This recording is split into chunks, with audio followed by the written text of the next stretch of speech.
Alright, hello, hello. I probably should have changed the starting message there. That has nothing to do with what we're about to play, but we are back. Let's switch over to the game screen here. Hello, hello, hello. I am a little big there.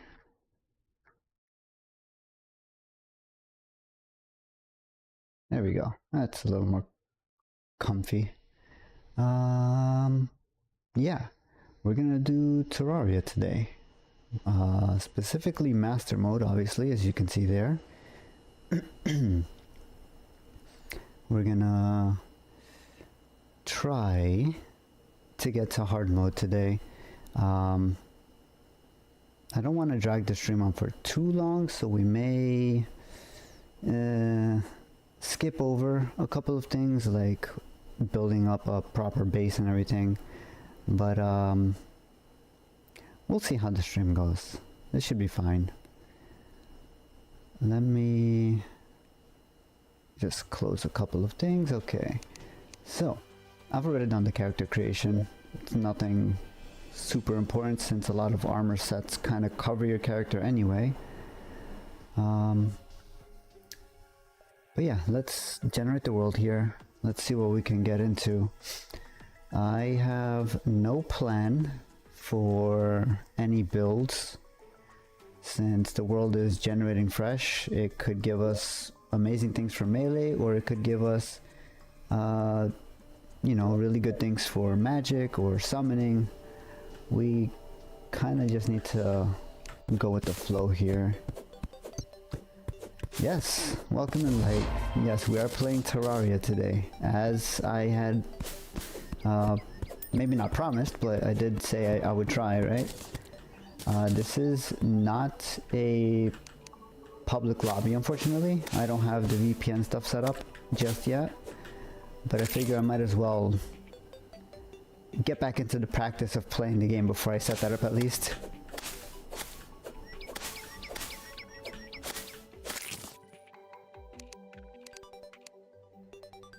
But yeah, Terraria for today. It's gonna be a little more chilled than usual. You know, especially since there's no like specific interactions to be done just yet. A lot of the mods that I've been looking into kind of require like bits to be able to implement, which is a little unfortunate. But yeah, we can chill. We can talk about whatever you guys want to talk about. I'm sure we'll have more people joining in at some point, probably.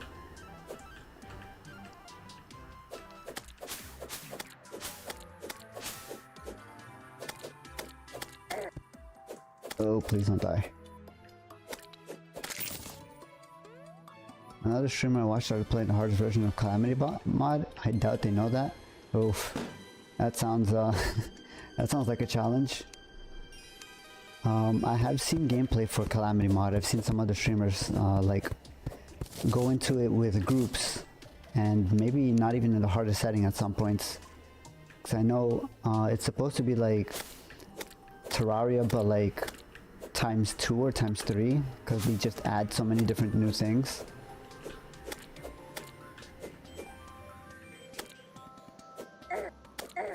Okay.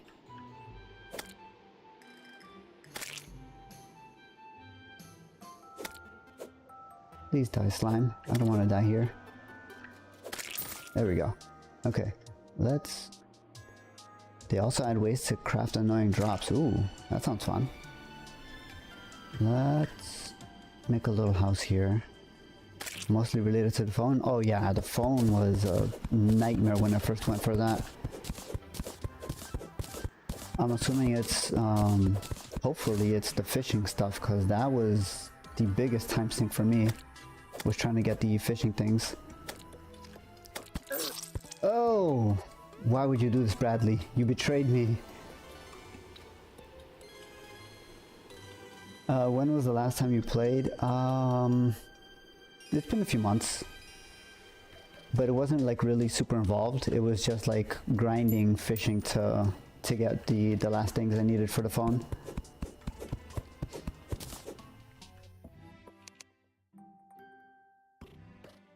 We haven't got to the fisherman yet. Ooh.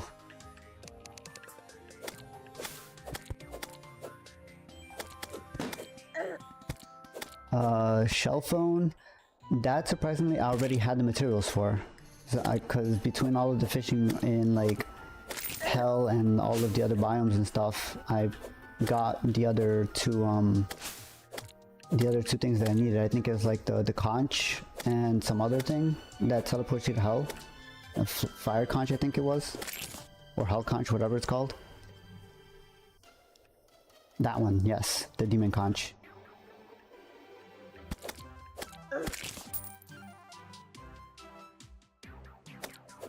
Those were surprisingly a lot easier to get than the fisherman rewards. I think I finished like 80 quests for the guy before he gave me everything I needed.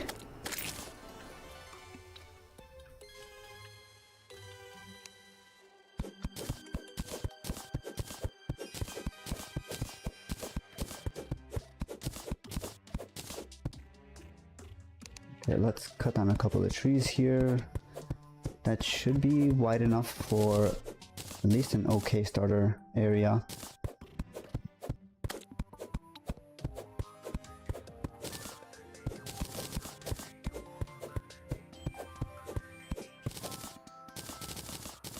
I saw a YouTube video of someone playing Terraria with a heart rate monitor trying to beat the Eye of Cthulhu. Why were they wearing a heart rate monitor? Was it their first time playing? And if it, oh, I see. That's interesting. If it goes above a number, they explode, including during the boss fight. Yikes. That's a little hard to control, especially when you're in a high stress situation like a boss fight. Your heart rate kind of just tends to naturally go up. I can see that. Well, I would imagine they probably died a few times during the fight. And they also had media share. Chat could fuck with them.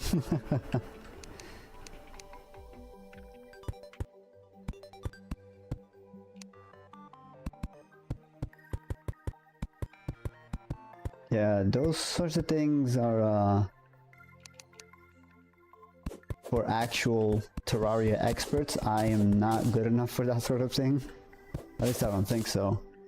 A lot of my solo playthrough was mostly kind of just fishing, to be honest. They weren't expert. Oh, well, rip to them, I suppose.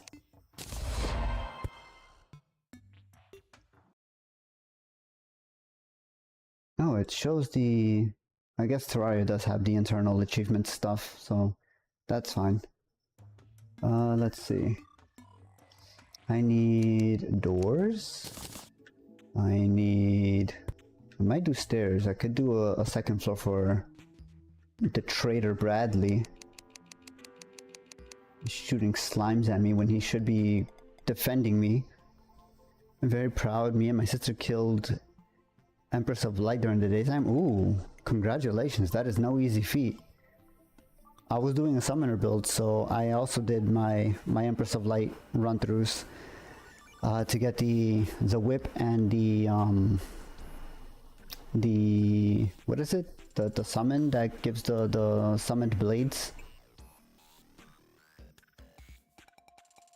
That took a few tries. I think it took me like 6 or 7 tries. I got Terra Prisma, they got the whip, nice. Again, that's no easy feat. Congratulations to you guys. Did you both did you use the what's it called? The not pavement, road blocks to increase your movement speed? 'Cause I definitely made use of that.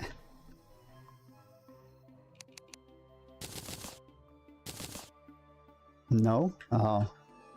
Well then I must be low skill, cause I had to use the This is our first playthrough. Ooh. So there's this block that you can make if you find a... I think you can buy a cement mixer from the engineer, and then using that you can make a road block. I forget what it's called, but basically it increases your movement speed by like 40% or something. It's ridiculous. It's ridiculously good is what I meant to say, because then you can just like zip around back and forth to avoid a lot of the... Had to do that for Calamity bosses. Yeah, I don't know anything about Calamity, but I would imagine they have either faster attack patterns or faster enemies in general. Went right into Calamity after EOL. Fair enough. And the fact that you guys did it without those blocks is noteworthy in and of itself, so... I keep closing that. I need a hammer. Where's my mallet? Here we go.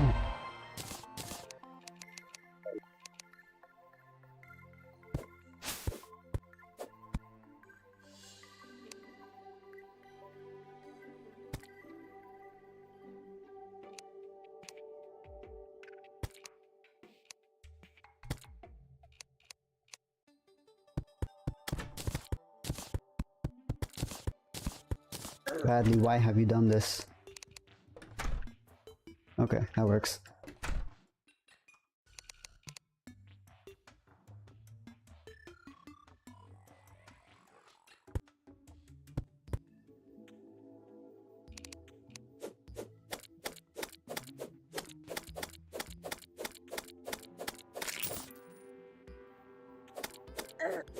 Ouch.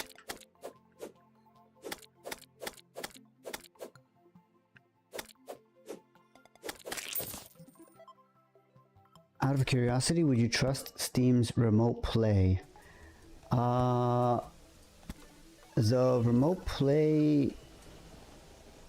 Oh, you mean like adding friends through Steam? I could probably do that since we don't have too many viewers. But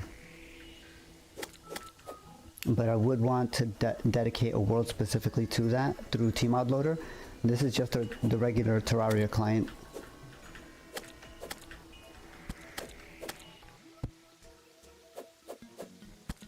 But we can definitely do a stream for that one of these days.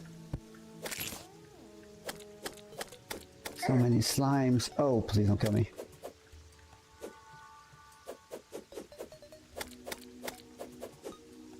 It's a way to play couch co-op games over the internet. Oh, that's what you meant. I mean, I guess it depends on the game. I mean, at the end of the day, it all comes back to like having to add people on Steam as a friend, right? Which I don't necessarily mind, but it's tricky. What? He gave me tungsten ore. That's interesting. Didn't you say this is a new Steam account? Yes, this is specifically for my streaming activities, which is why I said I don't mind it too much. I would need to see what exactly is done on remote play, because I believe it also exchanges some online information. I would need to, I haven't really checked all of the privacy settings and stuff.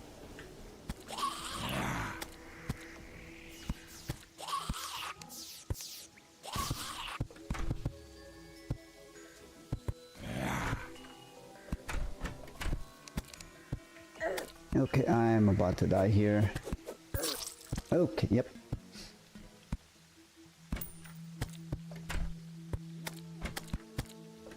Well, that's unfortunate.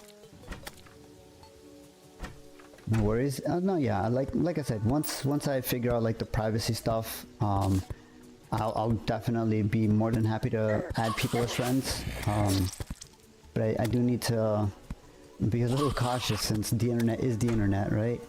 You've got to be a little careful about these things.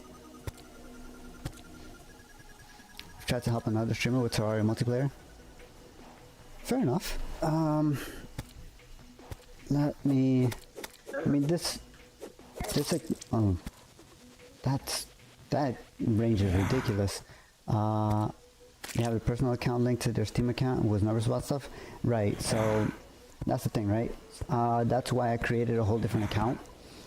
The multiplayer invite was super janky. Yeah, that's another thing is, because I'm streaming to like 2 different platforms, my internet is fine with the upload speeds. I'm not so sure if it'll be able to handle the 2 streams plus the online connection to the other player. So that's something I would have to test as well. No, I'm gonna die again. Okay, there we go. This guy. Yep, I'm dead. I forgot how difficult Master Mode is when you start off.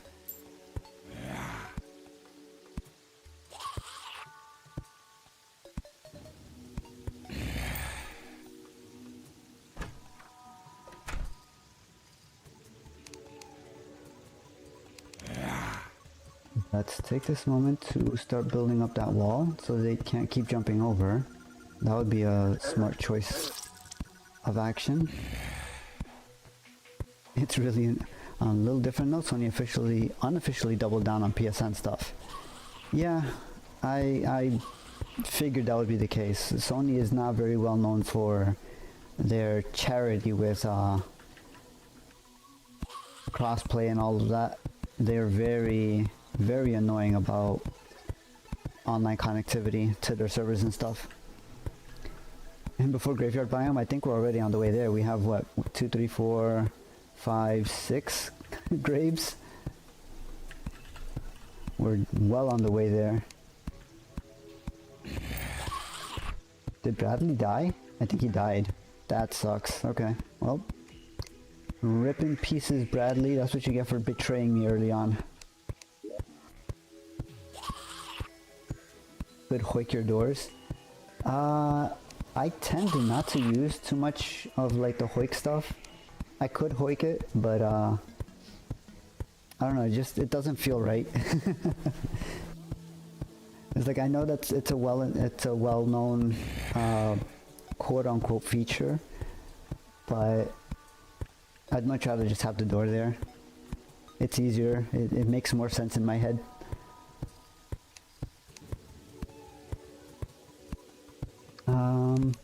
I forgot what I was doing. Walls, that's what I was doing.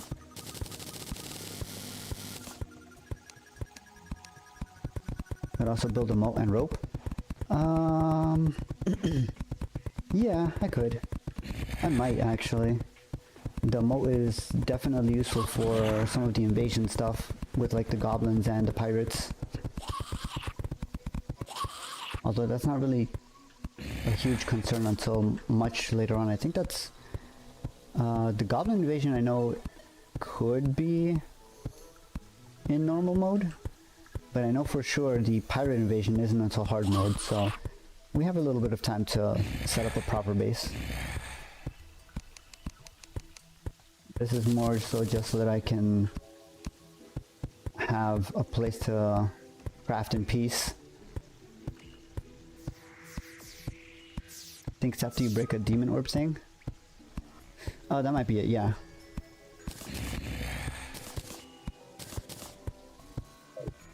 Let's break a couple of these before we end up with a graveyard and get haunted by... Actually, will the ghost appear? I hope not. Those ghosts are also annoying. Get rid of these. Yep, there's the ghost. I'm gonna die.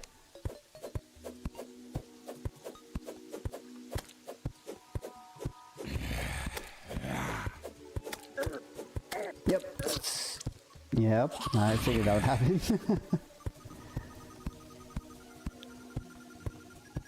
But still, we got rid of 2 of the graves instead of just... Now we only have the 1 there, so... Net negative on the graves is good.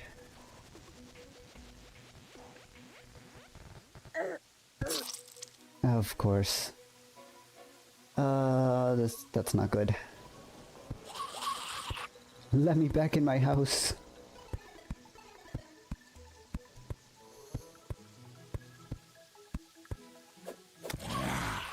This one again.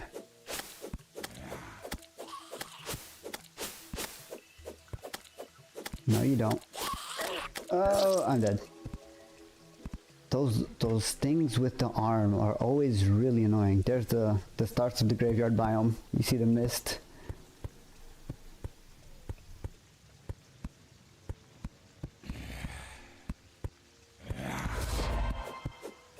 Oh, it is a full-on graveyard biome. Okay, cool.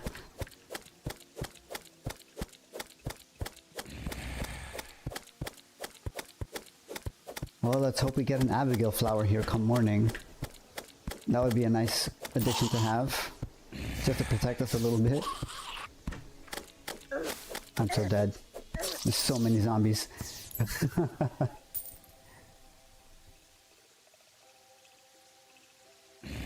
And of course he gets himself stuck up on the roof, or the second floor.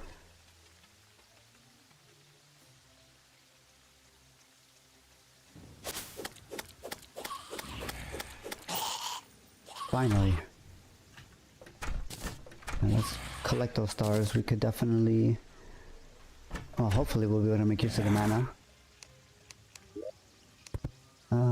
Where's my... this?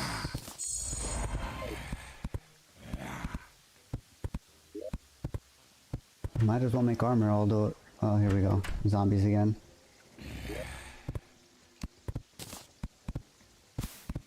Armor, armor, armor, please.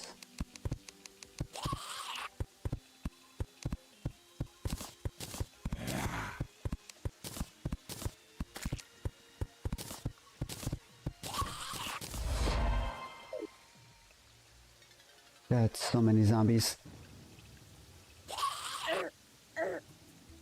Don't forget about the alt thing to help with aiming. Alt thing.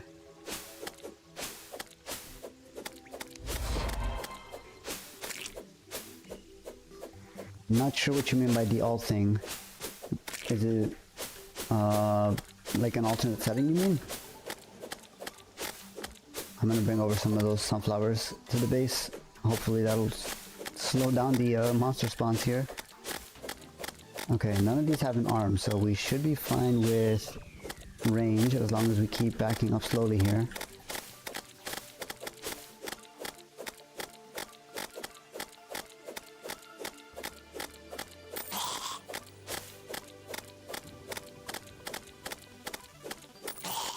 Oh, you're talking about the it's not all, it's control. Or I have it hotkeyed to control. It's the smart aiming, I think it's called. I do use that when I'm digging. I don't really use it for combat. It feels weird in combat to me.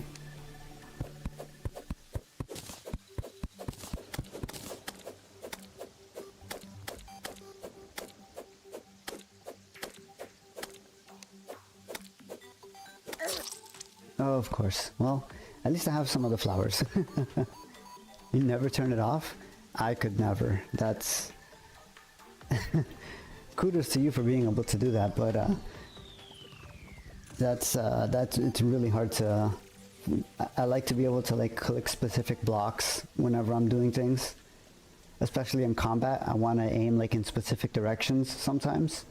I don't like the auto aim feature or the smart aiming kind of turning me in the opposite direction. If I'm aiming one way and it turns me the other, it kind of throws me off.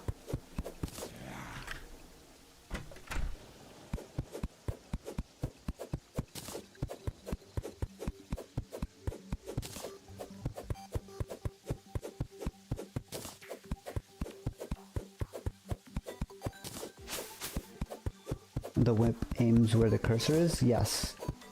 It will do that regardless of the smart aiming, you're right.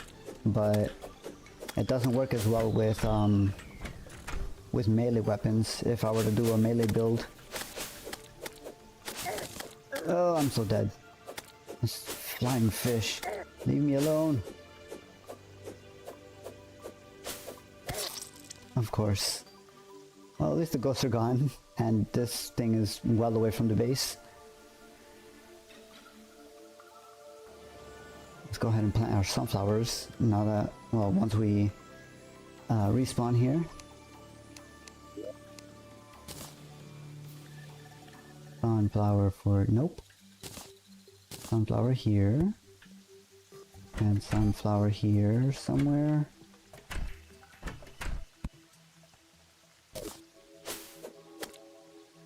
Give us the happy bonus.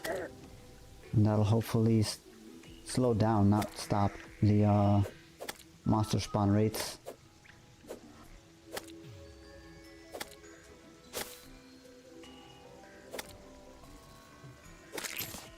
Gotta be patient with these fish. Everything does so much more damage here. Happy bonus, yes. Happy. Movement speed increased and monster spawns reduced.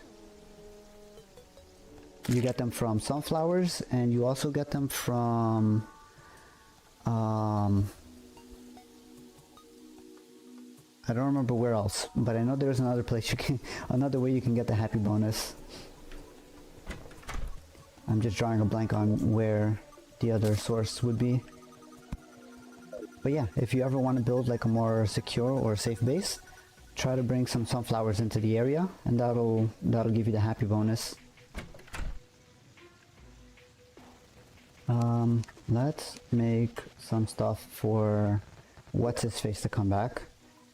We need a table and a chair. Table there, a chair, and that should be all he needs. This should be a viable house. Suitable, okay, cool. And then we do this up here. Hammer it in place. We have stairs. Okay, we have a nice cozy little alcove for Kevin. Hopefully this one doesn't betray us. And we have our little area here. We're gonna maybe put a chest here and here. We're gonna have the furnace or forge here. Gotta go scorched earth on my factory. Be back, okay? Have fun. I'm gonna go mining, I guess, or exploring, see what we can find. Let's go looking for some caves here. Ooh, there's a stone deposit up on the overworld. I guess we could immediately make our forge. That might be useful. Let's get rid of this flying fish. Yeah, let's not jump into them. This is so bad. We have slimes coming in on either end and a flying fish above. Okay. Another slime. Ow.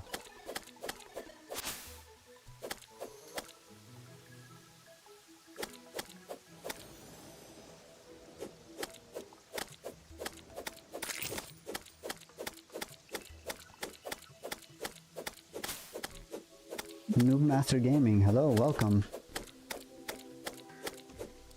Hope you're having a good day or evening wherever you are. We've only just started with our world here, so excuse the shoddy wooden armor.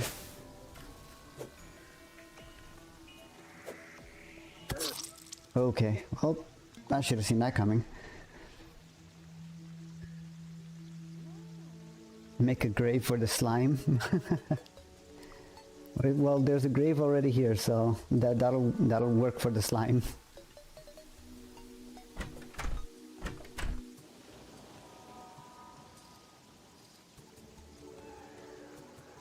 Wooden armor is fine.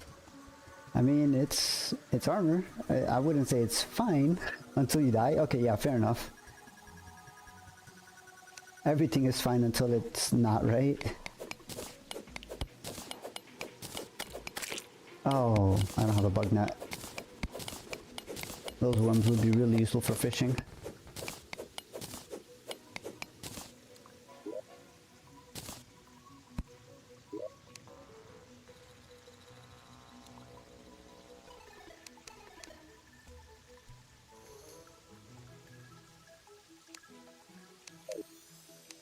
There you go. Rest in peace, that one slime.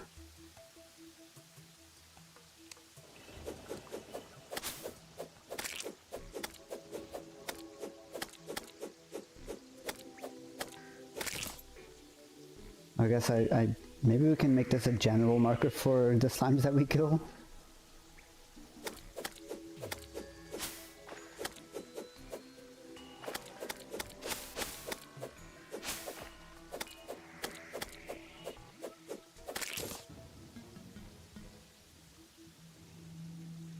I didn't think you'd actually do it.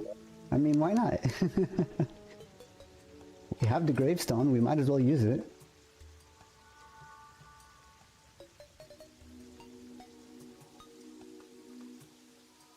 Rest in peace, slimes.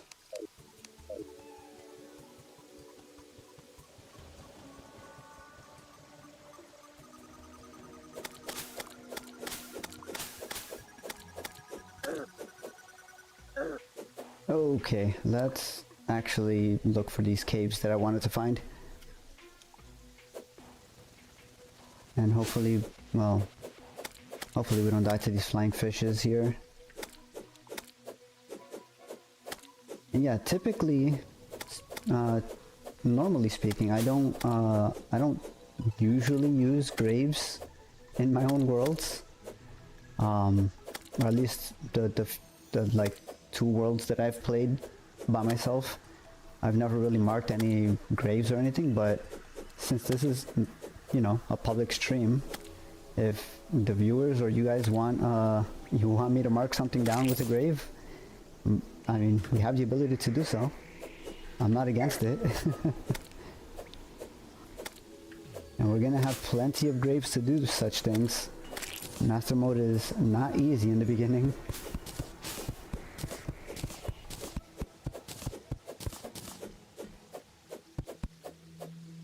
Have you beaten any bosses yet? No, we literally just started. Maybe how long have I been streaming?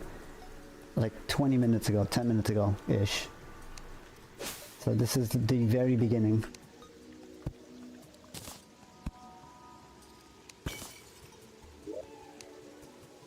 Ooh, spear is nice. That's gonna give us a good bit of range. Herb bag we will hold on to. Recall is nice. Healing is always good.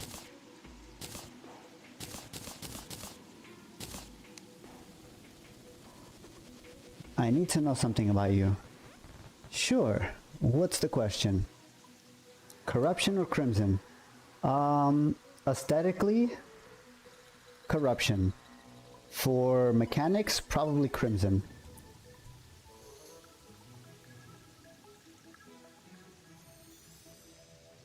Overall, I mean, it's kind of a split in my mind.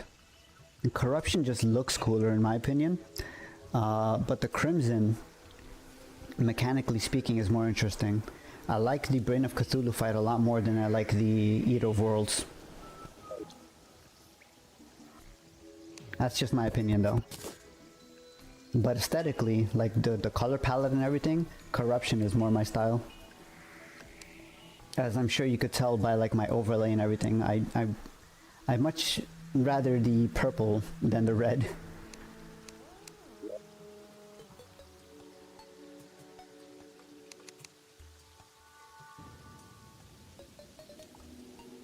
I think people like Corruption because of music, but like Crimson because of the variety of monsters. That is also a valid opinion. I don't particularly like the Crimson monsters. They just feel like rehashes of zombies, whereas the Soul Eaters are a little more interesting since they're kind of just like these flying insects without wings and just like constantly chasing you from the sky. I find it a little more interesting, but you know, everybody's got their opinions. The music though is a valid opinion. Corruption music in general is a little more, how do I explain it? It's more cool, I guess. Is it just me or did we all get scared when we first went into the Crimson? Oh, definitely. Crimson has just got a much spookier atmosphere. Just the feeling that it evokes of it just being like actual living flesh you're stepping into is far more unnerving than the corruption does. Which is why I said, mechanically speaking, corruption is just a lot, or not corruption, Crimson is a lot more interesting to me.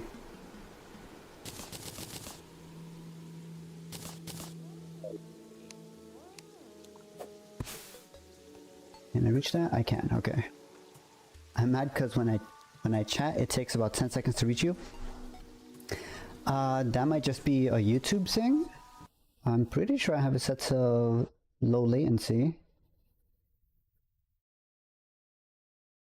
Yeah, I've got it set to ultra low latency. I'm not sure. I mean, I am also using a sort of a chat bot, I guess, where it'll basically exchange messages locally on my side between YouTube and Twitch. So it might also just be my chat system that I'm using. Whoops, did not mean to throw that. That's cool, yeah. I use the system because I do streams on both ends for YouTube and Twitch, and Restream was an interesting experience. That's all I'll say on that, but it wasn't exactly meeting what I needed it to do, so I went a different route. I used a different stream bot to be able to exchange the messages between the two chats, and that way I can see all of them, both chats combined on my end, without it being too much of a hassle on the software side. I guess the downside might be, apparently it takes a while for messages to get to me, so I do apologize if there's a little delay in me responding.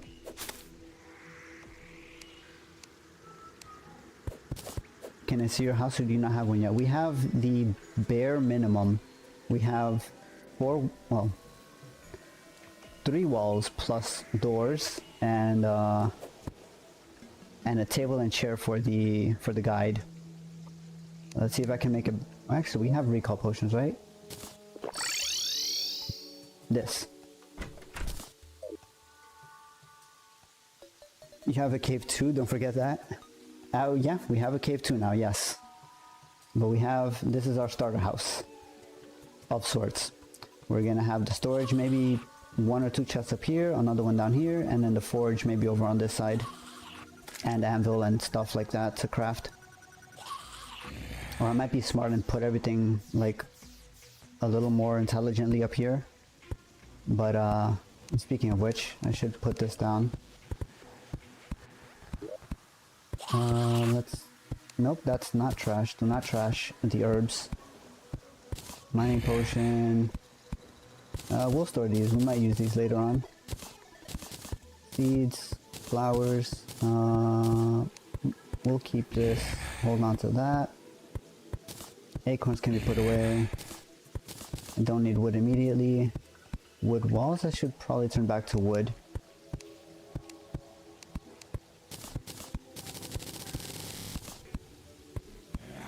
Put that away, put that away. Ropes we keep.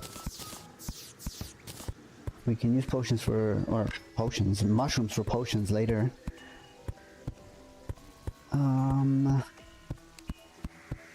And I guess we wait for daytime now since we've got zombies on either end. I don't feel like dying.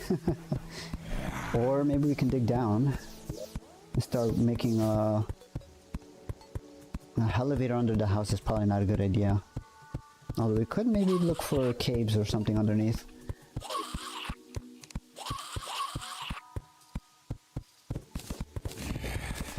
I think they might actually break through.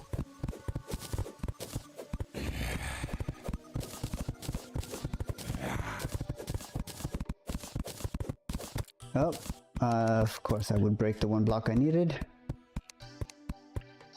Where's the dirt? Oh, okay, well. Probably should have went to manual digging.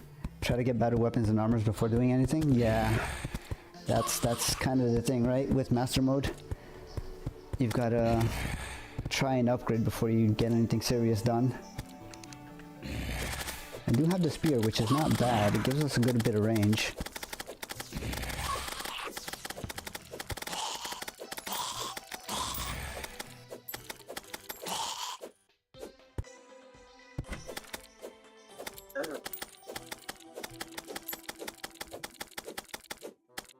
Honestly, I've only beat Terraria once in Classic. I mean, that's all you need, basically, to understand the gameplay loop. I think the only time I've quote-unquote beat Terraria with like the Moonlord and everything was also in Classic. But it's not, you know, it's not the sort of game where the gameplay loop changes with difficulty necessarily. Outside of the bosses gaining more health or more damage, the gameplay loop is relatively the same.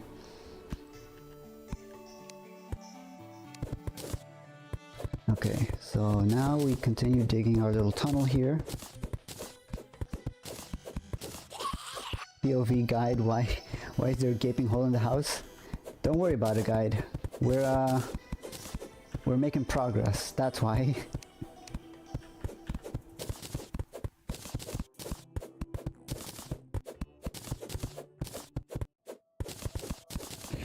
And in case you haven't noticed, we have a bunch of zombies outside, so the guide's name is Kevin. The first guide's name was Brad something. I just call him Traitor, because he shot a slime into me and killed me.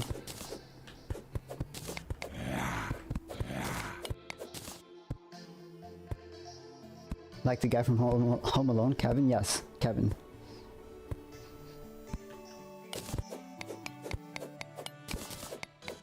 I haven't watched Home Alone in a while. It's about that season too, isn't it?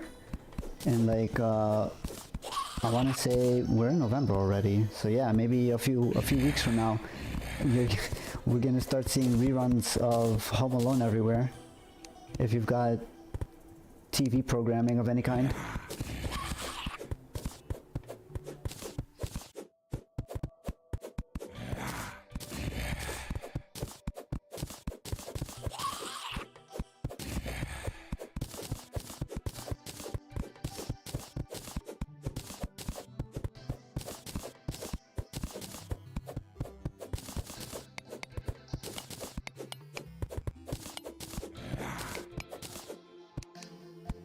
We have enough for a forge now, I think, so we should probably make that.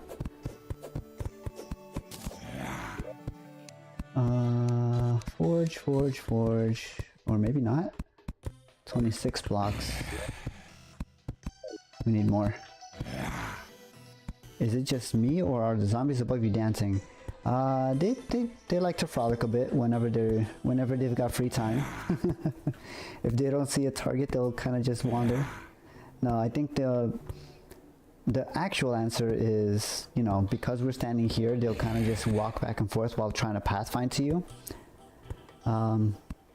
But flavor-wise, yes, they are kind of just dancing around up there.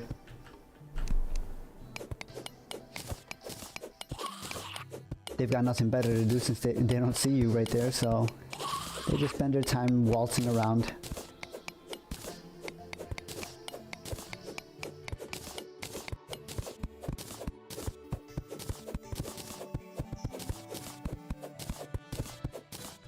I subbed that? Oh, thank you very much for the sub.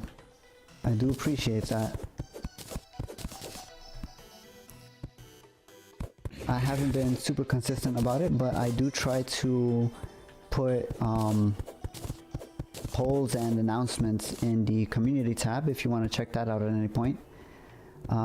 You'll also notice a lot of my gameplay is for a game called Noida, but Terraria will probably be a more regular thing going forward, since I do want to try and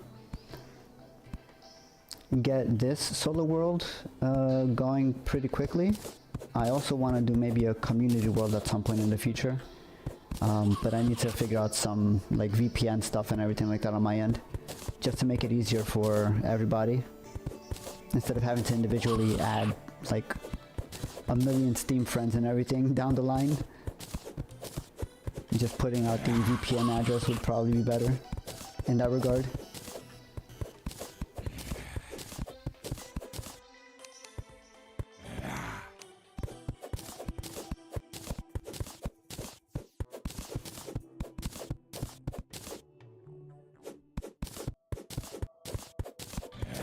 Although you say you subbed, I'm wondering why my notification didn't go off, or maybe it did go off and the sound didn't play.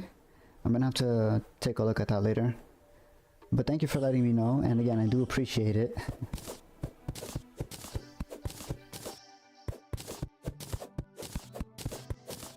We are having no luck with any caves down here. Everything is just solid dirt. This is unfortunate.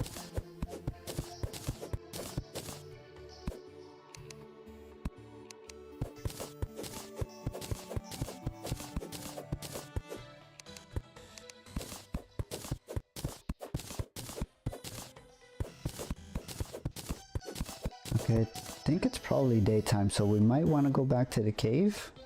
Yes, just about. Let's put some platforms on actually, so we don't keep having to jump over this hole. Platform, wood. Wood up here. Platforms.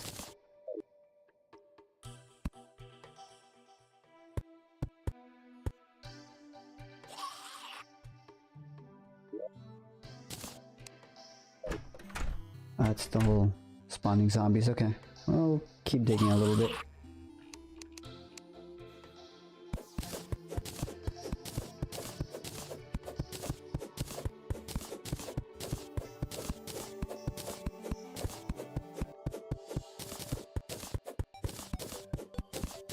There's the music change. Now it's daytime.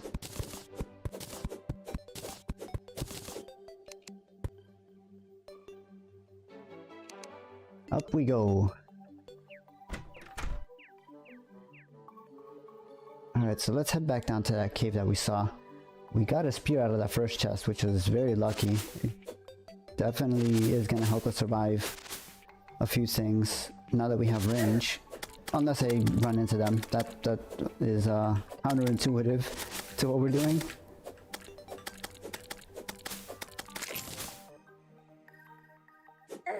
Ow. Okay. Let's not be mean about this slime. I just want to live.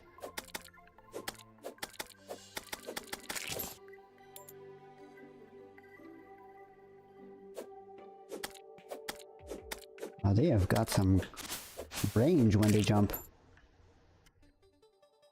If it were multiplayer, I would join. Yeah, the thing is I haven't really I haven't set up like a VPN or anything, so I don't really want to throw my own like personal IP address out there.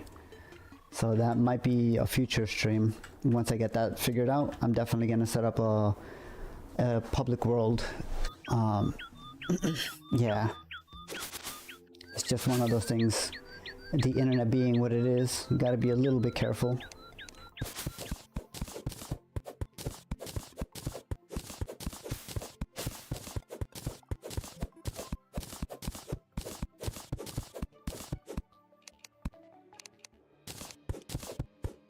You know, we went from digging one hole to digging another. I think we're gonna go look for another cave. We might as well explore the rest of the map anyway. Okay, I guess throw a rope. I don't know how I managed to grab it the first time, but here we go. Bunny! If I had a bug net, I would catch you. But I don't. Let's make another coil. That should be scalable, that's fine. No need to dig into the side of that. Here's another cave, hopefully. Bombs, okay, nice.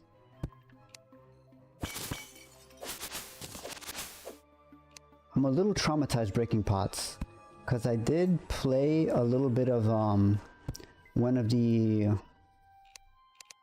what are they called? The legendary seeds? With like I think it was Get Fixed Boy. That's kind of ruined pots for me a bit. Not knowing if you're gonna have a bomb that's lit and about to explode in your face is a little unnerving. Thankfully, this is not that, so that shouldn't be a problem.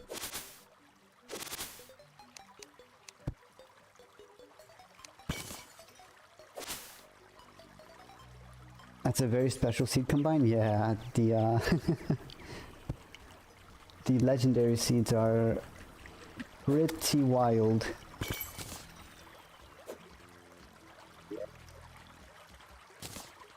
I was considering maybe doing a legendary seed as the solo world, but I don't know how fun it would be to just watch somebody die for an hour at a time. But is exploding worth 3 torches? 90% of the time I would say yes. Torches are kind of important in the early game, at least in my opinion. I do enjoy being able to see when I go caving. Although not everybody is an eyesight enjoyer. Hi, Noob Master. Are you timing how long it takes for me to respond?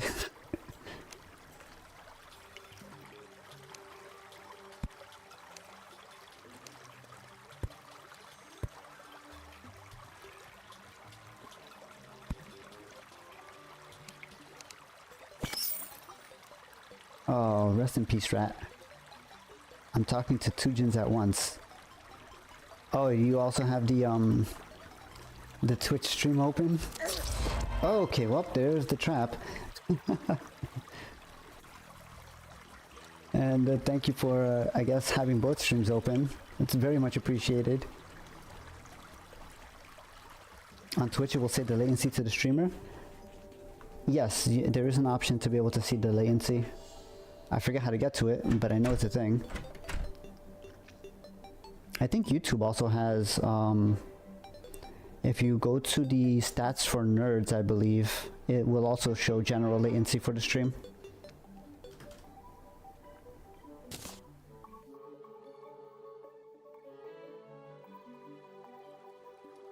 And don't mind Stream Elements, he kind of does his own thing over there.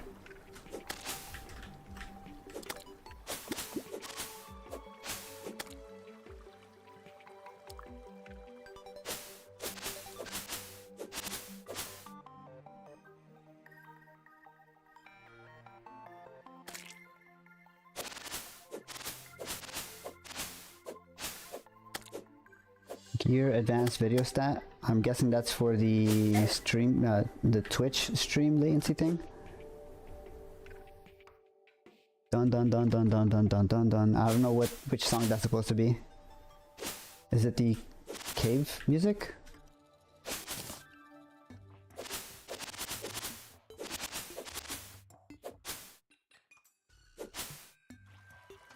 I don't know either. Fair enough.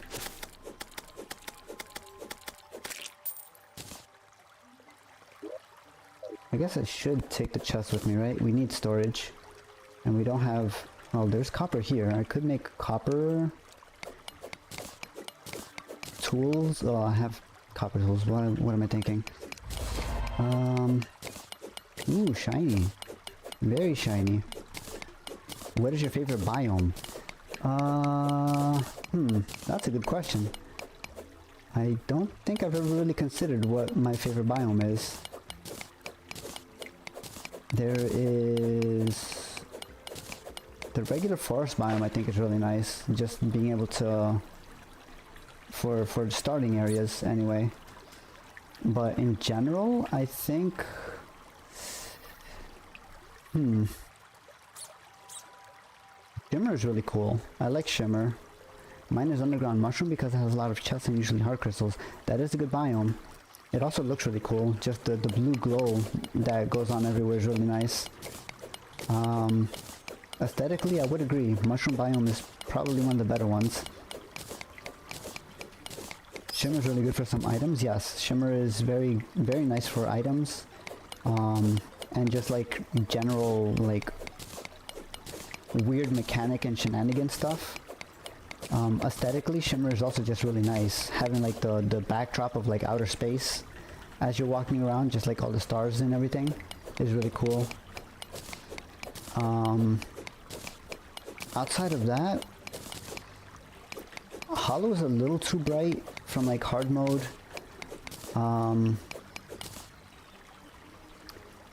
The ice caves just remind me too much of winter. I do not like winter weather, so I will probably pass on that. They should make the normal space shimmer space too. The normal space shimmer.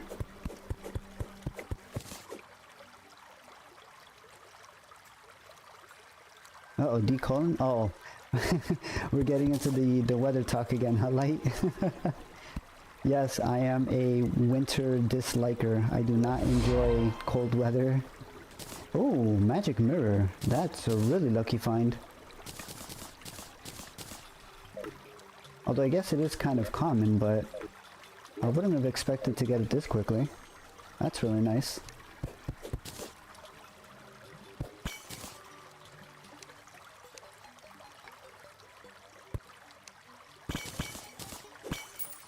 Now we don't have to use recall potions all the time. We can just favorite this and keep it on our bar.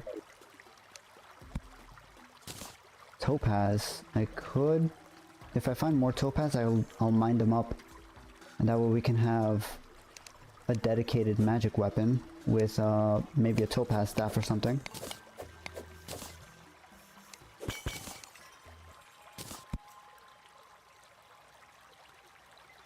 POV that one person? That's a hard challenge.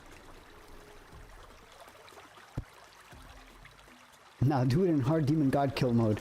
Yeah, I am not that sort of player. Well, normally. There are a couple of games where I would probably be able to do something like that. Terraria is probably not that game. I was saying earlier, a lot of my original playthrough for my solo worlds was very much a lot of fish grinding, just because I was too lazy and or scared to grind out materials the normal way. When everything is available to you just by fishing, it's kind of the easier way to go. Never did fishing. It's grindy. That's all I'll say on that.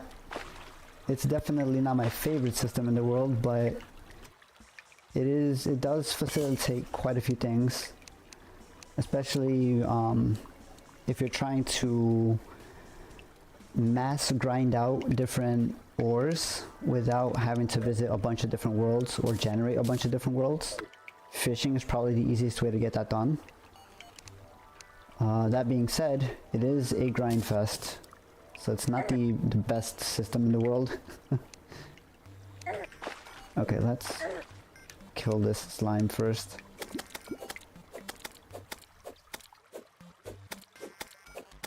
Some of the fishing achievements are actually insane. Yeah, particularly the ones surrounding the fishing quests. Those are... okay, well... those are a little much. Just completing 100 quests for the fisherman alone is a huge grind. I will not breathe until you get platinum. Please don't do that. That's gonna take a while. We are playing on master mode, so that one vein. You're talking about the meme with the guy just training in his seat, holding his breath for whatever reason.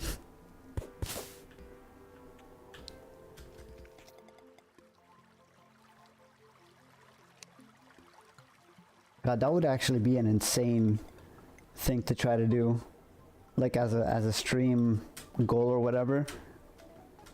I'm gonna hold my breath until I find one platinum in this new Terraria world. Help, please breathe. Don't actually do what you said, Dad.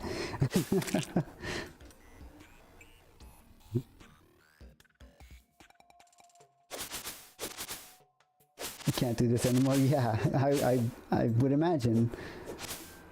Most people generally can't hold their breath for more than about a minute, so please don't go around doing crazy things like that.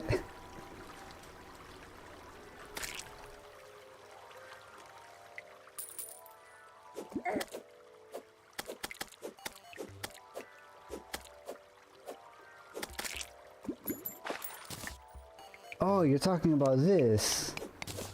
Okay, well, there you go. Now you can breathe freely again, in case you hadn't already started to do so.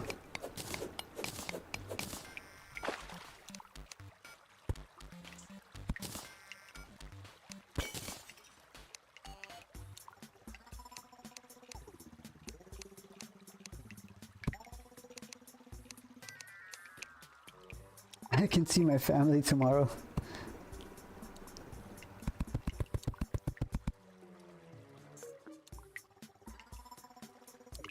Is the platinum paying for your trips to go see your family?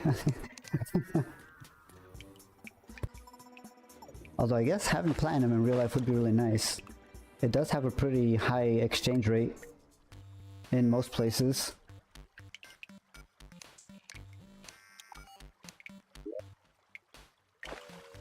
There's an achievement for 200 angler quests.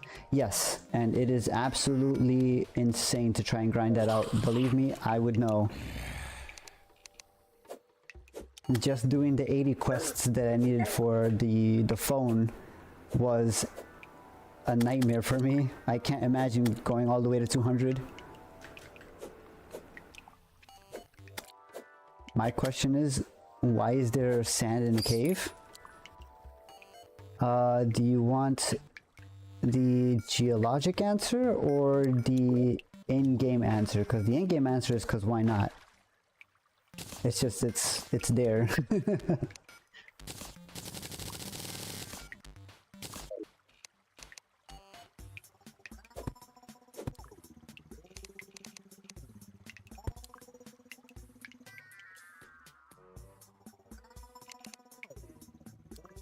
Played this game multiple times and I'm about halfway. Yeah, I think I have a total of like maybe 85 total quests done for the fisherman, and I do not plan on going much further since I already have the phone. There's not really much of an incentive for me to continue, outside of maybe at some point going crazy with material resource collections. There's more topaz here, so let's mine this up. That way we can get... Okay, we forgot about the sand gravity.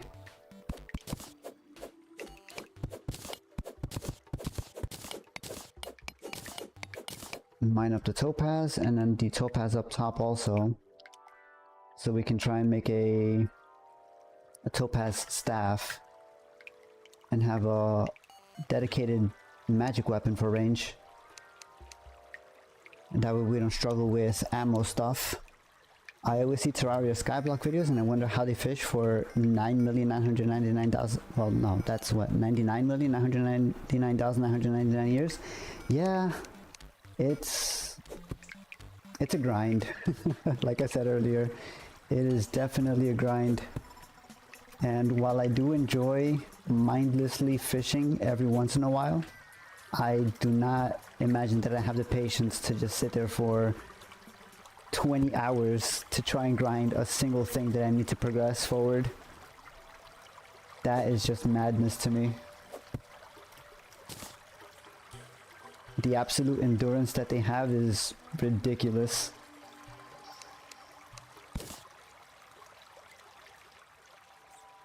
Did I mine up the topaz earlier? I don't think I did.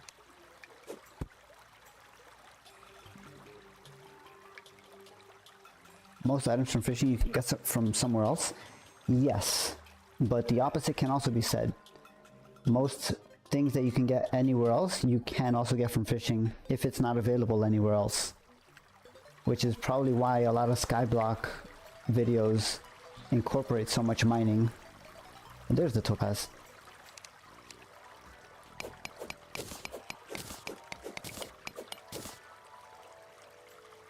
Guess we could also get the copper there.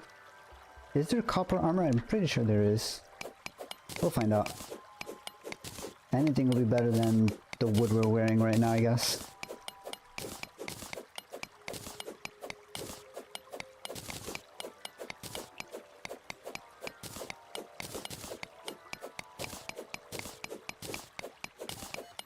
And depending on how quickly the Eye of Cthulhu decides to wake up and chase us, we are definitely gonna need some better gear sooner rather than later.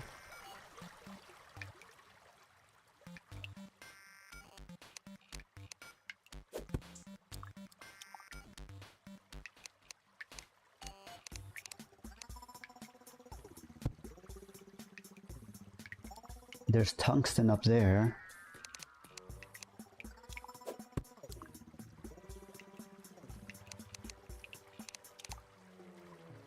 Ooh, iron. That I will gladly take. That we can use to make our anvil.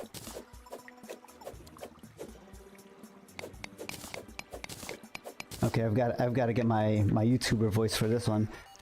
Hey guys, I just spent 9 hours to get sailfish boots instead of mining for a few minutes to get Hermes boots that are exactly the same.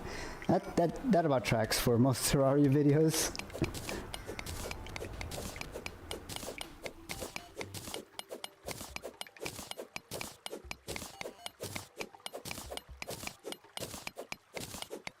Especially the ones that are like extreme challenge runs, the Skyblocks, the Skyblock Terrarias, the extreme limit Terrarias where they can only get like one item per biome or something weird like that.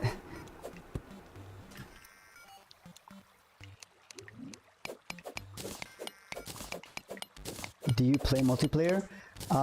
Several years ago I did play with my brothers.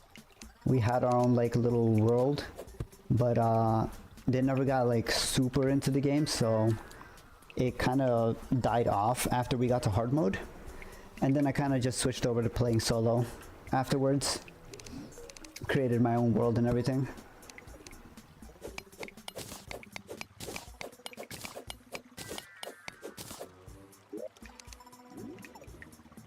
Makes sense? Yeah, you know, not every game is for everybody.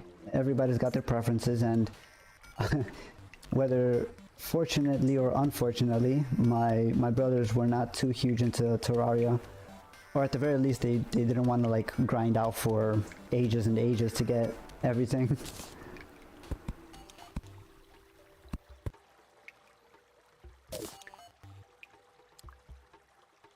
Oh, where's my hellstone? I spent an hour getting it.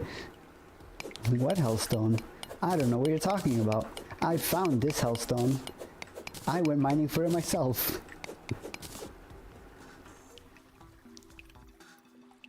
Yeah, no, I was kind of like the organizer of the group anyway, so I would make sure that all of the chests were like organized and accounted for.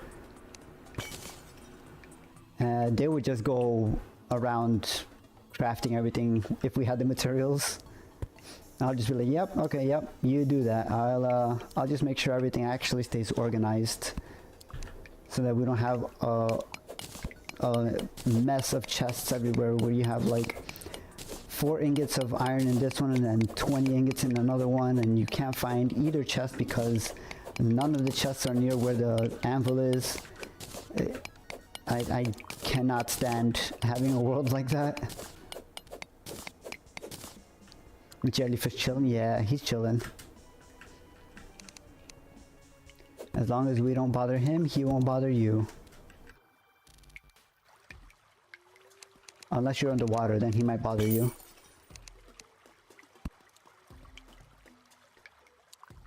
More iron! Is that? That's not crimson. Why is it glowing red? I feel like that might be crimsonite over there. Which means if it is crimsonite, then we probably got crimson for the world.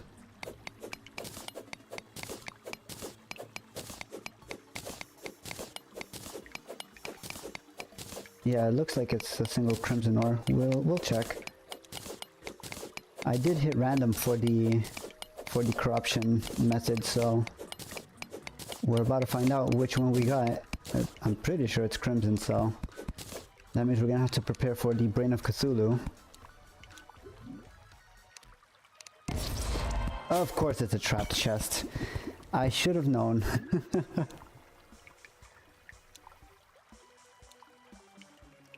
I should have took a better look around before I tried to open it. That's on me. The jellyfish knew? Yeah, he baited us. He's like, yes, do it. Do it. Okay, let's make our forge. To you too. And we can place down this chest here.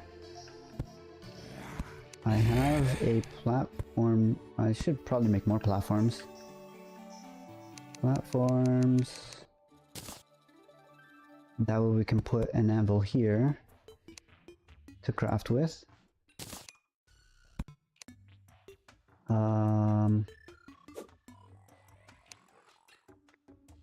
Bars. He's got bars.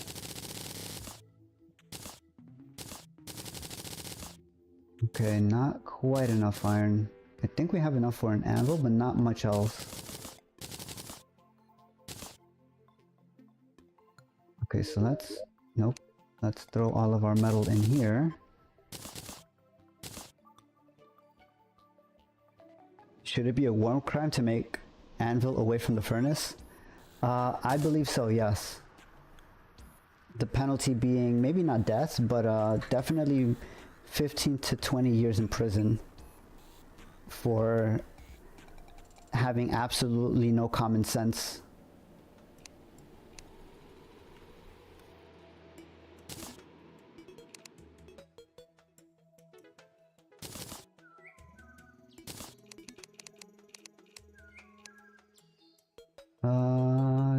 I guess we can throw all of these other blocks in there. Topaz and emerald will go with the crafting stuff. Tombstone goes with the other tombstones.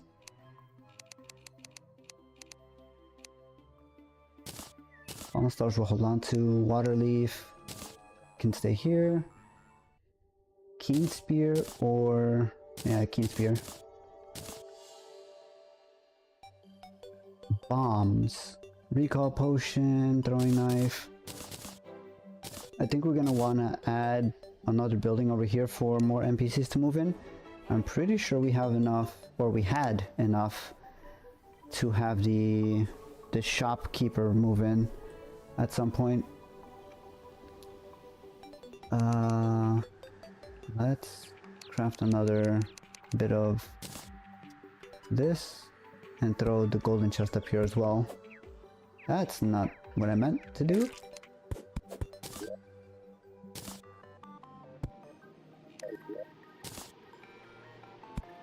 Golden chest. And that one can hold, I don't know, random stuff maybe. Okay, so out of what we have here, we seriously don't have enough for an anvil? Okay. How much do I need for an anvil?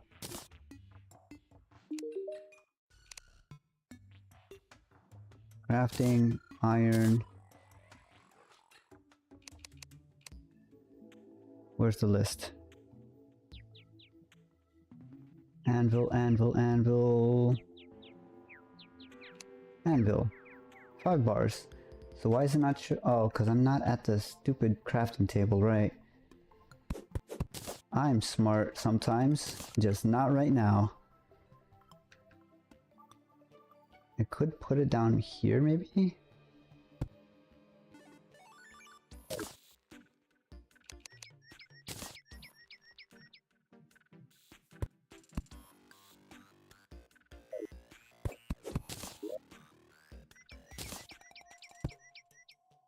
There we go. Okay, so now we can do the anvil. Put the anvil here, and we should be able to make stuff. Huh?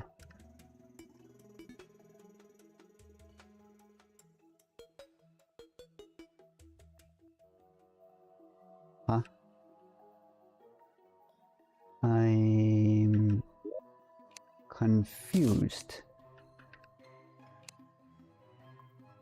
Is it still technically not in range? Or do I just not have enough for anything? I should have enough for iron. Is there iron armor? I believe we definitely have enough for copper. I'm not sure why it's not popping up. Maybe I swap these two.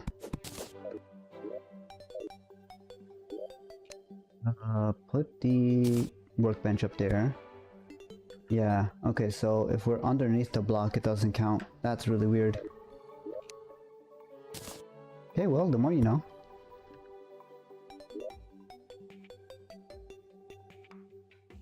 I guess I could relocate this then.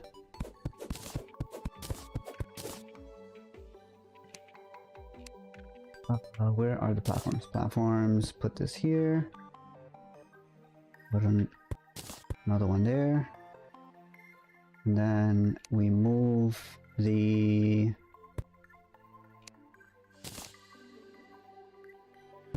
I guess that works like that. Yeah, we're still in range. Okay, cool. That works. Now we can actually get things done. So, we want...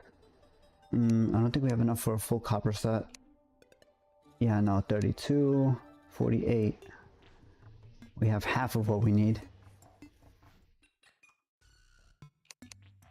Reinforced fishing, iron pick will help us move through material faster.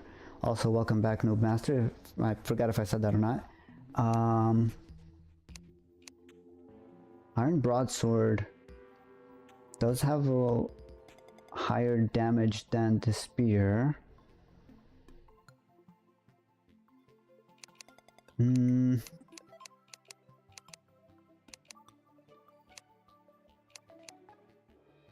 Not sure what we should do here. We'll probably hold off on the upgrades for a moment. Let's continue exploring that cave. What's harder? Option 1, a diamond. Option 2, a Terraria chest with items inside.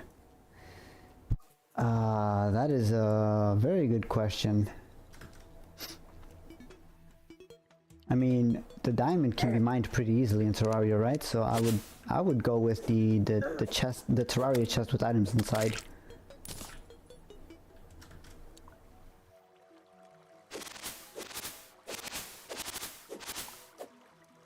Those things are literally invulnerable.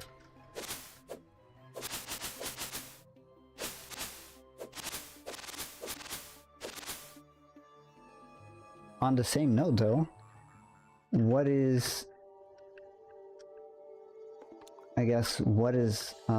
sort of terrain is harder? Pre-hard mode tool hellstone or a block of sand underneath a cactus?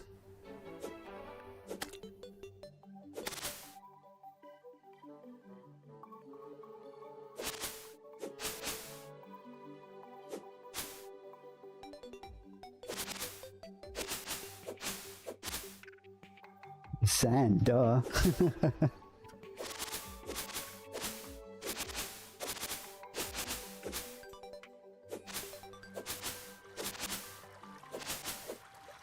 I've always found it weird that the gravity logic just does not apply to sand if it's underneath a cactus.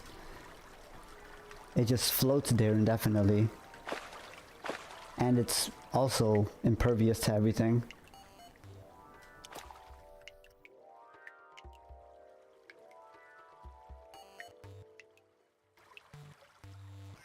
There's that chest. Oh, minecart tracks, okay. That means this will connect to a larger system going either way.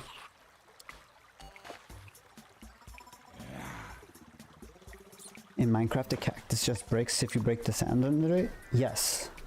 It also just breaks if you put a block too close to it. It's a very shy block.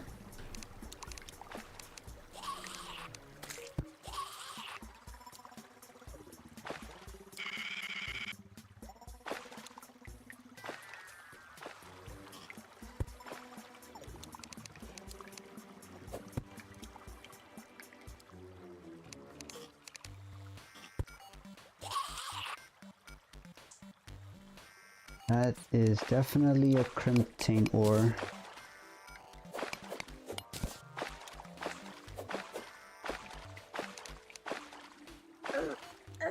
Okay, well, I'm about to die. Oh god.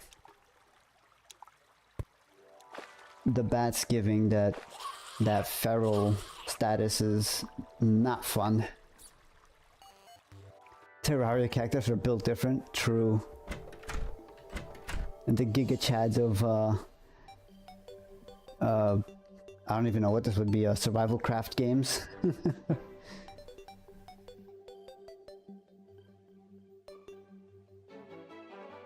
In my world, it's like the 9th night in hard mode, and not a single mech boss has spawned. Oh. The mech boss, I think, doesn't generally spawn until about day or night 10, if I'm not mistaken.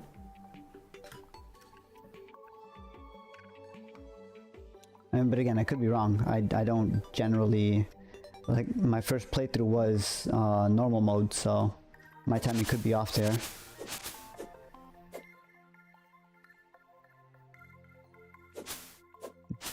Gonna check the wiki, okay?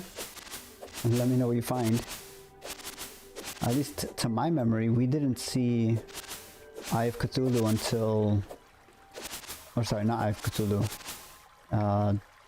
Hard mode, any of the mech bosses, none of them really spawned until about... Yeah, I want to say maybe 2 or so weeks into hard mode.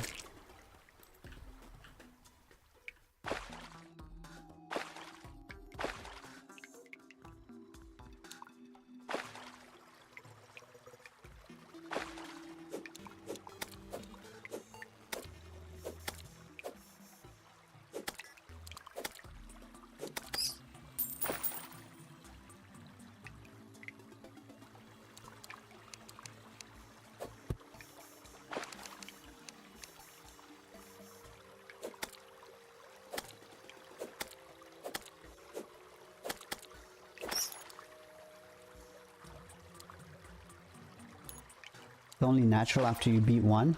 Oh. Okay, that must be why then. It must have taken us that long to... Sweater. Sure, we'll wear vanity items, why not? 2 spikes. We will wear those as well. I will even take the chest, so that we don't keep triggering that trap over there. I've been waiting for nothing. Yeah, it would seem like it. Yeah, I think it took us about a week in hard mode to get the materials to summon the first mechanical boss. And then the first mech boss that actually spawned on us was the, I want to say the Eater of Worlds? Or whatever the mech boss equivalent is called. That was not a fun time.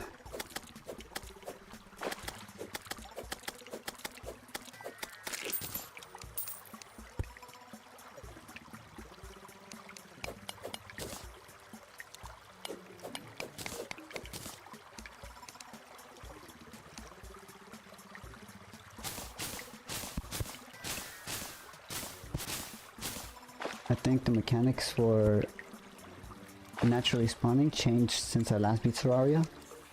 Yeah, I wouldn't doubt it. They have had several pretty large updates in the last couple of years. My own solo play world I think I've had for maybe about 5 or so years, so it's been a while since I've done anything for quote-unquote the first time.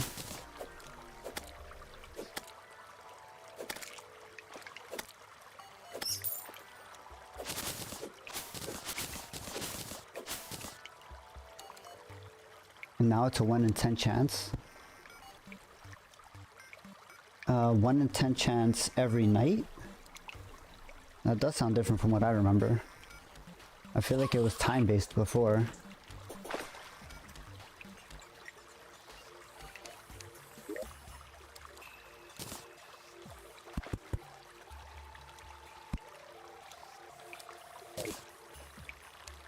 It used to be 1 and 3, I think.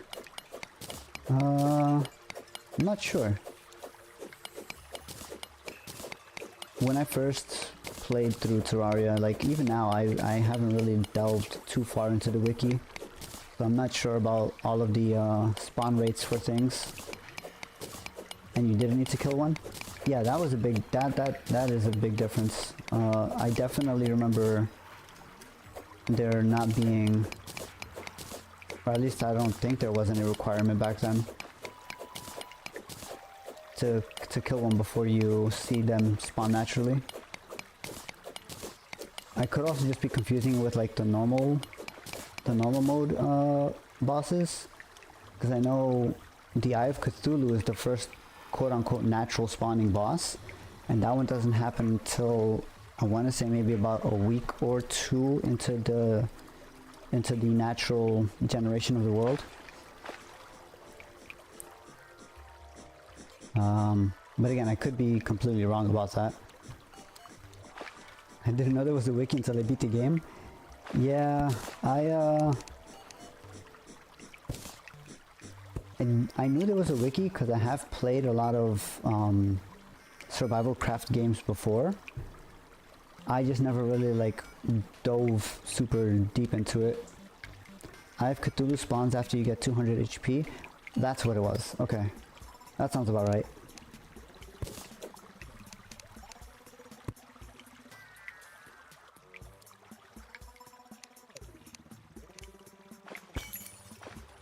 There's an amethyst tree, okay. And a lot of silt, but I don't have an extractinator to use that yet. Ouch. Barrel bite. Oh, that's not good, that's not good, that's not good. Okay.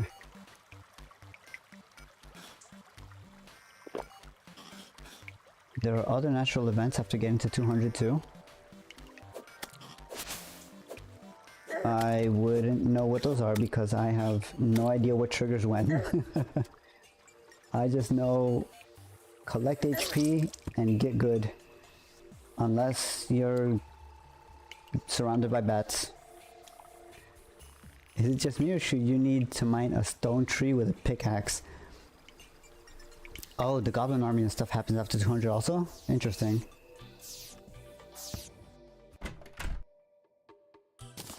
And yes, the stone tree should be...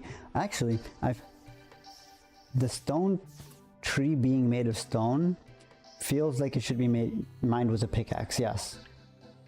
I can see the logic for, you know, using an axe. In the sense that it could be, I guess, compared to like a petrified tree. Then a pickaxe doesn't really make any sense because you would be splitting the fibers of the wood instead of, you know, actually chopping them. But the fact that it actually drops stone makes it feel wrong that it doesn't get mined with a pickaxe.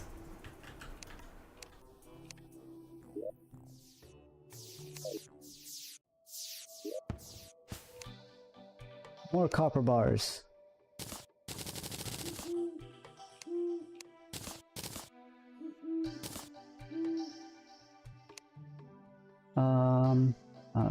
I don't need the dead man's chest yet. Actually, I could put it up there. Let's make a couple more platforms.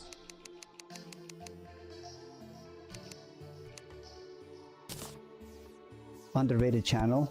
Thank you. If you're talking about my channel, I appreciate the compliment. We have only recently started like this whole streaming thing, so I appreciate that very much.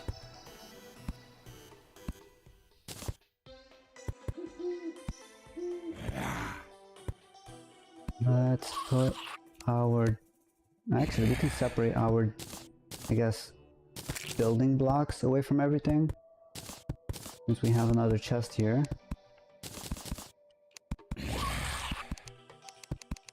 Door. We could put wood and all of those gravestones up here as well. Cobwebs. think cobweb thread for silk, and we can use that with a loom. We'll leave that with our crafting materials. Rope will stay on us. Big healing potions we'll hold on to for future use. Daybloom seeds still belong with the flowers. That goes there. We'll leave the potions with all the flower stuff as well. Bombs we will make use of at some point, just not immediately.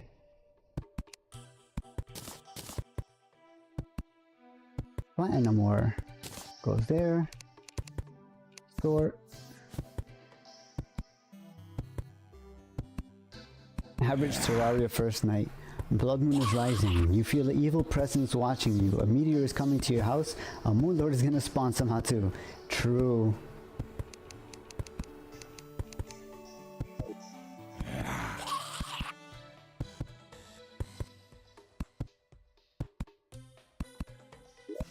And having the nights get really crazy the further into Terraria you go.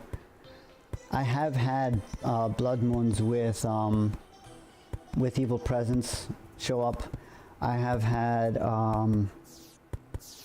the blood moon spawn after an eclipse while a pirate invasion was going on. So that was really fun. It gets really crazy later on.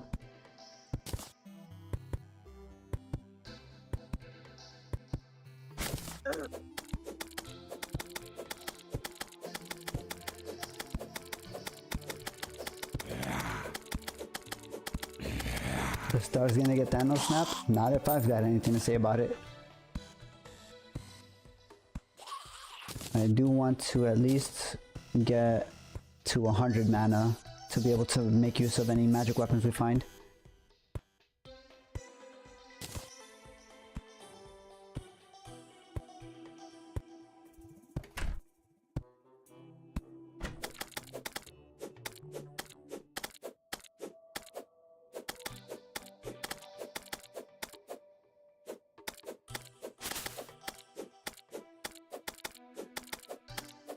I should check around the graves that we had earlier to see if an Abigail flower spawned anywhere. Having a summon follow us around would be very nice for our survival chances.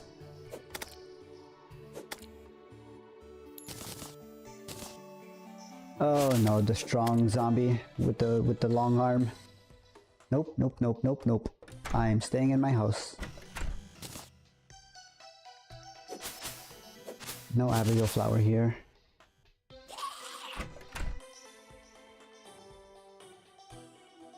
Okay, let's consume the flowers. Or not flowers, the stars.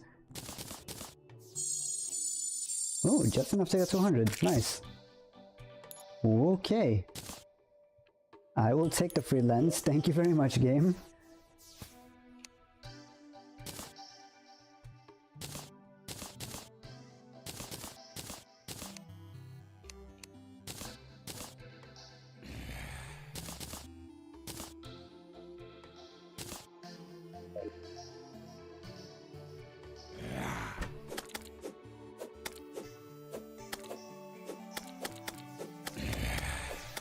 Okay, long arms Robbie put some distance between us, that's fine. Let's hope the spear can hold him back. Yes, okay, cool. We can do this then. This is fine.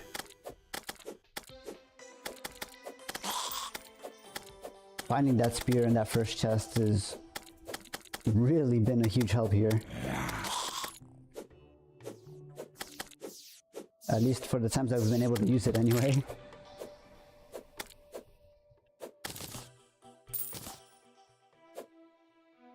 Ooh, he dropped a bunch of torches for us. That's so nice of that zombie. No, come back! You're almost dead! Come back! Okay, well, that's fine.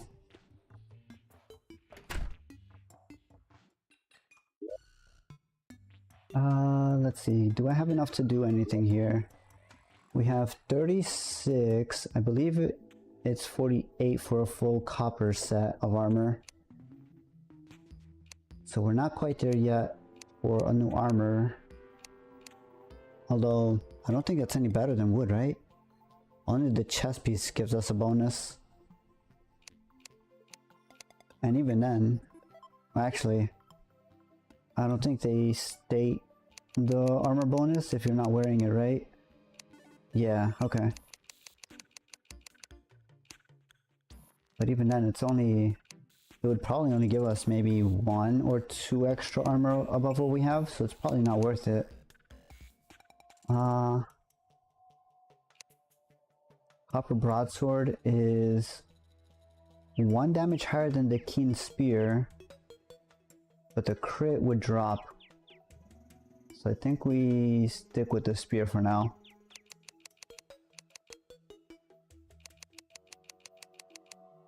We have arrows, so I probably should make a bow. That way we're not restricted to melee combat here.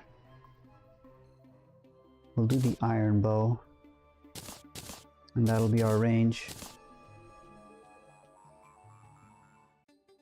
5, 8, 8, that's 13 total range damage. That means I don't need the throwing knife or the shuriken, except as a backup maybe. Alright. Back down to that cave.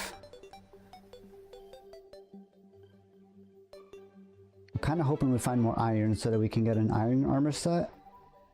That should be enough to maybe take on the Eye of Cthulhu whenever he spawns. We are going to have to make a fighting platform for him though.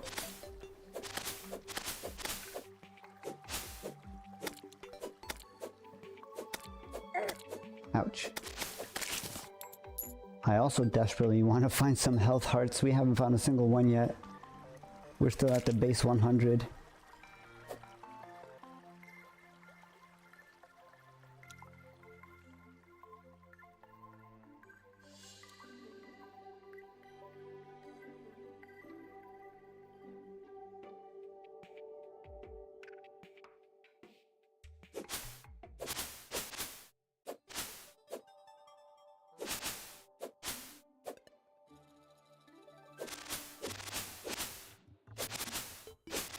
Hello cave, we're back.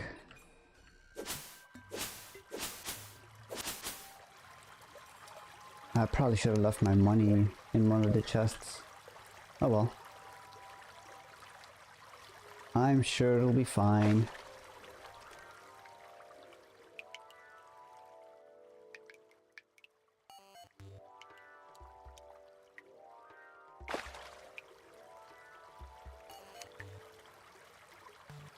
That's a lot of copper.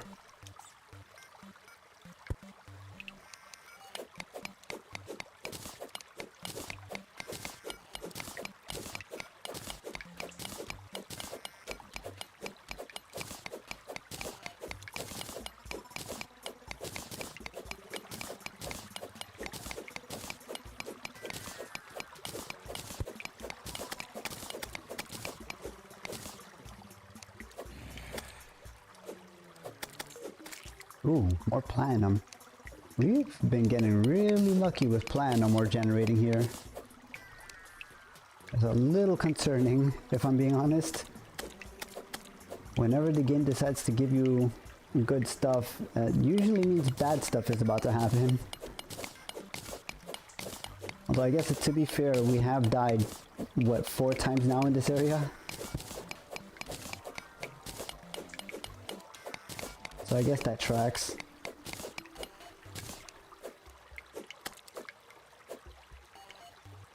Ice bat. There's an ice area to the right.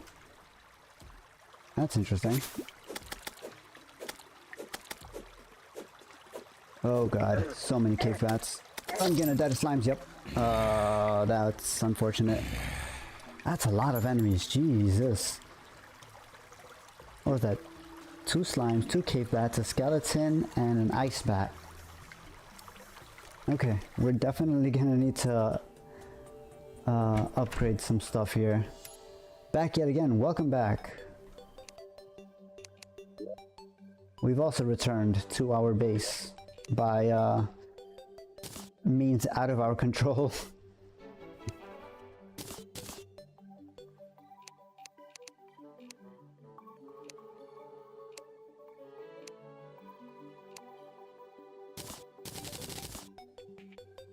should make houses for other NPCs. Yes, you are right. We should make houses because I'm pretty sure we've already collected enough to have the shop guy move in. So I guess we can do that really quickly here.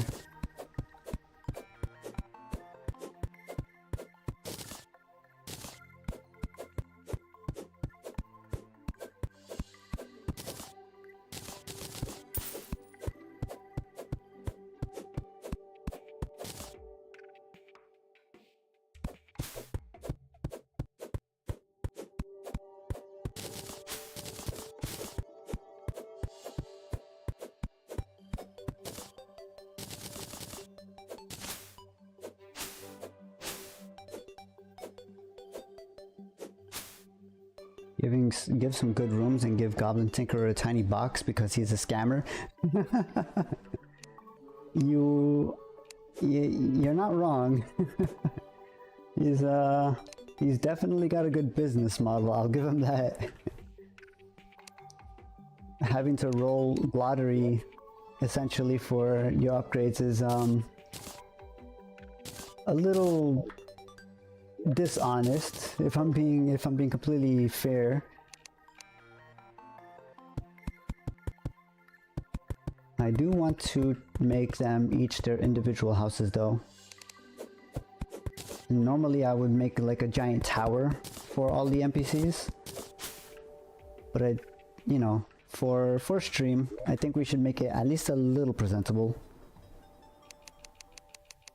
So let's make some walls. Let's make the table and chair. Doors.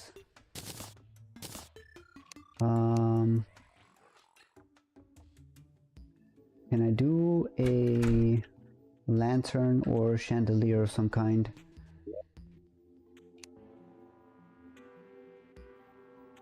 That probably needs a heavy workbench, right? Of course, it's absolutely massive. Okay. Well, we're still in range of the materials chest, so this should be fine.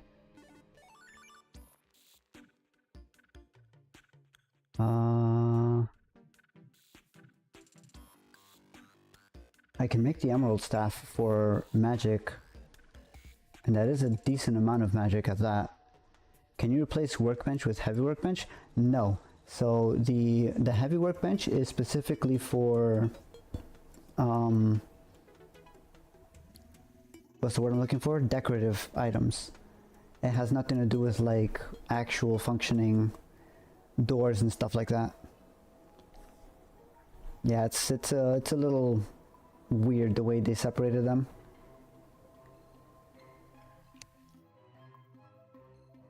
Like these decorative healing potions can be made with the heavy workbench, and you can just put them on places.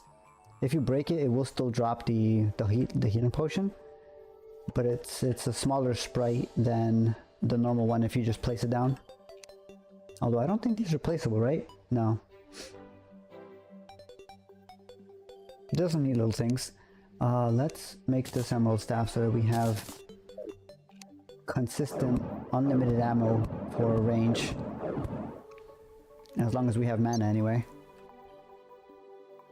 I think I should be able to make doors on a bench with tools rather than only on a table. Yeah, you would think so, right? It would make sense. Unfortunately, that's not what the that's not what the Terraria devs envisioned. I think the heavy tool bench was actually added later on, after they had already started with like the regular workbench and like the tools for doors and stuff like that. The heavy workbench was added for specifically for decorative items, statues and that sort of thing. Right, Relogic. It's called Relogic because they remake Logic, fair enough.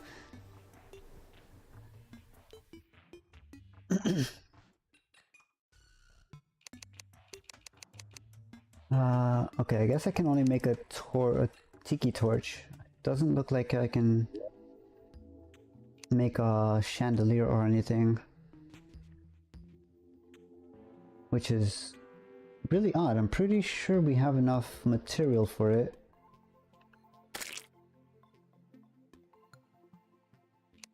Let's take a bar here, and that's what I meant to do. Tell me, what do I need for the fancy lights? 4 bars, 4 torches, and the anvil. So why am I not seeing it? Am I just blind? I probably am just blind. Who would win? I would win. Well, maybe. It depends. What are we talking about?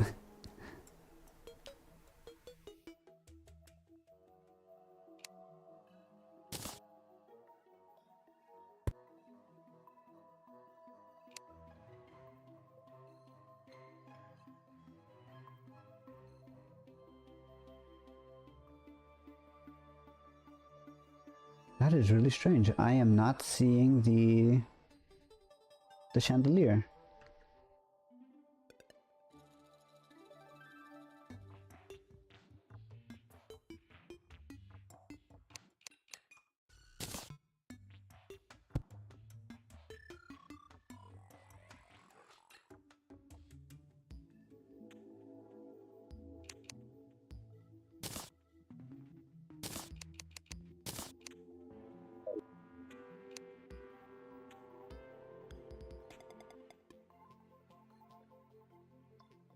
Okay, well, I am completely confused. I am standing next to the anvil, but no chandelier.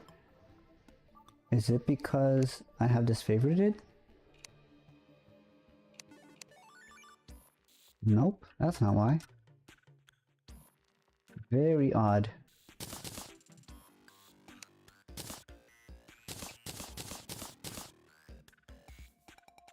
A Minecraft player holding blue ice blocks equal to 81 normal ice that can be turned into water that can be millions of blocks large, all packed into blue ice in a shulker. Or a Terrarian holding 9,999 freaking stars in one slot. Oh, I think I saw the YouTube video you're talking about here. It's definitely a very different scale in comparison if you're talking about raw strength, especially if you're equating them 1-to-1 for each counterpart. The only real observable difference is the fact that I'm pretty sure this was also mentioned in the video.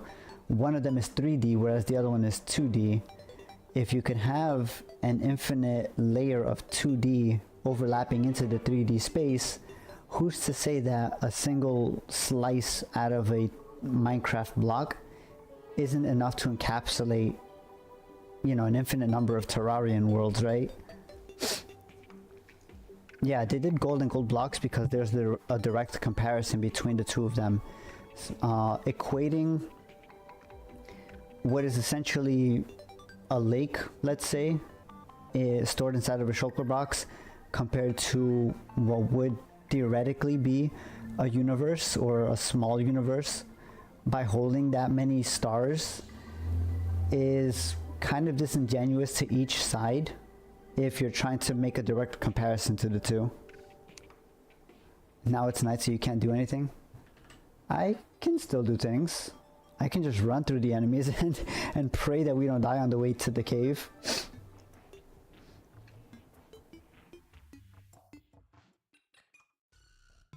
Like die, yes. Dying is still an option.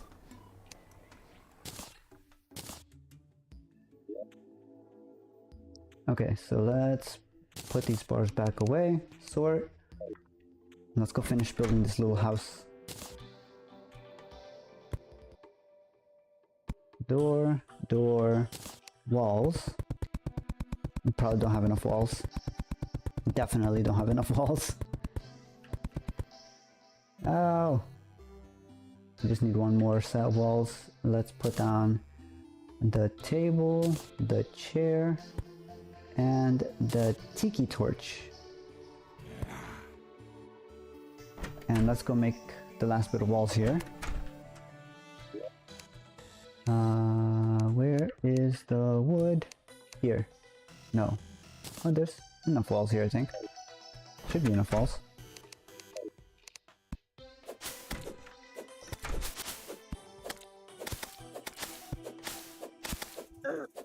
Ouch.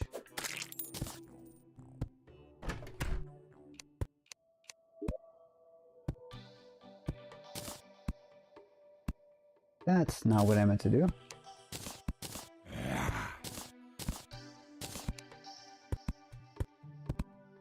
I need one more wall. Terrarians can make a wall in between them, and the Minecraft player can between them and the Minecraft player and place a torch to see the Minecraft player. I'm pretty sure that that works backwards, right? It's like the same way that we can't see into 4D space outside of our singular 3D slice. The Terrarian can block their line of sight to whatever they can see as their slice of 3D, but the Minecraft player can view from every angle into the 2D space. So if the Terrarian builds a wall, that would only equate to the same wall that you see here. We can still see the Terrarian because we see in 3D. The Minecraft player would also be able to still see the Terrarian because they can see in 3D. Building a wall will not save the Terrarian from being able to be perceived.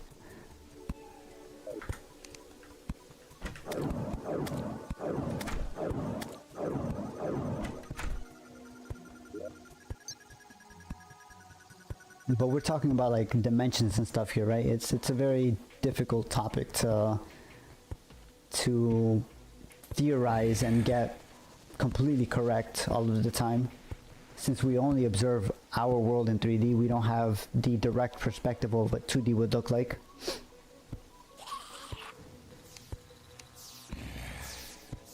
Spam Star Fury to Minecraft player. Yeah, they could do that. That would still work, assuming that they can see the Minecraft player. Like I said, the Minecraft player can still basically sidestep the Terrarian's reality by shifting to a part of the 3D space that they can't see from the 2D side. This is basically like looking into a window, right? So you see everything that is plastered in front of you, but you can't see anything behind you outside of the scope of what you're looking at. Use Zenith. Again, that they can't reach you. I mean, that depends, right? It depends on the scale of the 2D to 3D comparison. If you're talking about Steve being the same pixel height as the Terrarian, sure, you've got definite range advantage. The Minecraft player would only have bows and arrows in that situation, but the I'm saying as like Steve and Terraria are both 2D. Oh well, if you're converting Steve to a 2D space, then obviously the Terrarian has a clear advantage, right? But that's only in the event that Steve would be two-dimensional, which is a little difficult to, well, I guess it's not super difficult to imagine. If I'm pretty sure somebody could mod, you know, Minecraft in Terraria or something like that, right? It's kind of the same way they have the Terraria in Minecraft mods right now, where they're recreating Terraria in Minecraft in 3D. It's really interesting. But I don't know, I feel like comparing the two games in this really weird combat thing, like who's stronger than who, it's weird to me. Terrarian is used to 2D, Steve gets sick because of pressure shift or something. Yes, if he were suddenly compressed from 3D to 2D, he would definitely be out of his realm of comfort for mobility and like just general perception of things, because you would go from being able to see, you know, depth to being able to only see like length of distance, which is jarring. It would be the equivalent of basically losing one of your eyes and being only able to see through one eye. It's something that you can get accustomed to, but it takes a lot of adjustment.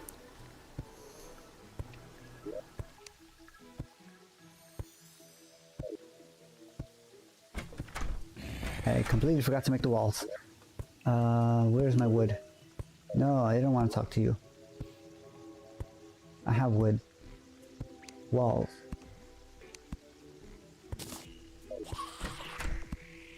I'm gonna pretend I understand that. Okay, so it's kind of like, I don't know if you, as a kid, you ever pretended to be like a pirate, where you like, I don't know, wrap your eye or like wear an eye patch for Halloween or something. It's very different to see through only one eye, where you only have the perception of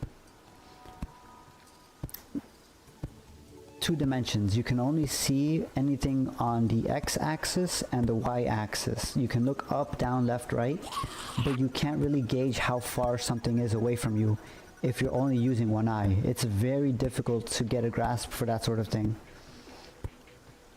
That would basically be the equivalent of that happening to Steve if he were to be pressed down to the 2D world.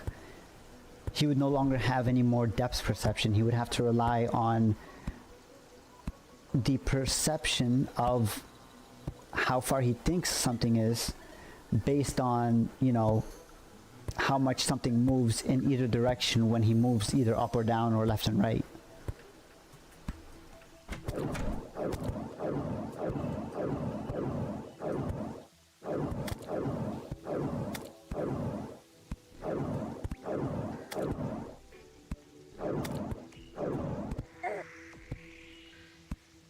Oh, I'm out of mana. Okay.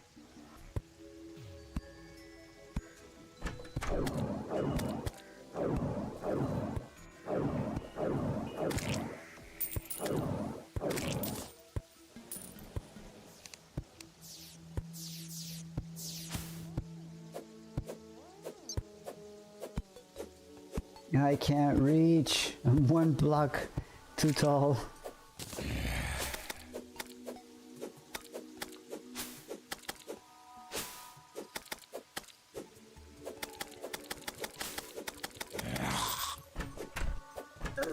Ouch.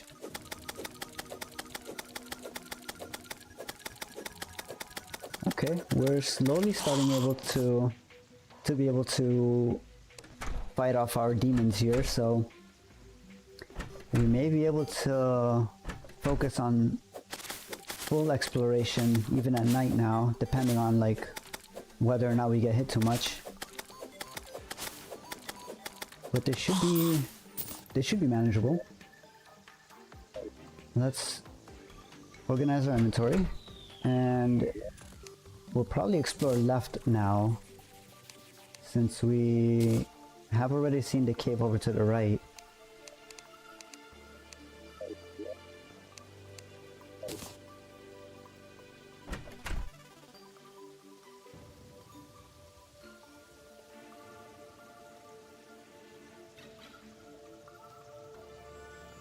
And outside of just building that one house, we haven't really gotten too much progress done. Living tree. That is really close to our starting area. Okay, I'm down. Let's see what we get here.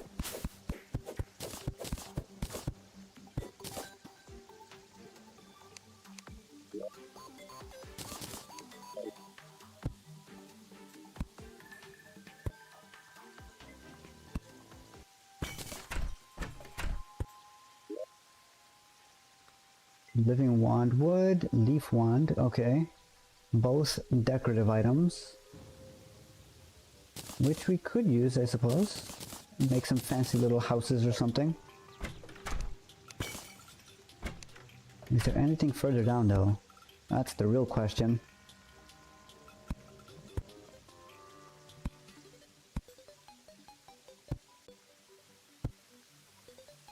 That's a lot of sand over the left side.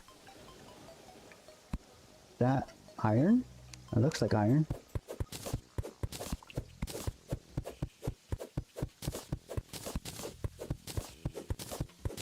It is iron. I will gladly take the iron. There's a little bit of copper there as well.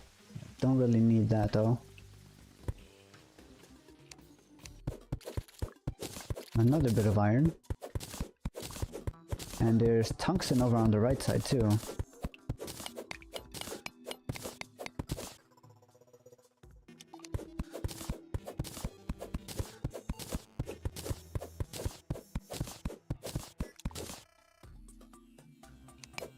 Okay, we're gonna have to get creative with this one.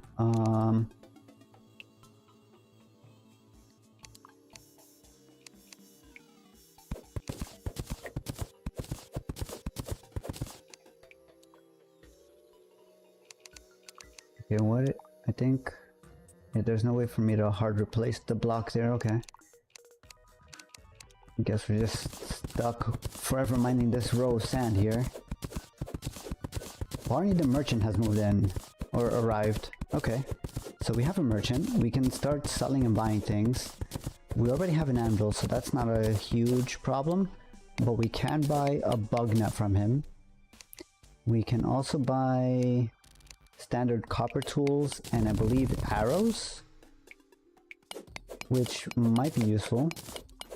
Oh, this is quite a bit of tungsten ore. We might be able to make some good tools and weapons here.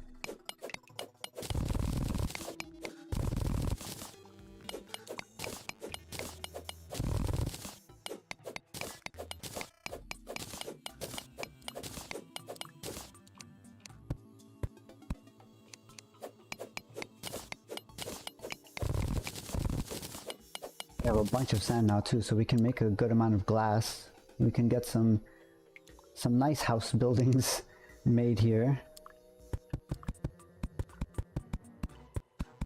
Let's go ahead and grab this little bit of iron. That's a button.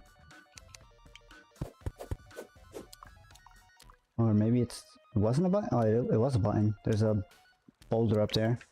Yes, iron. Oh, yes, there is more iron above, you're right. And amethyst.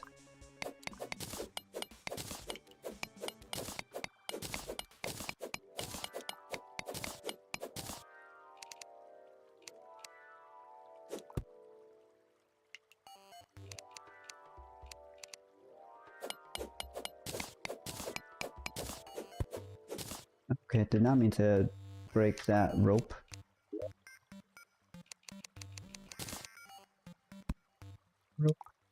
And then I guess I could make coils.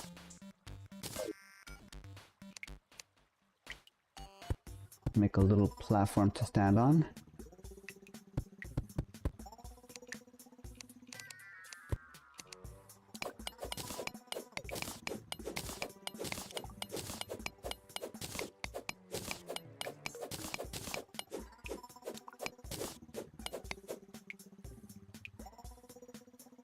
Demonic copper pickaxe. Why is the pickaxe demonic? The starting pickaxe can sometimes have a random modifier on it when you first generate the world. I just happened to get lucky and get the demonic one, which doesn't really do much outside of just increased damage, but it's nice to have to start off with if you have slimes that are trying to jump on you while you're mining something. It'll, at the very least, it'll knock them back and do some damage. Oh, but what did the pickaxe do to be demonic? We don't talk about that. Just know that the pickaxe has done some things.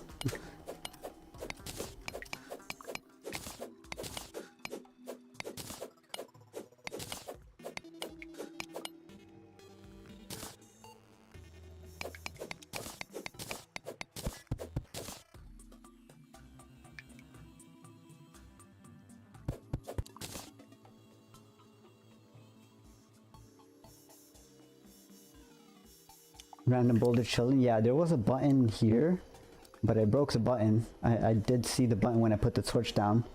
So we just have a pet boulder there now.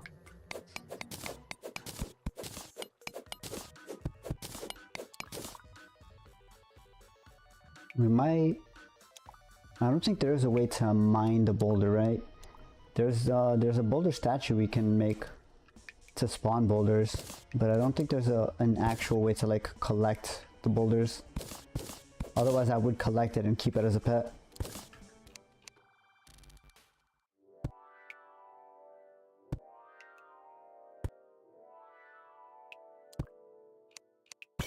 Right into a sand cave, okay.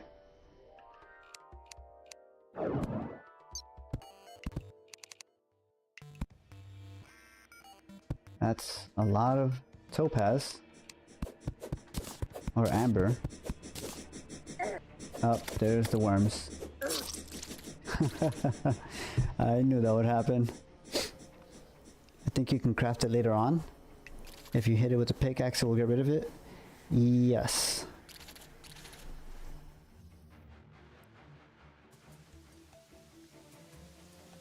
We can get rid of it. Cactus boulder is even worse. Yeah, the cactus boulder hurts a lot. And I think it activates even if you just stand on it, right? It's not like the regular boulder, but you can stand on it and it wouldn't do anything until you actually hit it. It will activate boulder no matter what you do, yeah.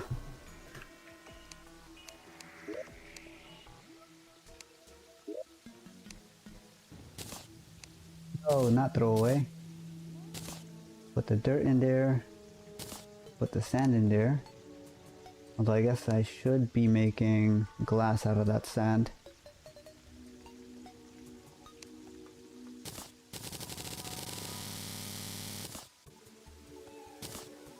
Okay, and then we can make glass walls for windows. There you go, guide. Now you can actually see outside. We'll give this guy a window too, because why not? We're nice. He has a nice little view when he's chilling on his chair. Imagine if after the wall of flesh, the same guide comes back. The guide has the same name. It's not unheard of. There are only so many names that the guides can have. Our first one was Bradley, and then this one is Kevin. I would much rather Kevin comes back than Bradley. Or Brad, whatever his name was. The traitor that killed us at the beginning.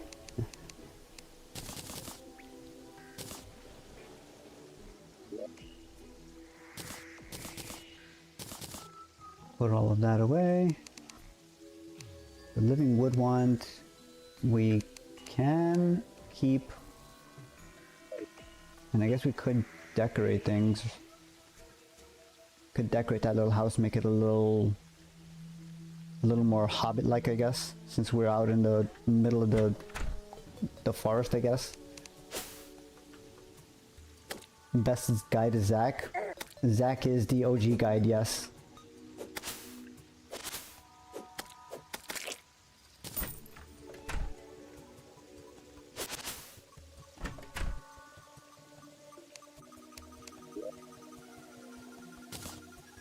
Okay, so how does this work? I don't think I've ever used the living wood or the leaf wands.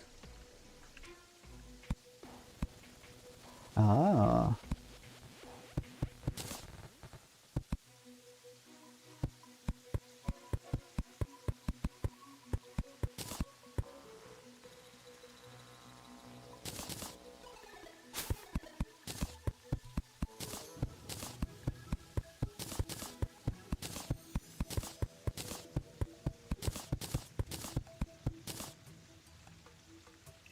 Yeah, that looks kind of nice.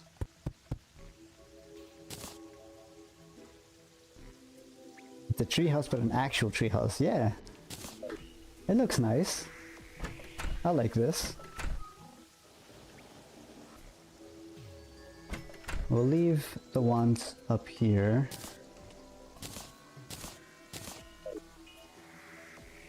And now he has his little tree house. He has a window. The house has a hat. Yes, a hat made of leaves. Could probably add another layer of leaves on top, but I think this looks fine enough. And then we're just gonna add a whole bunch of like small little houses like this for all of the NPCs as we go forward. Speaking of which, I probably should make another one over here somewhere. Let's break this. And hopefully a ghost won't spawn on us. Oh, whoops. Goodbye, worm. I don't have any money because I died. So we'll just focus on building the next house here.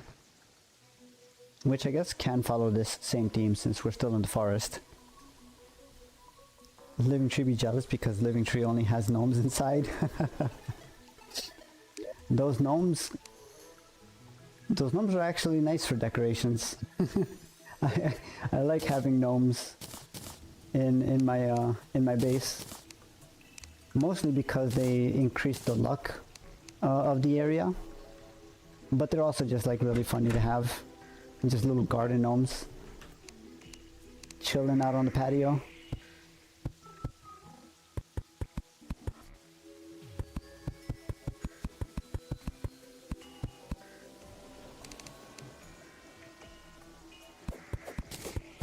When they don't try to kill you, they are nice for decor. Yes, very nice for decoration.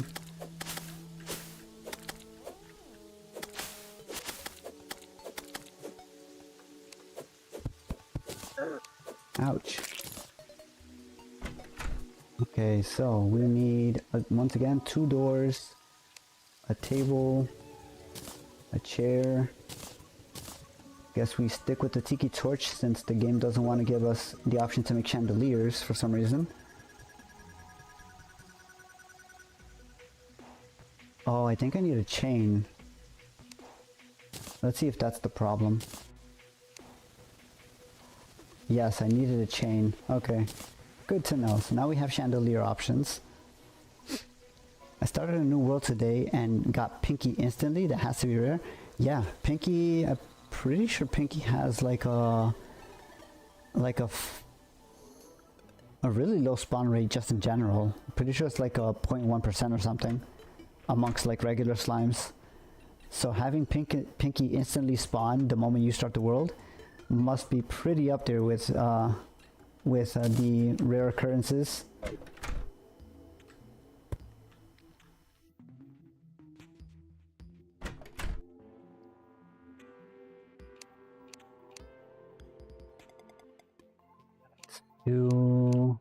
I need to make walls.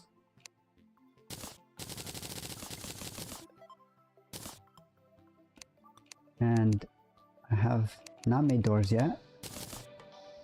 Okay. And there goes my luck for the rest of my life. Maybe the rest of your Terraria world, but I wouldn't say you wasted your entire life's worth of luck on that.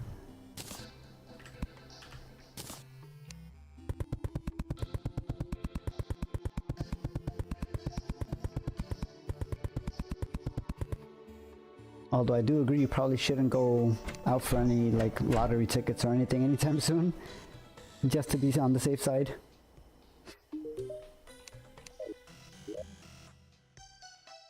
I need more glass walls.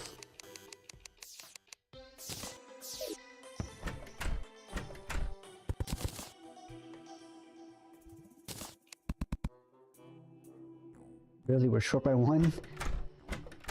That's a very weird count.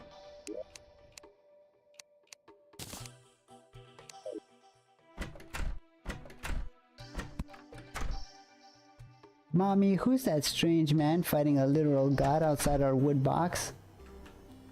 Don't worry, Timmy. This just happens from time to time. God, that must be a really weird thing to have, right?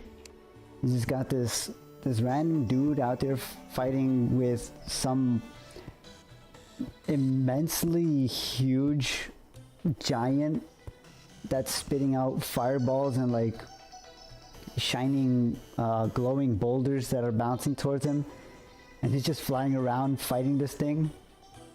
And for some reason, your house is just completely intact. You're just sitting there through all of the chaos.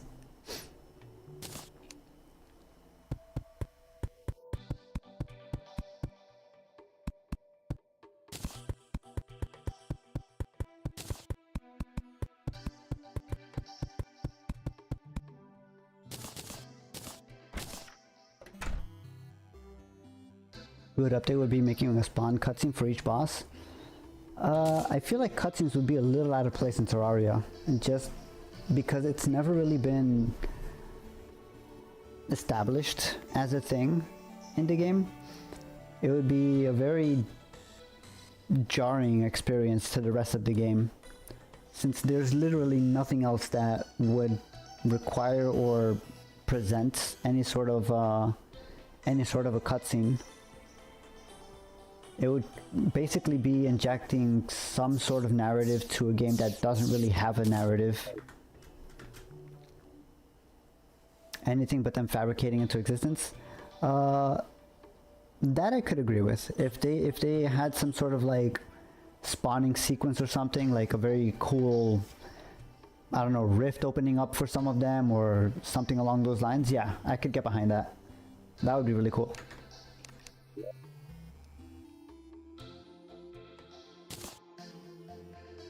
Not living wand, leaf wand.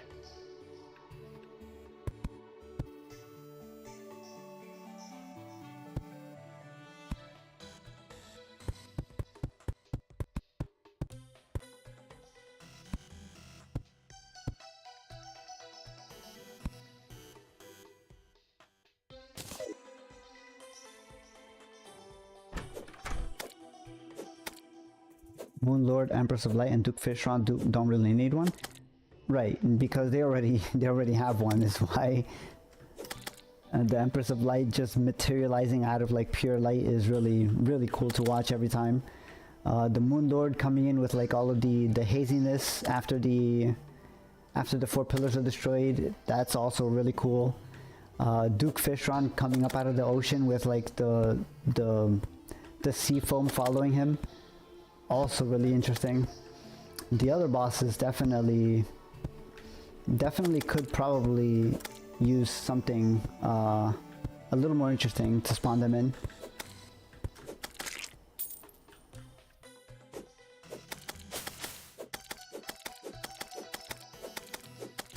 Like they're so smooth, yeah, definitely. The few late game instances that they have some sort of like spawning mechanic, it's very interesting, very nice to watch.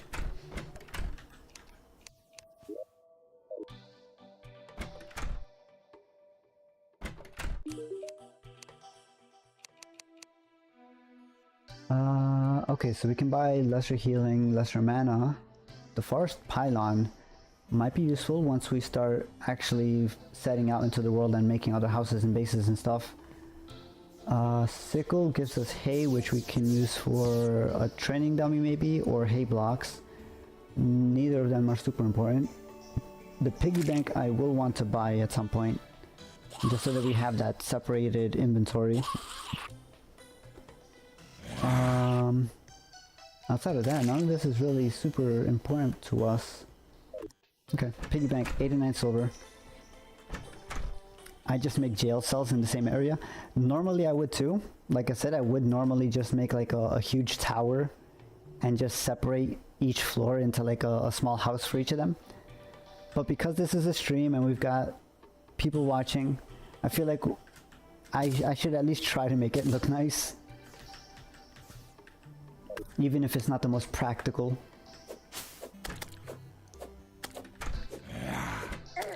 Ow. Oh, we're gonna... Hopefully we don't die here. We'll be fine. Let's go.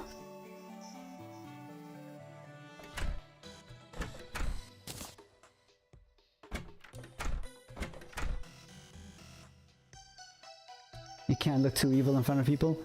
I mean, you could. I just don't personally want to look too evil in front of people.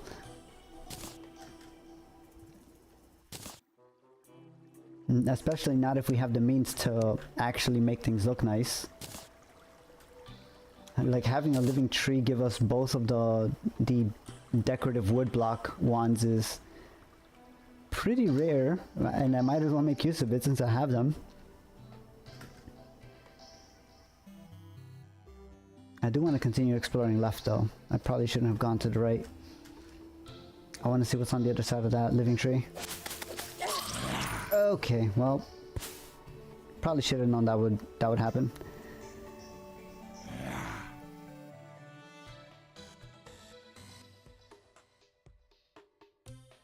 I keep thinking we're like super early into the start of the world, and I keep forgetting I have the magic mirror. I can just teleport back home.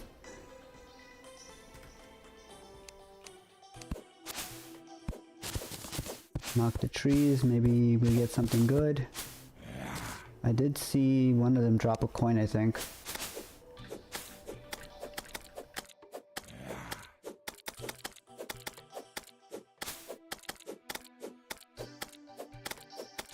Oh no, a long arm zombie. Prefer Ice Mirror because it's just a better looking version. That's fair. It does have a better sprite, I will agree. But functionally they are the same item, so I don't mind it too much either way. Oh, that evil eye spawning out of nowhere. That was unfortunate.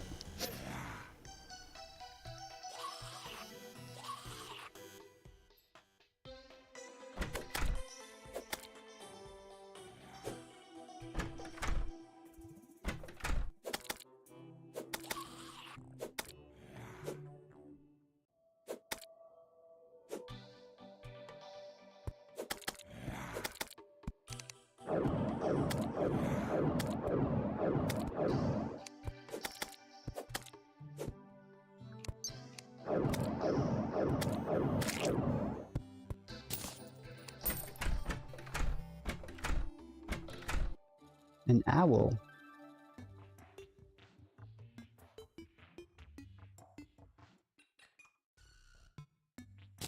I guess we could also make a building somewhere and dedicate it to a bunch of like terrariums and stuff, and capture a bunch of wildlife and keep it keep them in like a zoo or something.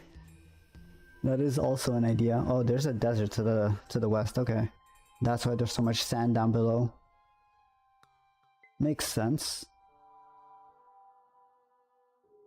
That means following over this way might be the dungeon on this side.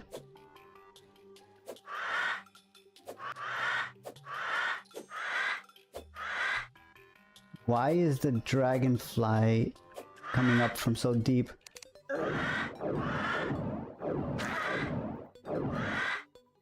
Oh, this is bad, this is bad, this is bad. Those antlion things hurt. Or I could just step on the slime, that also works. Cactus armor has thorns. You are right. I forgot that that's a thing. I can do that.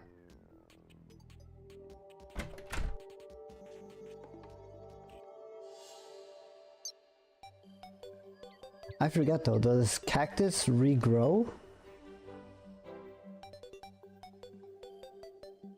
Or would I have to... I don't remember how cactus works in Terraria.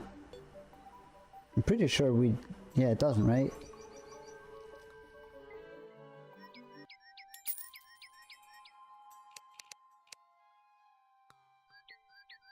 Well, only one way to find out.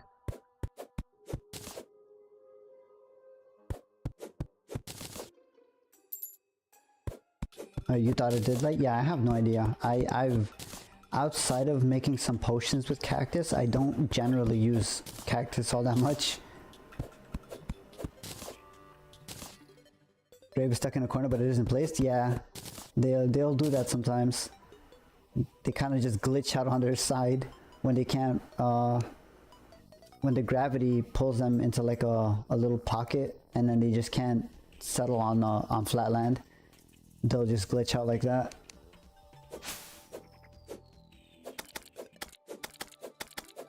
It's sleeping. True. It could be. It probably is. It's had a long night. Where did it go? It's gone. Despawned. Or maybe you guys just imagined it.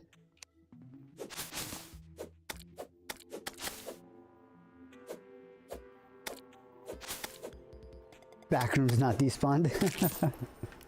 Just phased to another reality.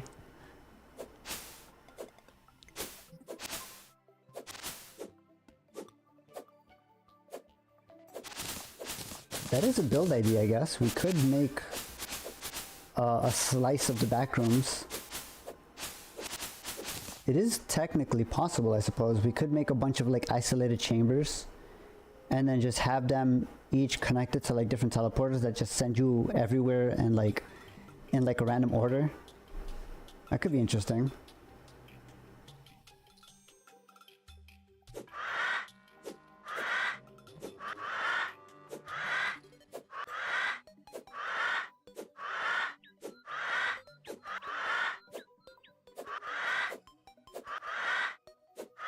The protectors of the whole.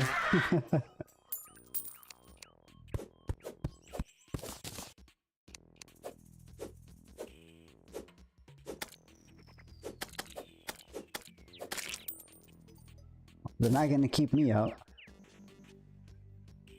I use teleporters instead of the pylons, yeah.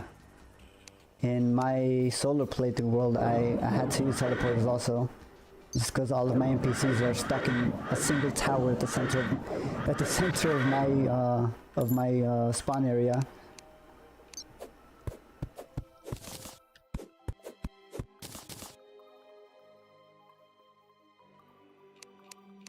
Okay, well, this is why we have rope. Scorpion. This is why we made ranged weapons.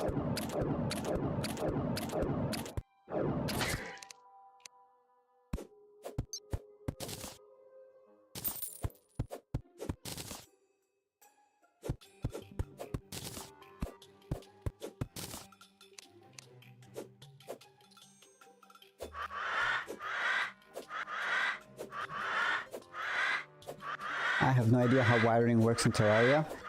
It's not overly complicated.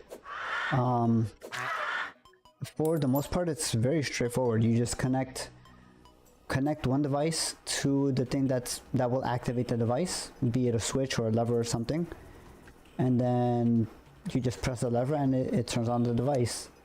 Now there are a lot more complicated setups that you can do with like automatic opening doors and like stuff like that, but that requires a little more conventional programming knowledge because it does go into like programming logic and stuff like that. Use the staff. I use the staff for the antlions. The reason I don't do it for the vultures is because they move around a lot and I feel like I probably miss more than I hit them, and we don't have that much mana anyway. It would probably run out before we actually killed one of them.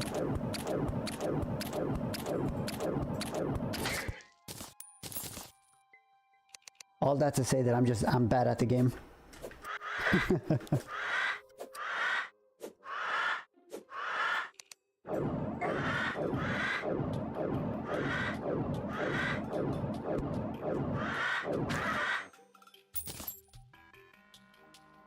I actually switched my doors into walls that phased in and out of existence by the end of the game. Oh yeah, using actuator blocks, or yeah, actuator blocks is definitely a good use of the wiring system. I didn't use any automatic doors to like enter my bases, but I did have an automatic trapdoor that would go down to like my elevator and stuff. It would only open if the player character was standing on top of it. Oh, the crimson is over this side. That's not good.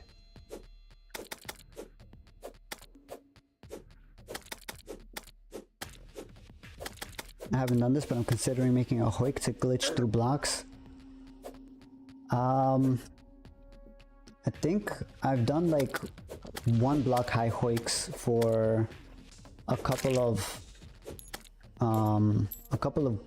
coin farms that I did, but I haven't gone too crazy with the hoik stuff. Ooh. That like bassy squish noise from the spider is really weird. I forgot about that noise. Ooh, vertebra.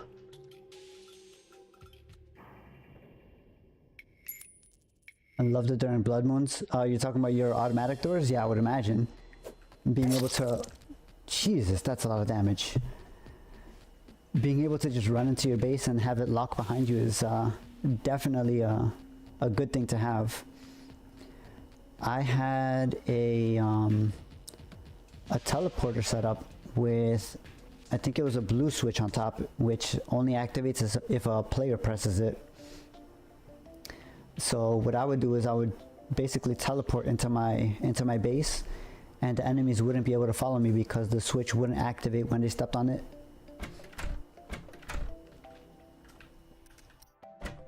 Oh, we got the this guy, the demolitionist, so we can speed up our mining now if we manage to get some coins, which I can probably get a few here. Sell the blueberries, don't need this. Water leaf we will keep. Mushrooms are a dime a dozen. We don't need that just yet. Don't need this, don't need those. We can always get more acorns. And now you are going to give me a bunch of dynamite, or I guess 3 dynamite, and some more bombs. And that should speed up our digging so that we can hopefully find a few more resources. That's gonna do something. More mana is always nice. Armor, right. Cactus armor. It does... It's the same armor rating as wood, so... Let's see if it'll actually do... Whoops. Did not mean to do that. Yep. Set bonus, attackers take damage from the cactus spines. So we have a little more survivability. I guess with the returning damage, so that should be fine. Let's put these ones away, clear up some space in our inventory. Water leaf also put away. I should make a bottle for potion crafting here. Where is my glass? Glass.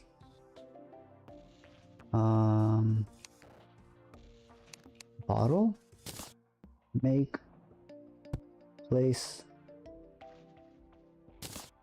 and I guess we'll make a few more to fill with water and make a few potions. Did I see any water anywhere? All the way down there. Okay.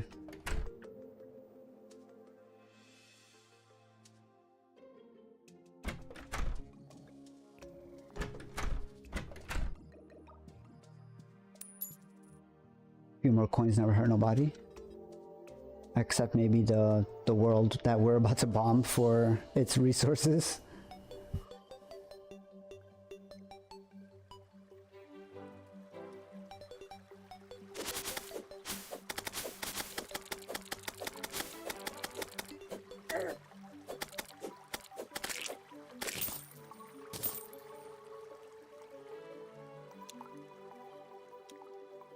Wait, that's a puddle of water I can stand in.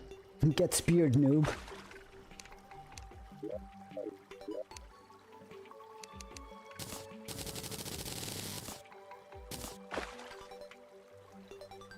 Waiting? What are we waiting for?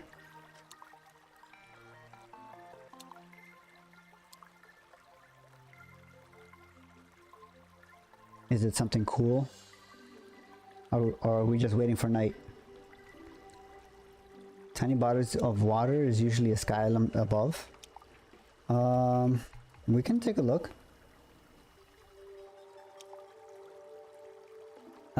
Probably not now though, it's about to be night.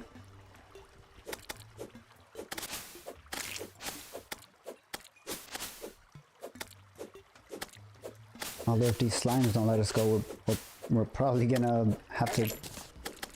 We'll probably be better off going up rather than back to the base anyway. I also don't have that many building blocks to go up. I guess we could chop a couple of these trees.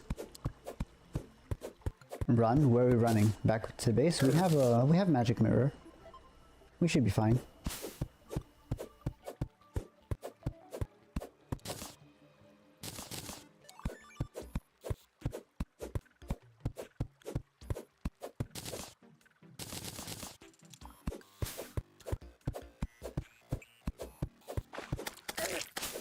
Okay, that's painful.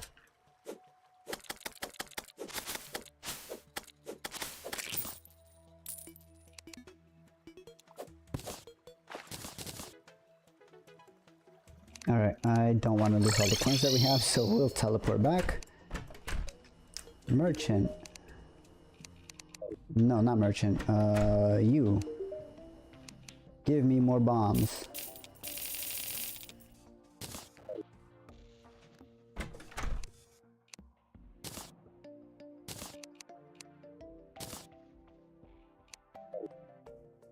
And actually, given where that puddle is, the world being what it is, the Sky Island will be somewhere in this box. So if we just make like a staircase from here somewhere, going up, we might be able to just hit the island.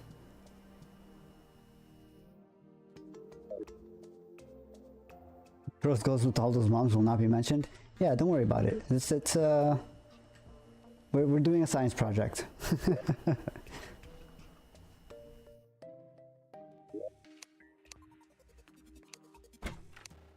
Actually, cactus in here should be fine.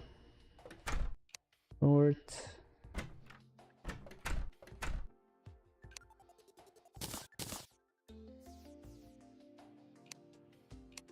I was about to say, I'm surprised we don't have the materials for any potions, but we can make regen, which I guess we could make preemptively in case any of the bosses, well, for whenever we actually get to one of the bosses. The Science of Death? Yes. The Science of Death is not an accurate science, but it is a science nonetheless.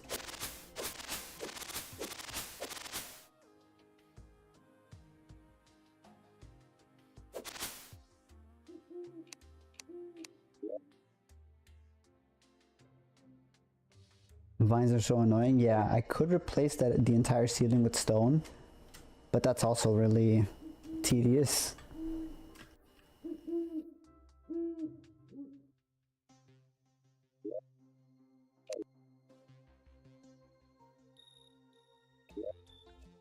Alright, let me see. The furthest we've gone down is here.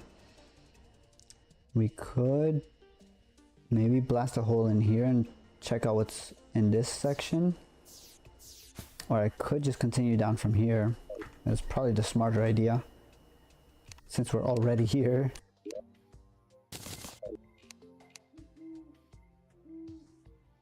Like how the NPCs stare at the door all day long? Yeah. They don't really have much else going on.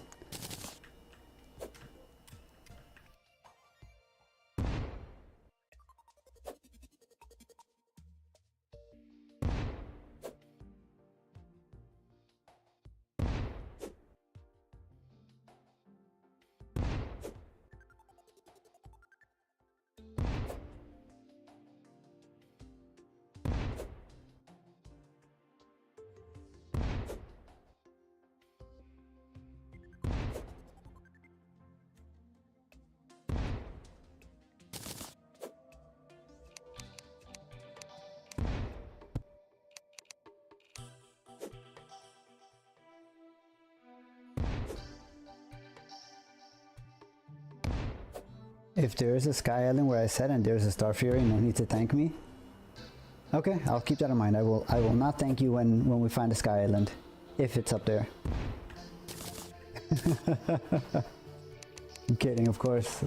If there is a sky island, thank you very much for letting me know that that's even a thing, because I didn't know that that was a possibility.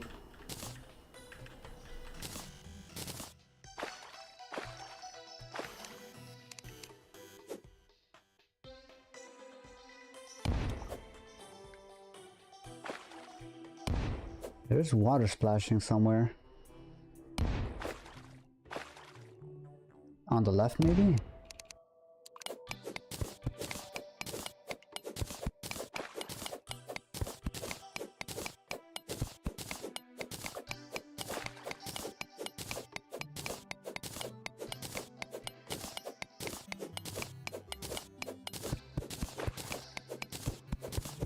If it's a lake, you can find me.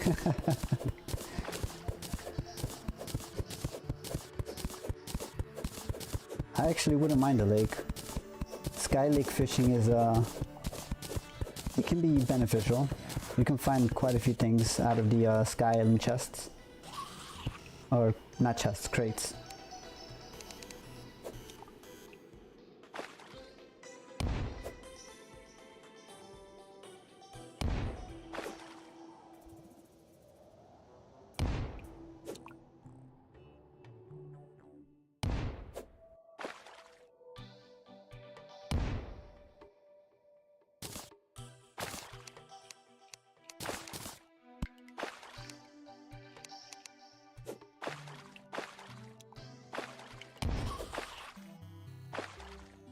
My question is, who threw all their crates with stuff into them in the clouds? That is a good question. But whoever it was, I am very grateful to them for giving me so many so many rare materials and such. Instead of having to generate completely new worlds and go through a bunch of different sky islands when I can just fish them up. And yes, iron, more iron, all the iron. Never enough iron, especially if you're trying to make your houses look nice. I don't understand why chains are so expensive in this game.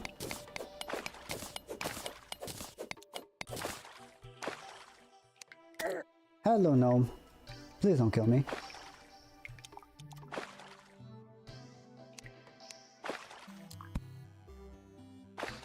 Man, if only there was a way to bring him up.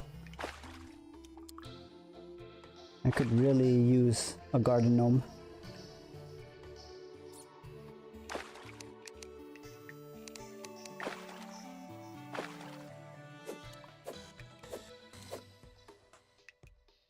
I thought gnomes are in living trees only.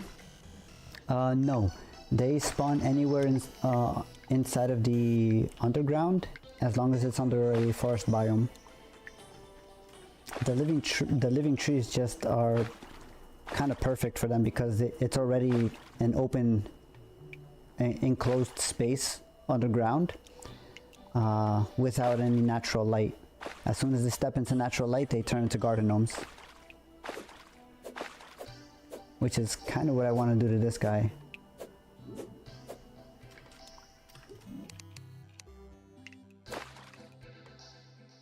But for now, we keep digging.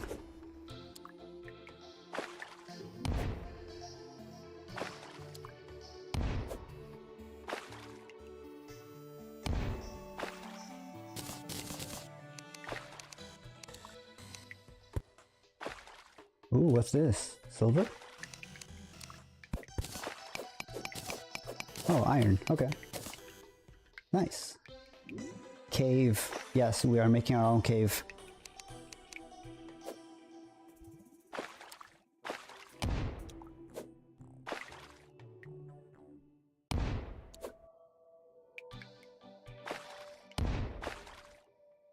Oh, that's fall damage. Okay. Well, at least we lived.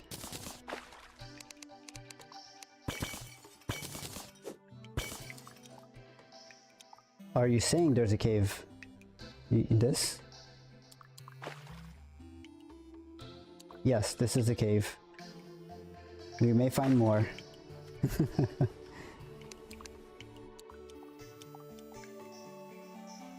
And I believe this is mud under our feet. Not sure if there might be anything else useful. I feel like there was something over on the left. Hopefully better caves? Yeah, hopefully. Oh, that's water, I think. Oh, no, it's not. Well, there is water, but I thought this entire thing would be flooded. There's tungsten here, though, right up there.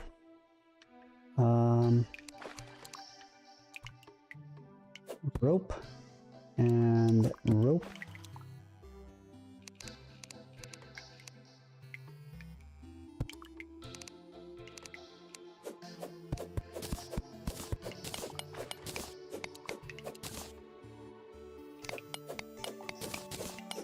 Chest, yes.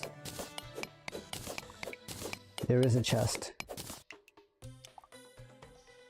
I also do not see TNT, but this also is not a dead man's chest. The dead man's chest will usually look like a gold chest.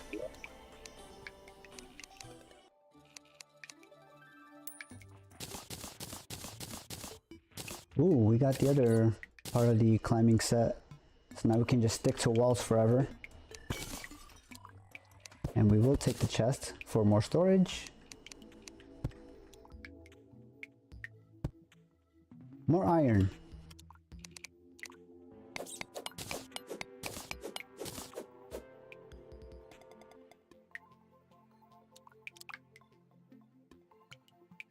No, let me up. There we go.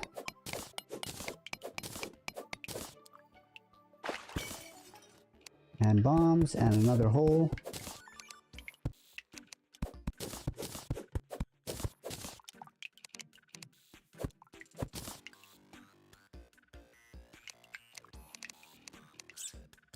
Ooh, copper. Not super useful, but nice to have. Another tiny bit of iron down there. Let's take care of this guy.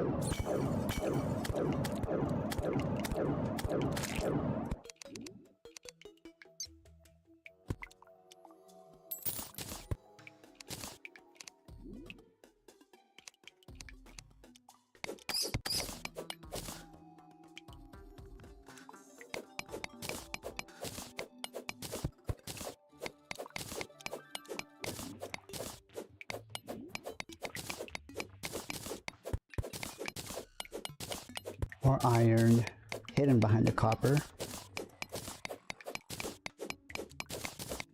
Doing decently well with the metal here.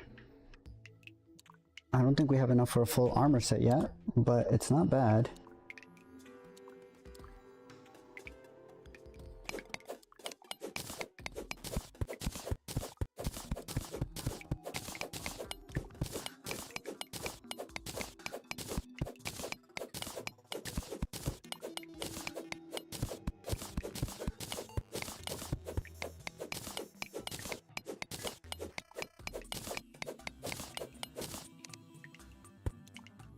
I'm glad I stopped. That's a lot of water. What's that?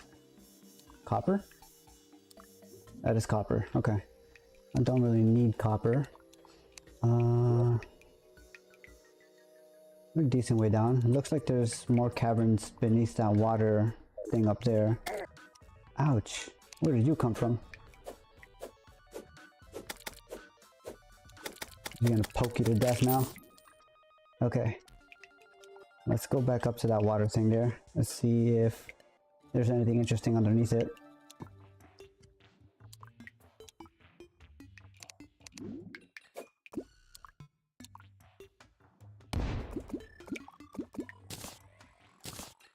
There was a bit of tungsten here that flashed.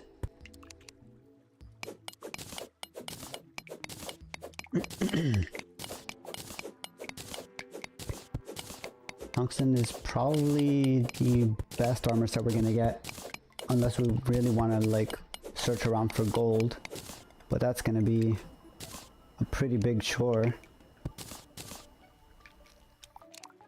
emeralds and more copper.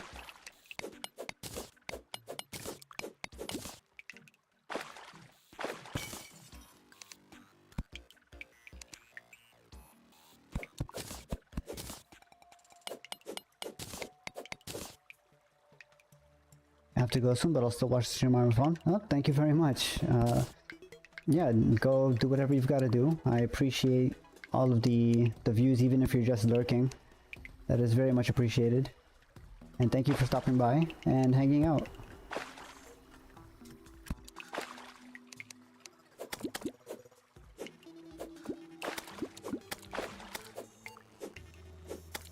My phone isn't signed in, so I can't chat. Oh. Well, again, I still appreciate the lurks, even if you can't chat.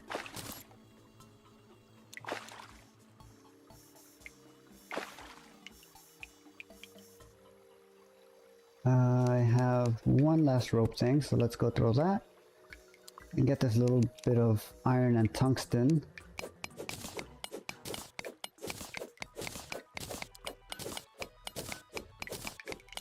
I think once we get a decent armor set, we're gonna go looking for Skeletron so that we can actually get some actual progress moving here. How much stuff do I have? Where's my metal ores? 17 copper, 42 iron, and 29 tungsten.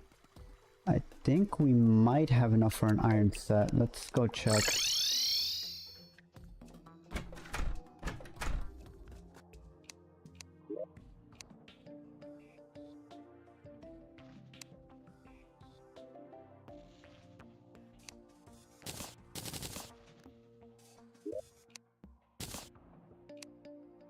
Probably not. Almost. We need 10 more bars. I can make a watch. That way we can see what time it is, regardless of wherever we are. So let's do that. Let's 15, 25, that's 40. You need 60 iron for the iron set? That's ridiculous. Okay. If you somehow can get to Underground Crimson, you can get to a demon altar and make suspicious looking eye and get a decent amount of crimson to make weapons. Yes, you are right. We would need to find some lenses first, or I guess farm the eyeballs at night. It shouldn't be too hard once we get a decent armor set. The key here though is that we need the armor set. Whoops, wrong button.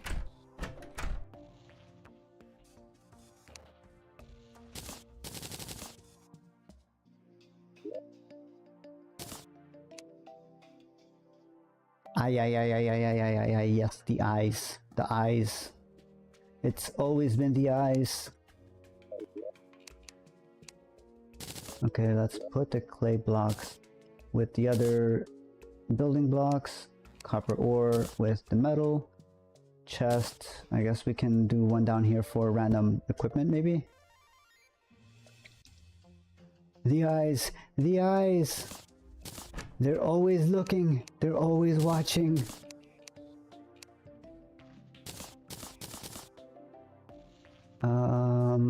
Let's see. Night Owl Potion could be good at night for whenever we actually start boss fighting. Surprisingly, we are still at 100 health. We have not seen a single health heart. Gotta go now. We'll watch on my phone. Alright, well, thank you for stopping by, Noob Master. Again, the lurk is appreciated even if you can't chat. Thank you for coming by. And I hope you have a good one.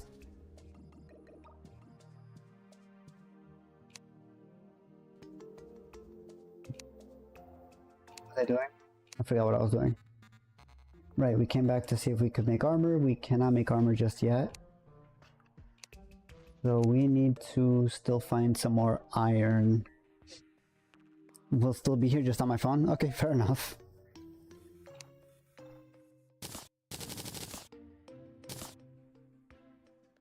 We do have some platinum bars, which I don't think makes any armor or anything. Or maybe we just don't have enough.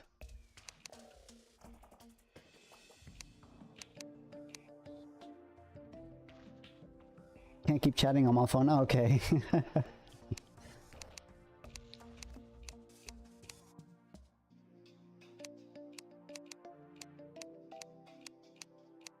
I'm wondering if the iron set is even... Well, I was gonna say is it even worth it, but we've already made the helmet, so... Guess we'll commit.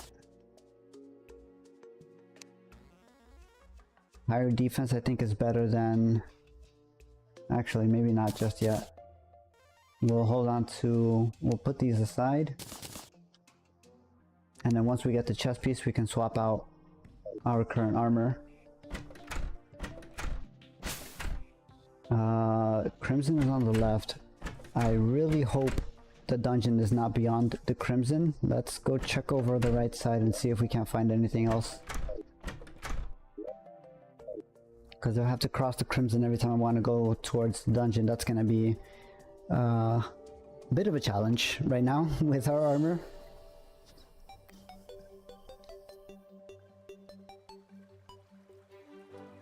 But we'll see. Oh right, I wanted to make stairs also, I guess. So we can make a bunch of platforms. And check and see if that Sky Island is actually up there.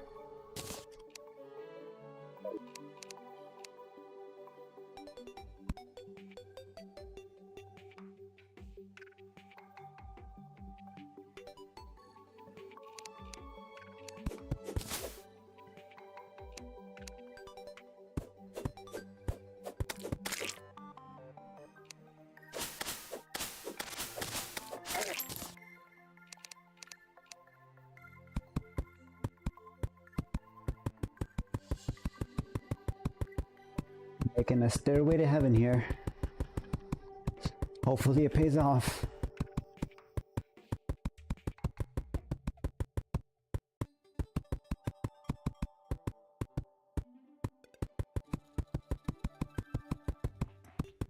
Did I even do the math right? It looks about right.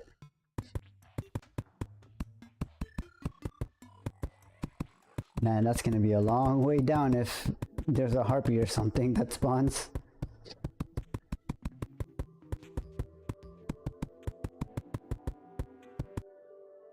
Okay, we are about halfway. I don't see... Oh, there's the harpy I was worried about. Okay. She is thick. She's got 300 HP. This is gonna suck, isn't it?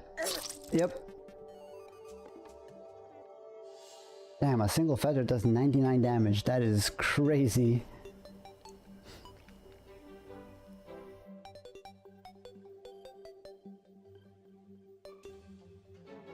Unfortunately though, it doesn't look like there's a Sky Island up there.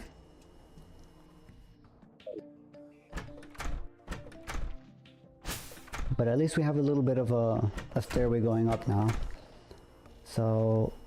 at least in the future, whenever we're ready to start exploring, we can just make a really long path off of it, I guess.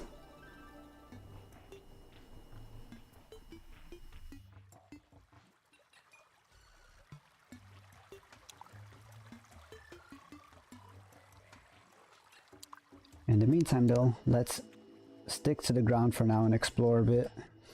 Although it is about to be night, so we'll probably be sent back to the base relatively quickly.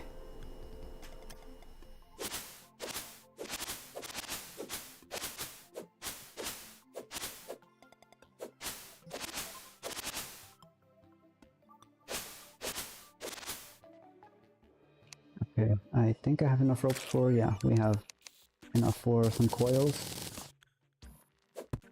Throw one there, and up we go.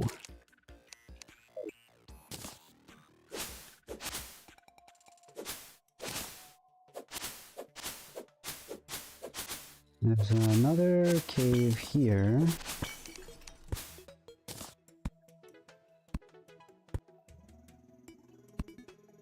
Let's just quickly check to see if it leads anywhere interesting.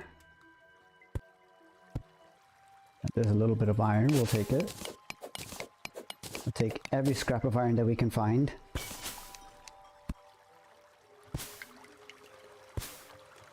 Ooh, there's a little hut. Okay. We might find some, hopefully some gear or something interesting.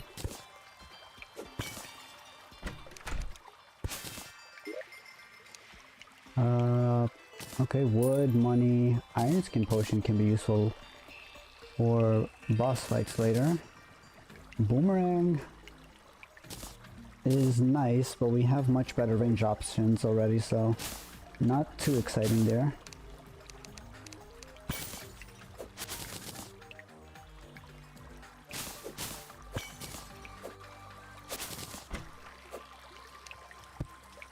And this is next to a frost cave. Interesting. Okay. A little bit of tungsten.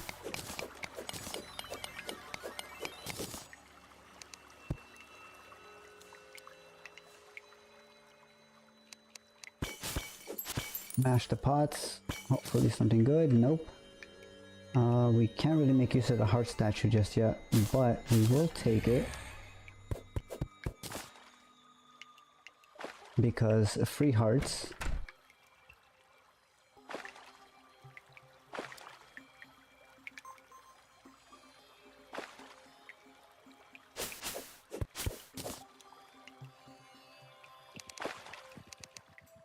Okay, what's up here? Oh, a gnome.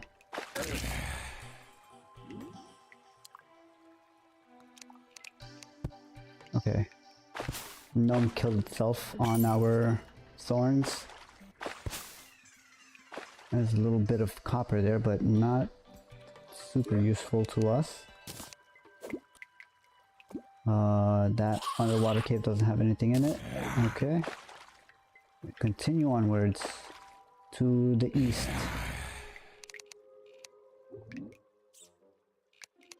Once we get out of the cave anyway.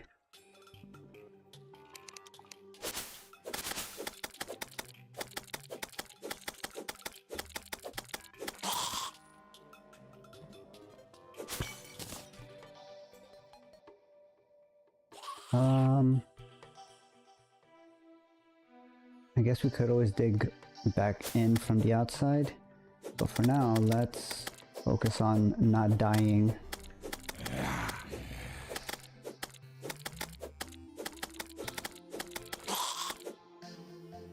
Okay. Onwards and upwards.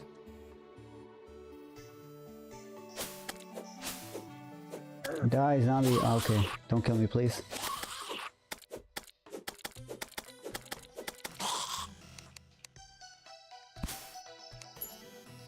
We can always dig the path back when we're going back. Actually, no, we can't because we will be probably teleporting, more than likely.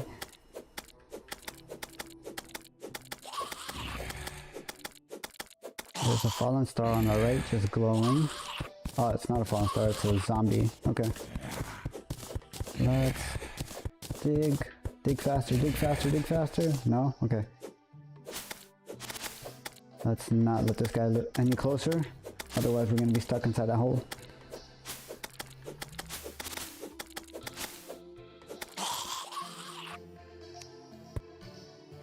Okie dokie. And then we finished digging this out. So we have at least a little bit of a faster path through this tunnel.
Just want the demon eyes to drop lenses, come on.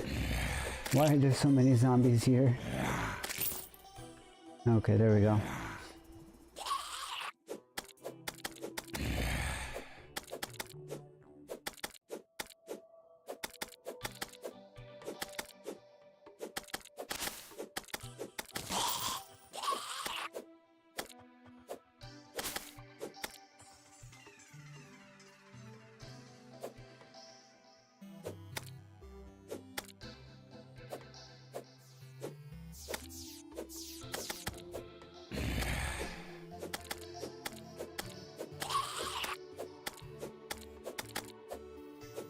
More demon eyes.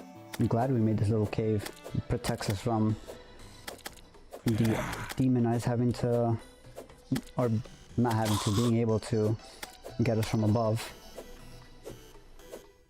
That way we can just focus on poking them whenever they get too close.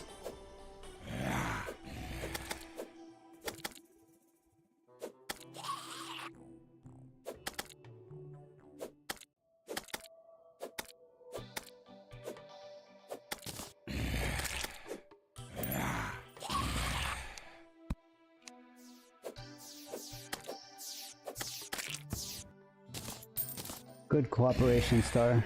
Thank you very much.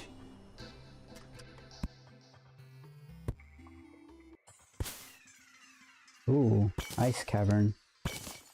Ice biome.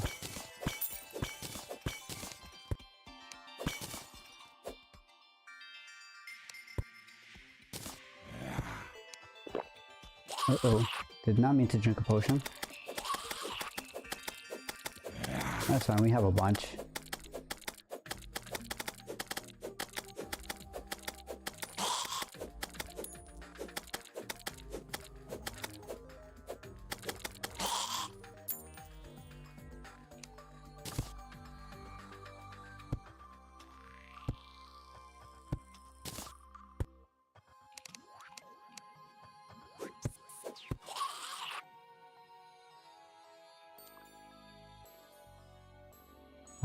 This tree is gonna be annoying. Okay, let's chop this tree down so that we can actually get in and out of this hole.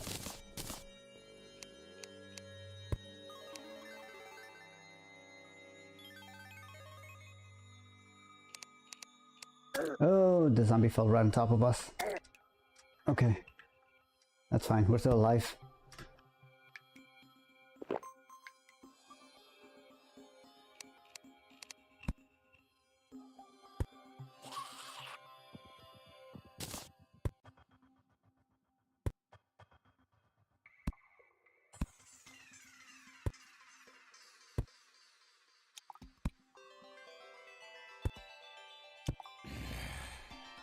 Okay, we're almost at the other side of the tundra, I think.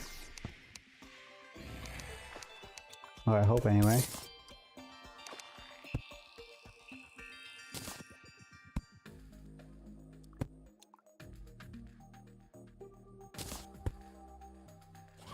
Another cave. Step stool without any modifiers is not the most useful accessory. We'll leave that there for now. Not sure if I want to go exploring in there just yet. Kind of want to just see what's in the rest of the over.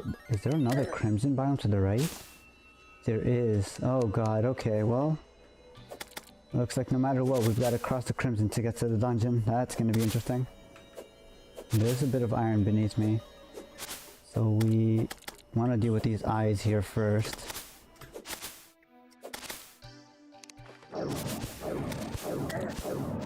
Rude.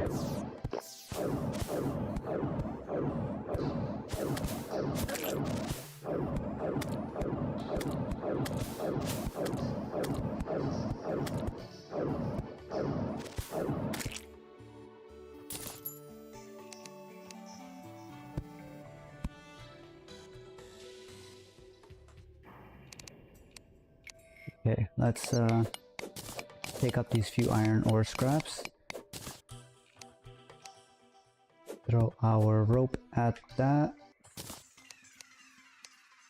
And I guess we'll explore here a bit since we can't really pass through the Crimson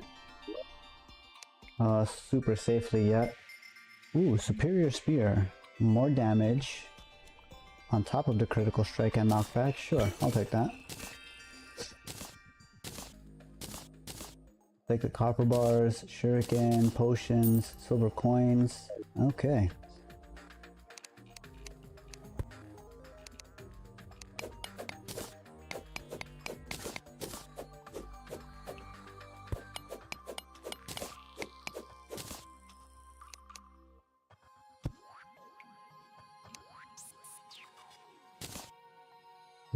Okay, this is a little dangerous.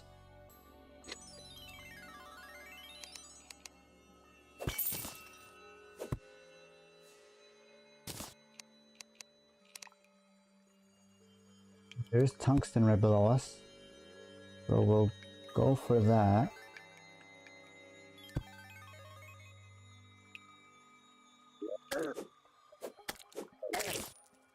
Ouch.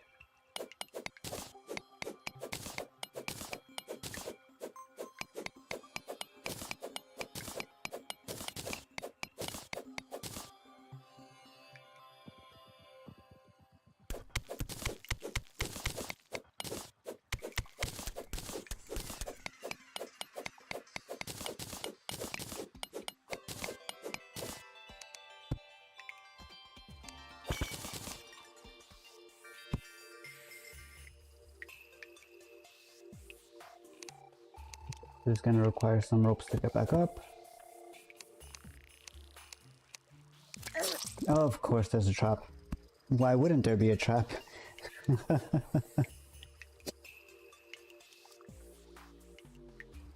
We've got to come back for that. That's a whole gold and a half that we, or a gold and a quarter that we dropped there. That's a bit of a journey to get there too. Let's empty some stuff here.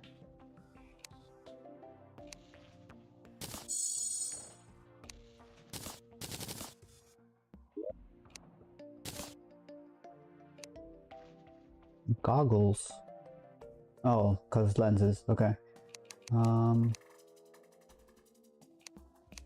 We can leave the Fallen Star with the potion craft. I think that's a potion ingredient, if I remember correctly. Same thing with the day blooms. Statue goes with decorative stuff. Boomerang is gear. Frostthorn, Shiverthorn in there. Ice torch. Ice blocks. Snow. Wood we'll keep on hand just in case. Alright, back to looking for stuff. I guess more importantly, retrieving that gold that we dropped.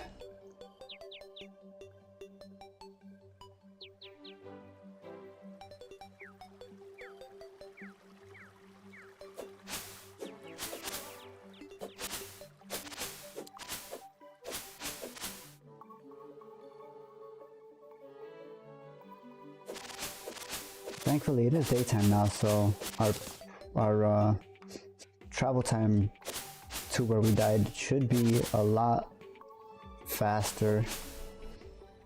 So we're not worried about having to kill zombies and everything the entire way there.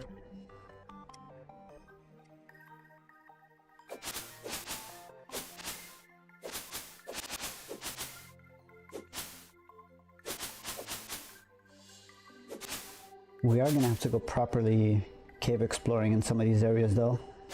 We could definitely stand to use some sort of a movement boost. Any sort of boost that we find would be very nice.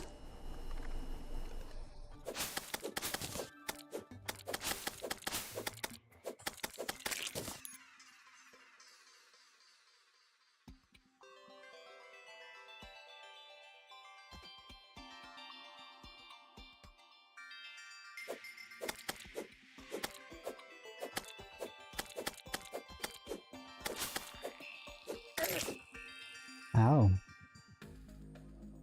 That didn't do too much damage actually. 21. 21.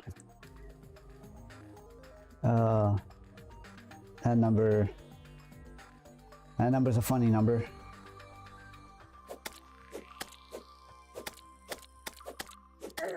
Ouch. Okay, that's not great.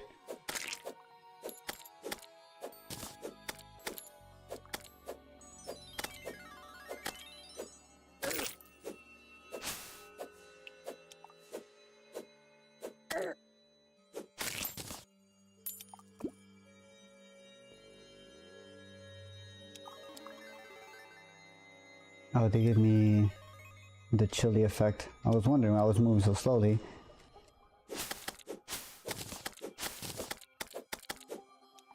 Okay, yeah, you can just beat down their slime. Alright, down into this cave where we died. Hopefully we can pick up the gold that we dropped. I stepped on the stupid trap again. Oh my god. There's actually no way.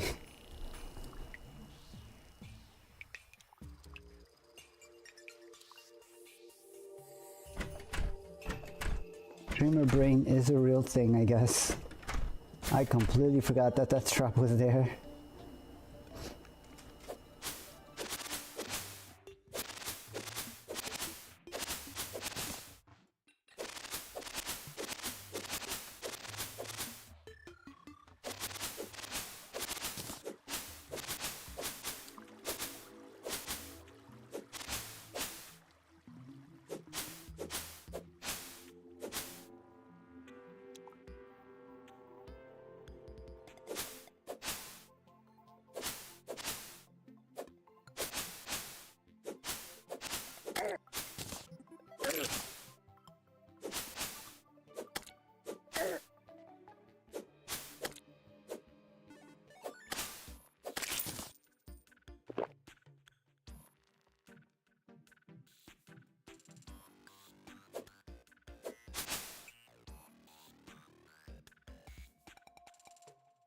Alright, so heading back over there, and hopefully I don't stand on the trap like an like an idiot this time.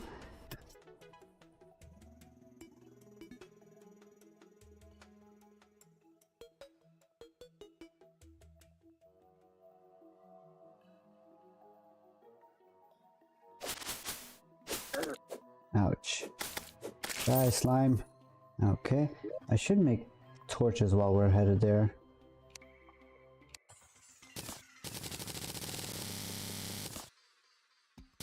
Not out of hose for a while.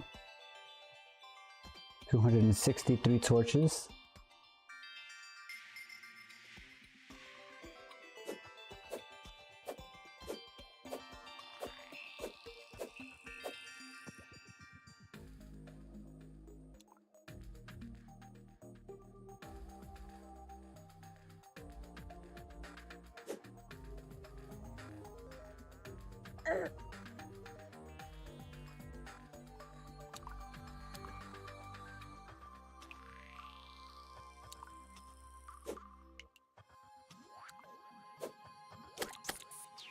Yeah, I think even in Terraria, the cold area is probably my least favorite.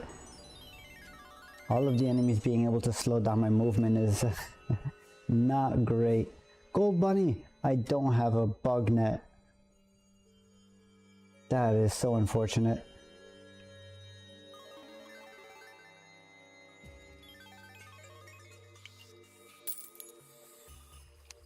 Okay, let's break the pressure plate. We've got our gold back. 07 to the gold bunny, yeah.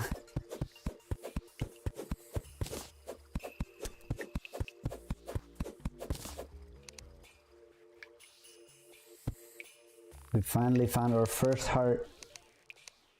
And only 2 hours and change into the stream.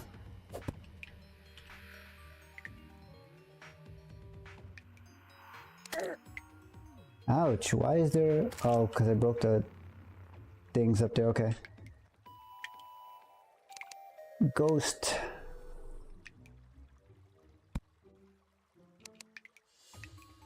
Okay, so we've got an ice slime from above. That should no longer be able to reach us, okay.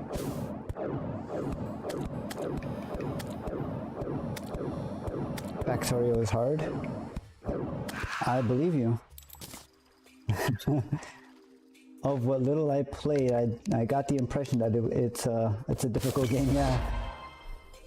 There we go, finally our first heart.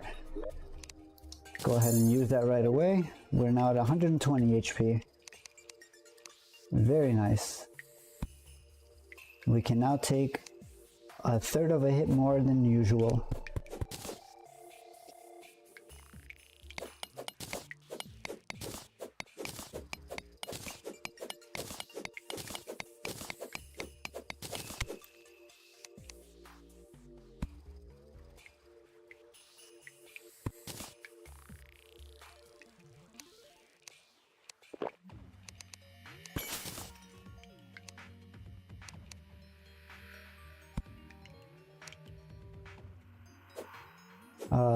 Back to the topic at hand though. What's going on with your Factorio?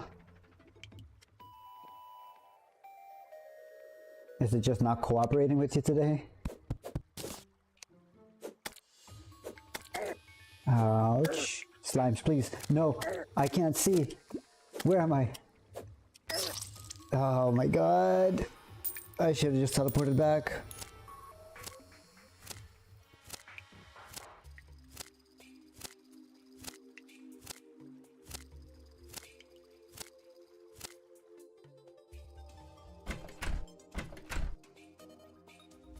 I'm reluctant to go scorched earth on my factory.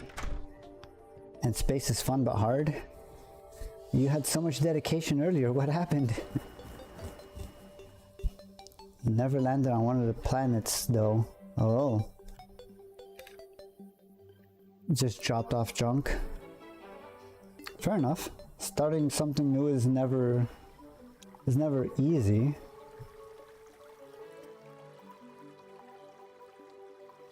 Well...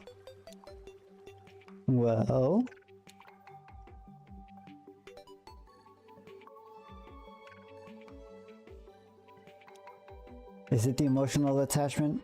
I feel like it's the emotional attachment. I'm making tier loot and that would be hard to store. That's fair.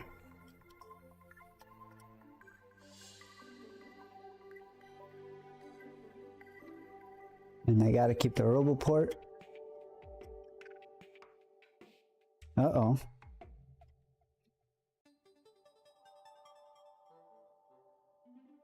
Did you accidentally hit the launch button and abandon everything?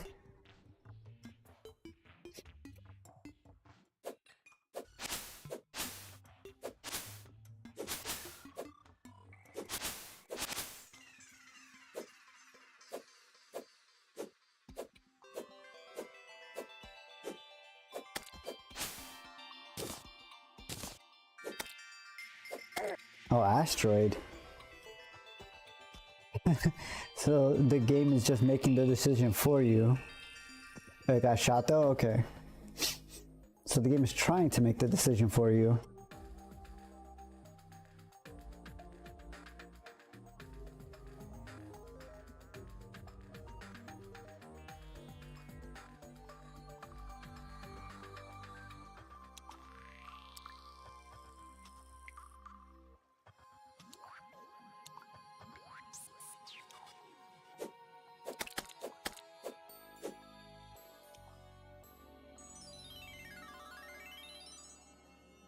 Oh, almost fell into that chasm. Although I guess this is kind of connected over this side, so it should be fine.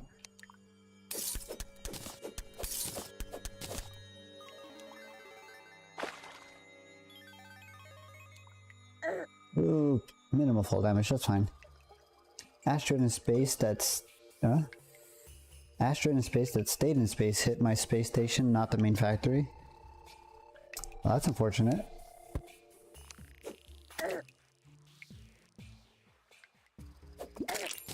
Ouch. Okay, I died over this way. It doesn't look like there's anything spawned here, so that's good. Let's toss down some torches so that I can actually see.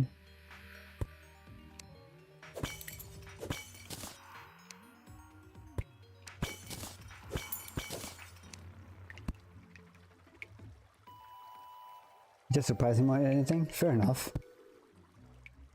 I mean, if your base is able to shoot down an asteroid, then yeah, I would imagine it's just more surprising than anything else.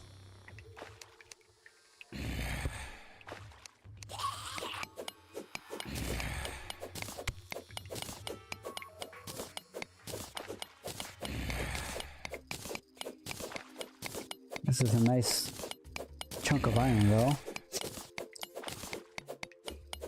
So we're at how much? Like 20-ish on us, plus whatever we have back at the base, so 30. I think we have enough for, we might have enough for the iron armor set, unless I used some. I feel like I used some at some point though.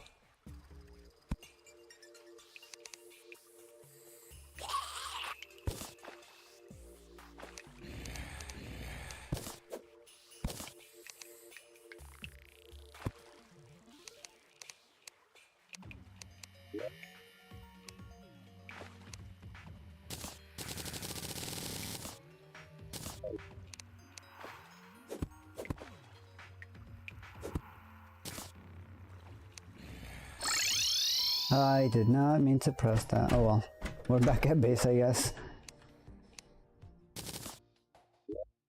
Put the sugarthorn seeds in here with the flowers. Rope stays there. Great pressure plate goes with building blocks. We smelt down all of the iron bars and hope that we now have enough for the chest piece.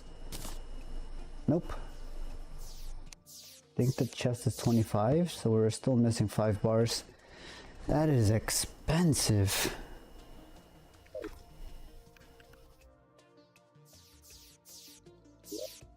Okay, well, we got our money back. We're at 84. We did make some decent progress into the hole under the house. So I guess we could maybe continue blowing some stuff up down here.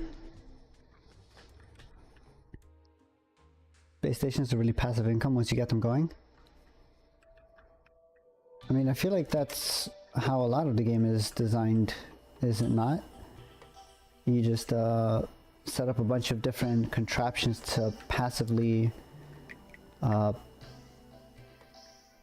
fund, I guess is the right word, your future endeavors.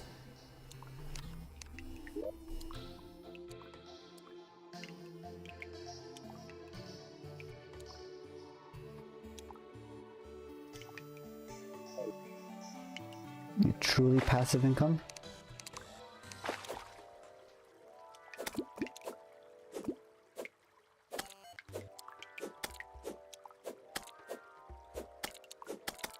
You don't have to change where you mine any. Okay, interesting. I mean, yeah, I guess whatever it's doing up there is it's kind of just in space anyway, regardless of anything. I don't really see a situation where you would have to move a space station outside of wherever it's operating already.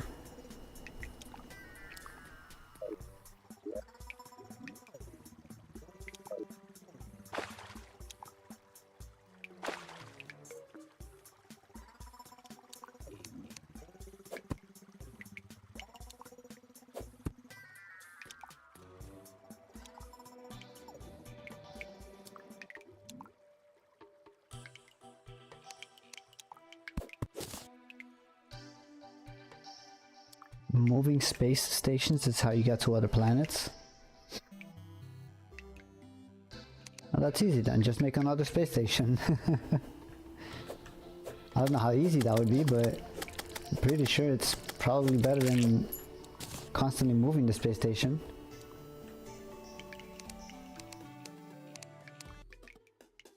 Unless it's not, in which case feel free to tell me that I'm wrong. But it's expensive. Fair.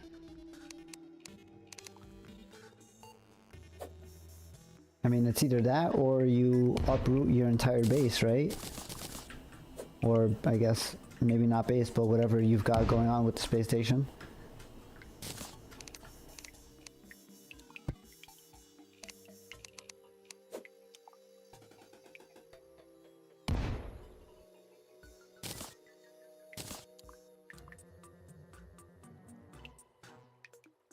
Moving it is better because shooting down asteroids is one of the ways a station makes passive income.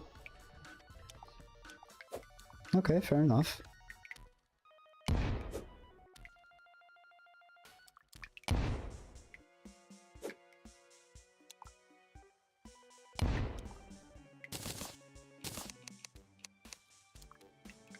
So if you're moving the space station around anyway, why are you so hesitant to just go and explore the rest of space? I mean, outside of like the tiered stuff that you're making, you could always just set that up at the new planet that you're going to. And who's to say that the new planet that you go to doesn't have like already high-grade materials that you can work with, just to speed up the process of getting there again.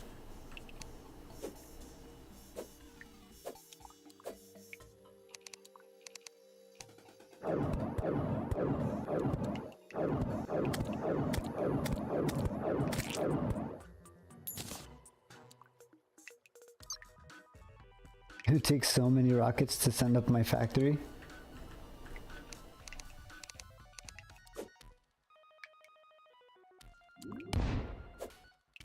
I mean, fair. Is your main concern then just the amount of material that you would need to use? And the new planets are really bad to have a main base? I mean, you don't need to make it a main base, you can just make it like a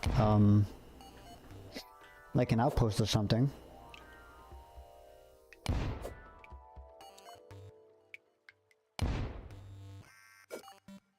Most of them have more hostile enemies or less power options. I mean, that just comes with the territory, right? You're visiting other planets that are uncharted. You've gotta try and figure out how to make them viable as outposts.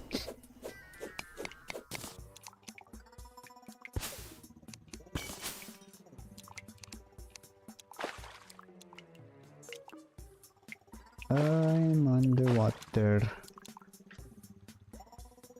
Can I please jump across the pond? Thank you. Nothing up that way. Let's go this way. Oh, another heart down there. Very nice. That brings us up to 140.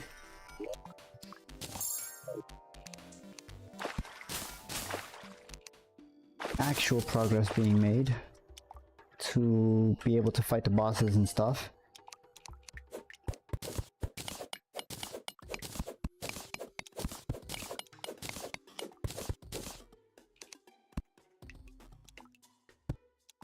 Ooh, okay, interesting. We've got amethyst, platinum, and tungsten here, and a worm coming up on us somewhere.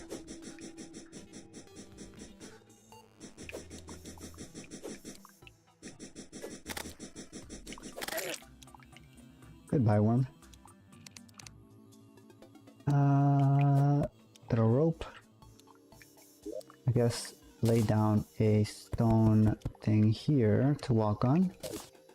And now we mine.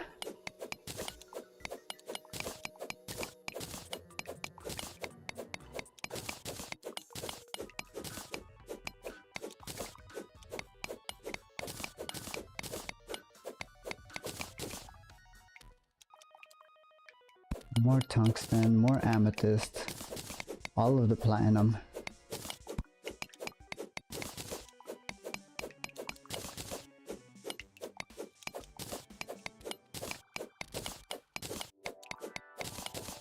We've gotten quite a bit of tungsten so far.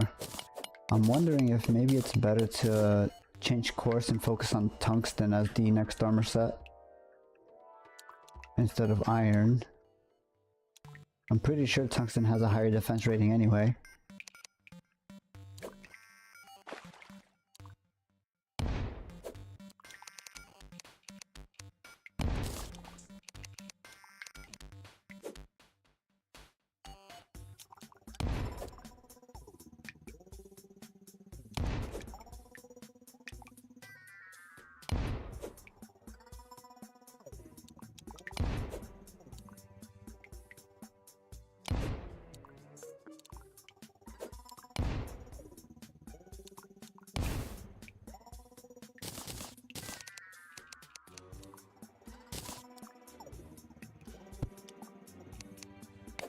A little bit more platinum here. Another little cave here and another to the right. Let's check what's over here on the right side.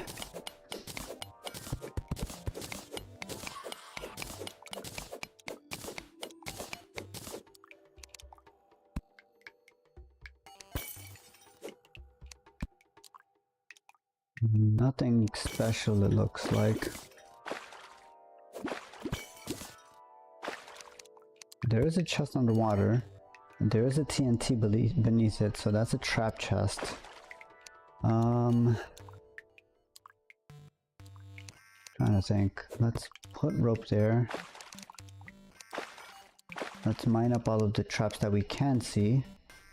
And hopefully we don't die here.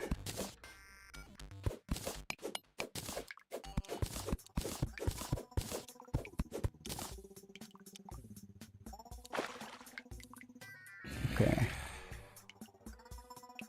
Opening the chest. There was two more TNT. Those are two different explosions there. Okay. Fair enough, game.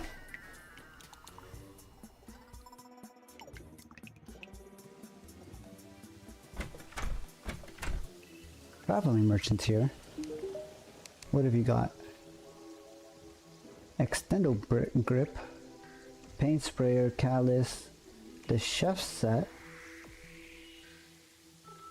and a painting. Oh, he has sake. Nothing super useful, I don't think.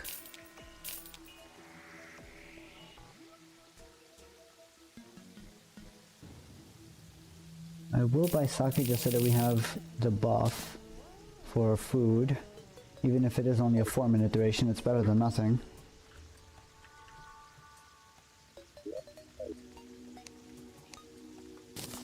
Store items into the chests.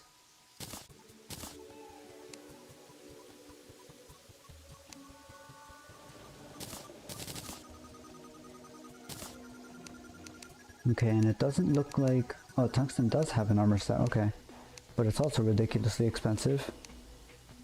60 bars. So it's about the same as iron. Of which we still need 5 more bars. Or I guess 3 more? We have iron to make bars. Where is... Here we go. 323. We need 2 more bars for the chest. Okay. Back over to that cave. And... Wait, it's the one underneath. Back down, and hopefully we can get those coins back without dying yet again.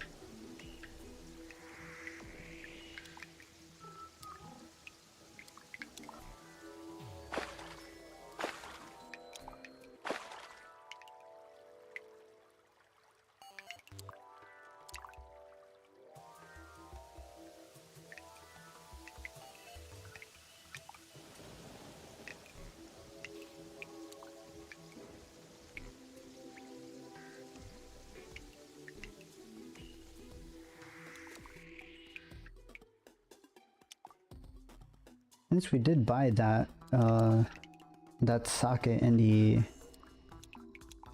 with the merchant, whoa, that guy jumps really high.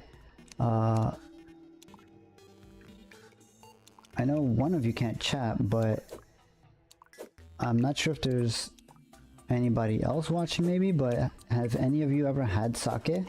Because I have, and I would say it's probably one of my preferred alcohols to drink.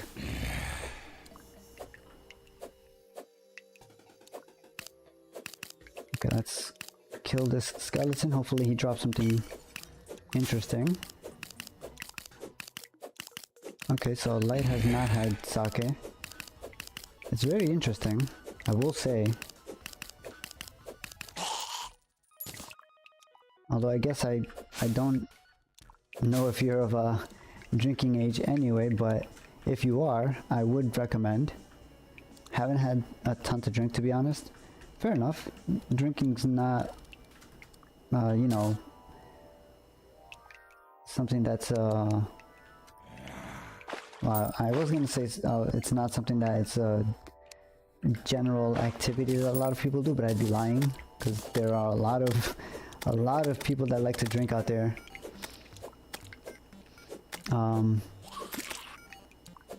But I guess drinking in general is sort of like an acquired taste, I guess. There are things that people like and don't like about it, or I guess different alcohols that people may or may not like. Sake is definitely one of my favorite alcohols. Beer is kind of hit or miss, in my opinion. Ooh, we get 2 gold out of that chest. And a flare gun.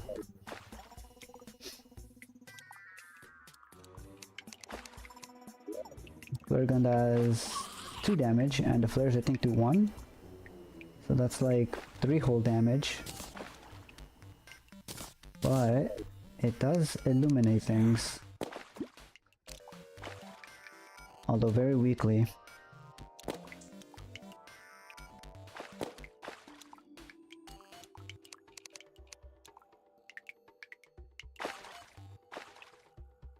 And you are of drinking age, okay, so I can safely say that I would recommend sake if you were ever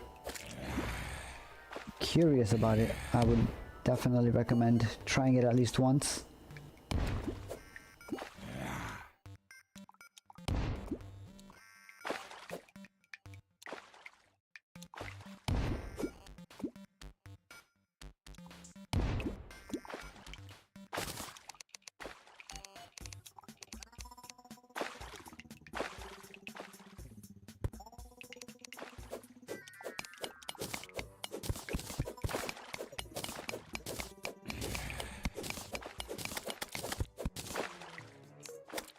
No, you bat. Oh, I still got hit. That's fine.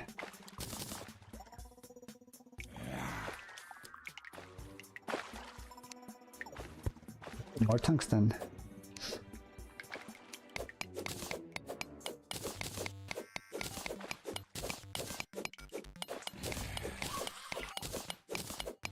I hear a lot of zombies around us.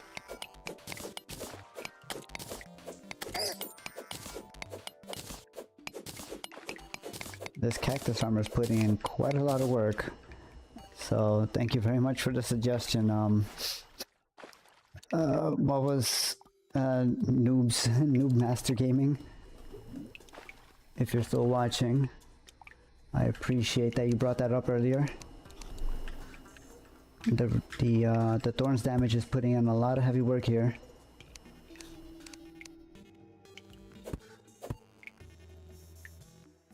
Those snails hurt. Oh god, okay. Did not expect it to be able to make it that far.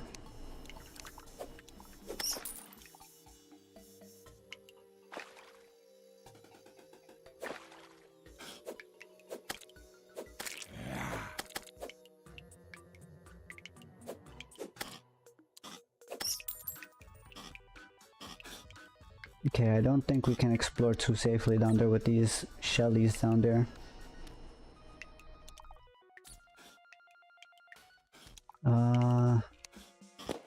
Is there even anything worth investigating? Doesn't look like it.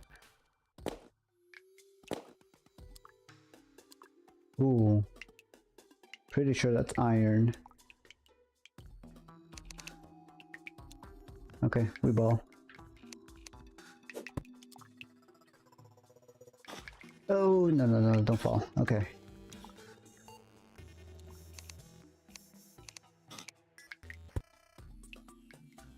Ooh, it's platinum. Even better. Let's make a little mining platform somewhere. There's my stone. There we go.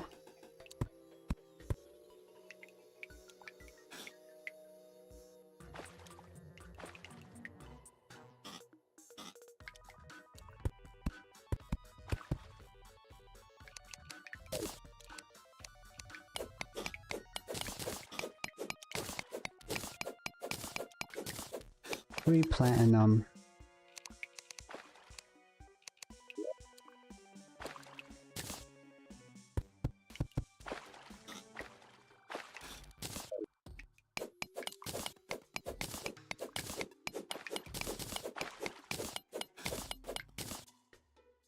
Okay, that's a decent little amount. I think that was like, what, 20 pieces or so? 15.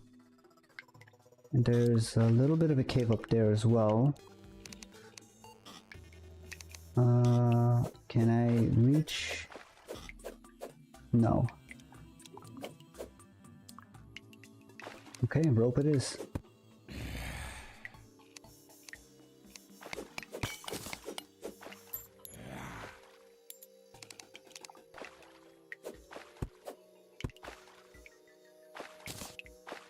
That's a slime that I can barely see. There we go.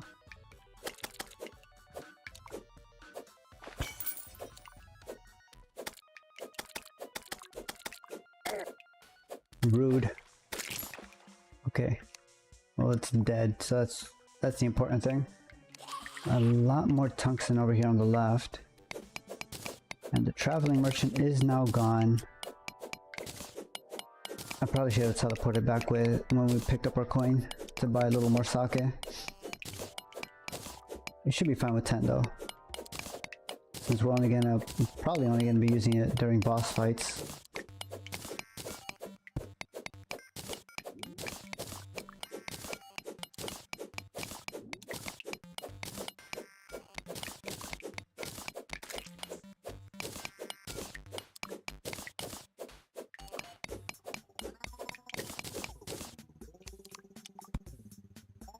There's something up there that's glowing very faintly.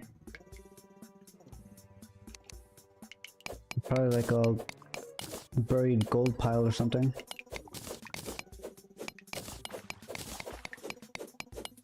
I want to see if there's anything below this copper though.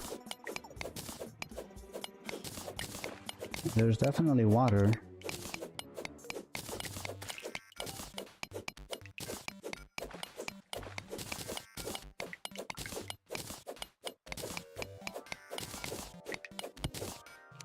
Nothing super interesting though, it looks like. Yeah, looks like it's a dead end there. A blood moon. Okay. Guess we're going home. And we're gonna make the little trenches.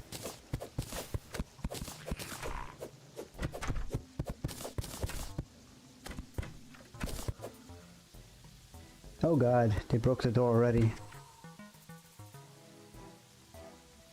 I don't think I made the trench deep enough. Ouch. Yeah, no, they're jumping up pretty easily. That's not good.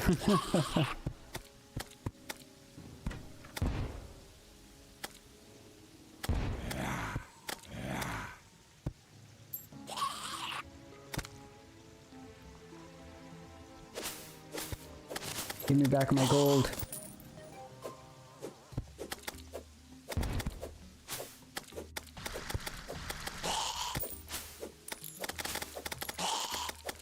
Die, zombies. Ouch. I guess this would maybe be a good time to use a buff as well.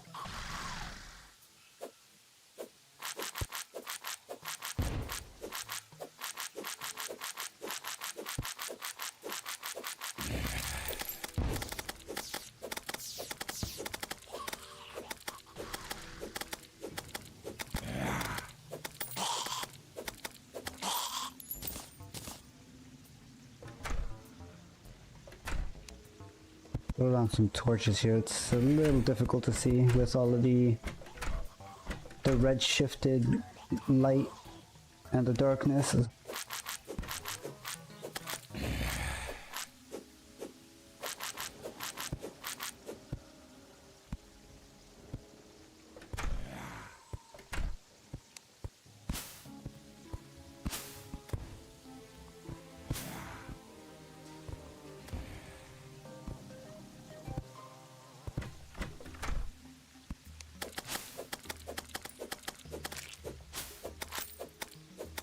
Oh, rip Barney, the merchant.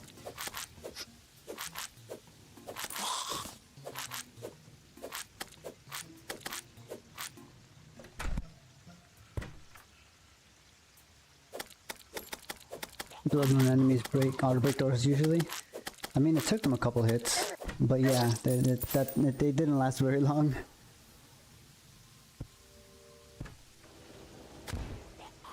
Also, sorry if I took a while to read that. I've been obviously busy trying not to die too much.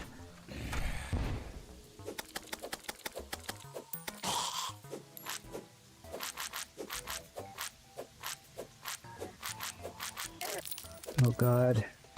That's not good. Yep.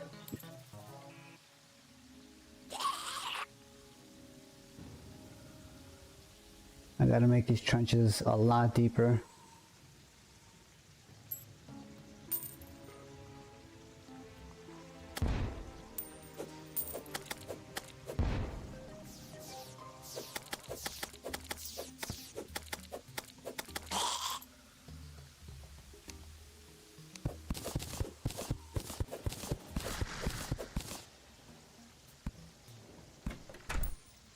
I'm sorry, demo guy.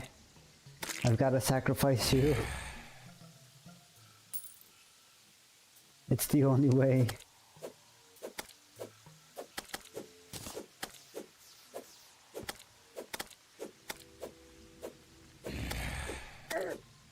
Ouch.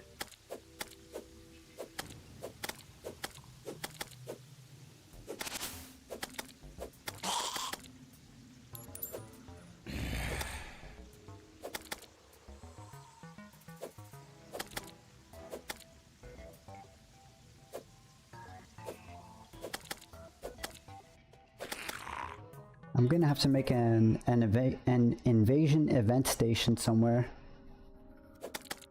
so that we can farm these monsters without putting our NPCs in danger.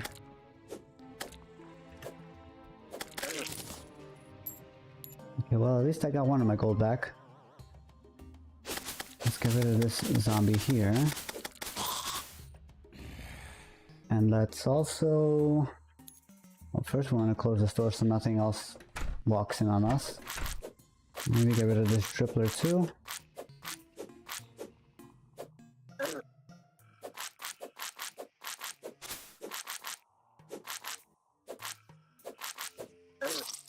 Oh, okay. Or get rid of... Get got rid of by the dripler. I'm not sure how I would phrase that.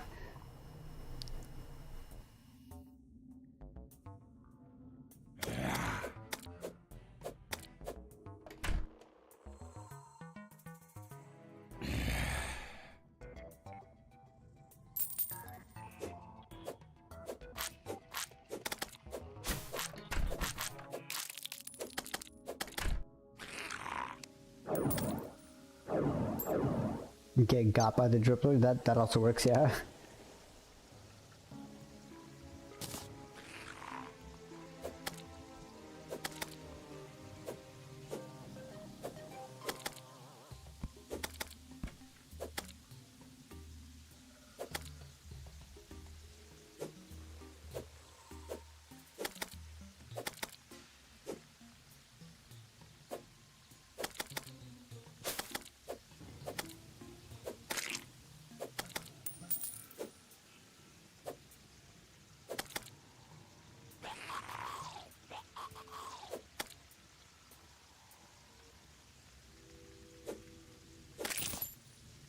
Okay, the eyes are taken care of. There's another triplet coming over.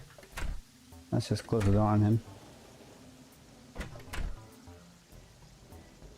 I think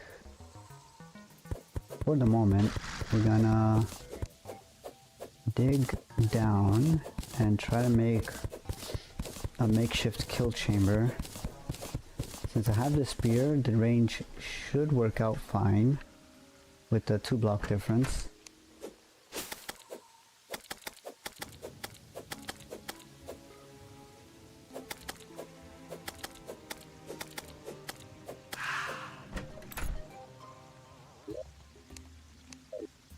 Empty our pockets. I have a hammer. Put up a torch so I can see what I'm doing.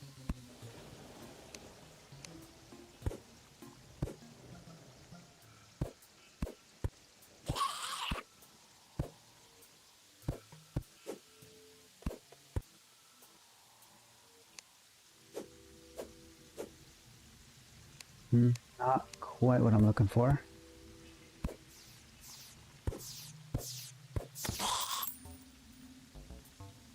Maybe I can just get rid of these blocks.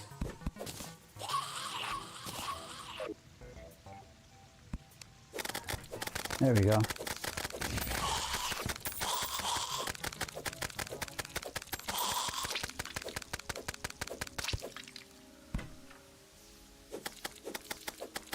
Not gonna catch me by surprise, zombie.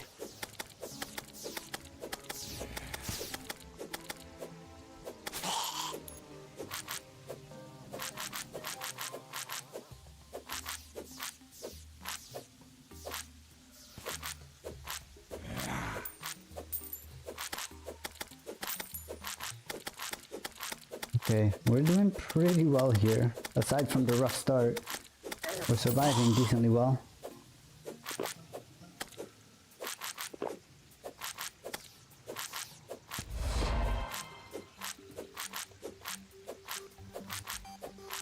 Okay, and we got our bloodbath achievement for surviving the blood moon. Although I guess surviving is the term surviving is a little questionable there.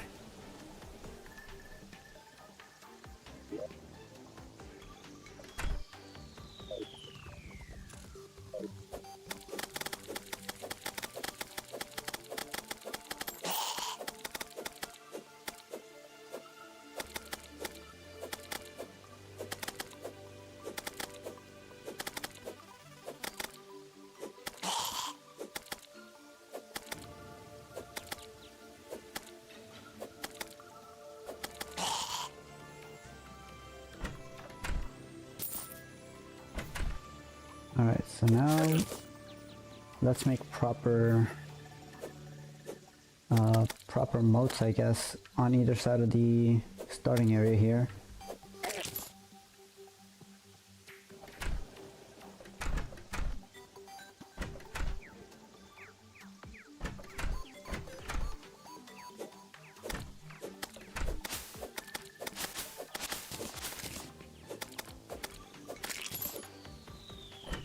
Yeah, because if we're standing here, we'll have things spawning off the end over this side and off the end over that side. So we want a moat around here and a moat around here.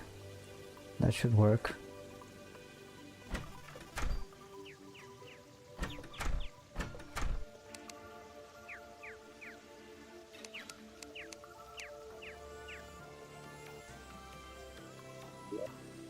Pickaxe.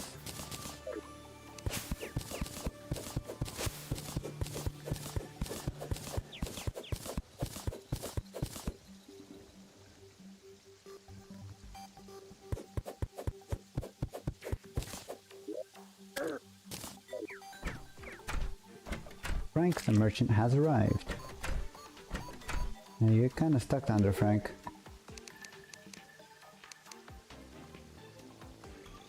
Oh, he sells blue flares.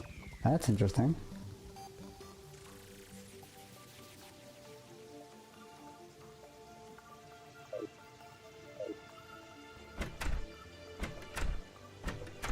Now we need another moat we'll put it here, I suppose.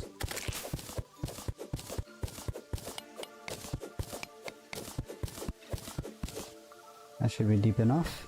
6 blocks down, right?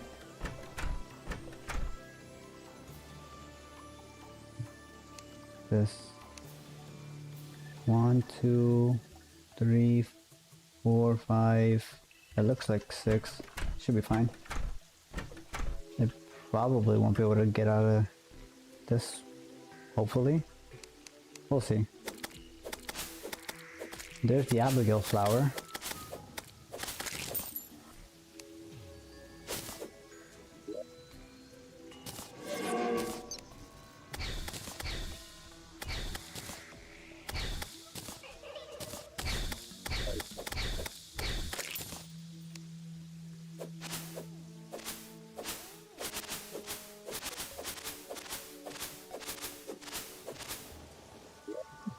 I should check to see if we have the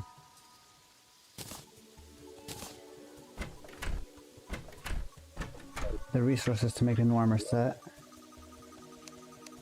Put stuff away. I have a compass, which gives us directional information, so we'll leave that in the inventory. Picked up sapphires at some point. Okay. For 27 tungsten bar, I could make a tungsten chest until we get the rest of the set, since we do have iron head and feet already. The iron helm is 2, iron greaves are 2. Yeah, tungsten is 3 and 4.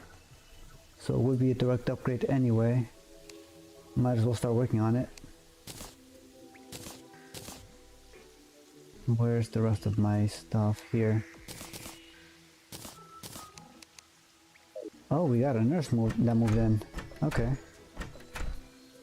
Let's see if we can make any more progress beyond the crimson areas now. We have a decent bit of defense. We're at 9. We've got decent mobility with the spike shoes and claws.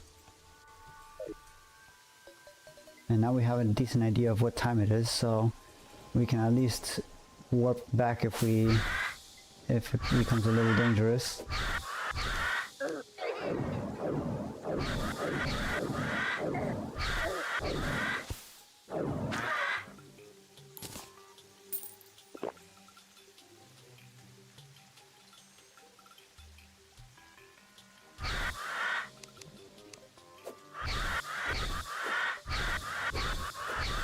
Get him, Abigail.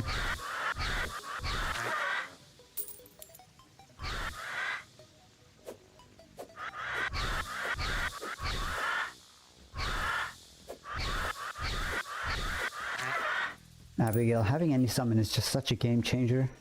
This is so good.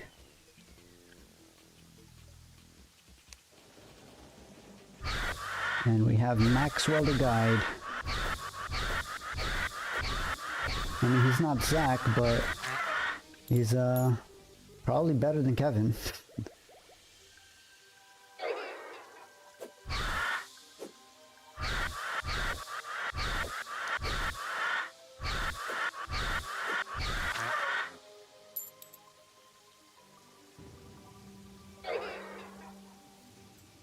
I never really noticed that Abigail laughs when you have her summoned.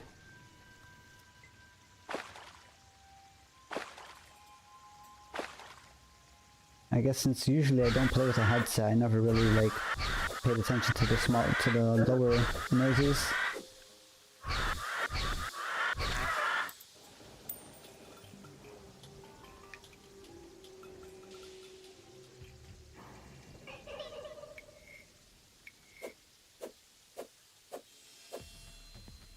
He's in the desert.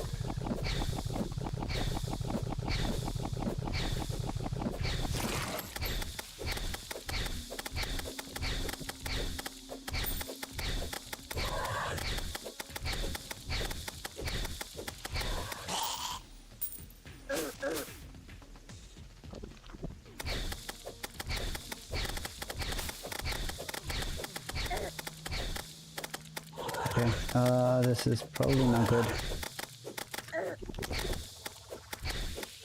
We'll take the iframes to get through, that's fine. Oh god, they almost... Yeah, they're gonna kill me, yep. Well, that wasn't great. And we dropped 3 gold. I should have gone back and dropped off my gold.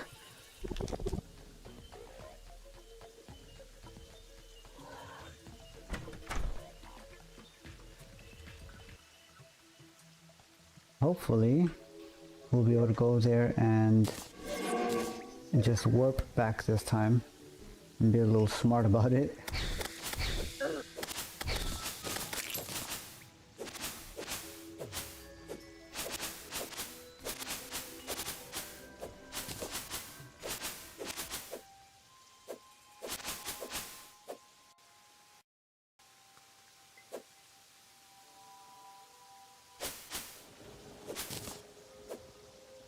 Water leaf. I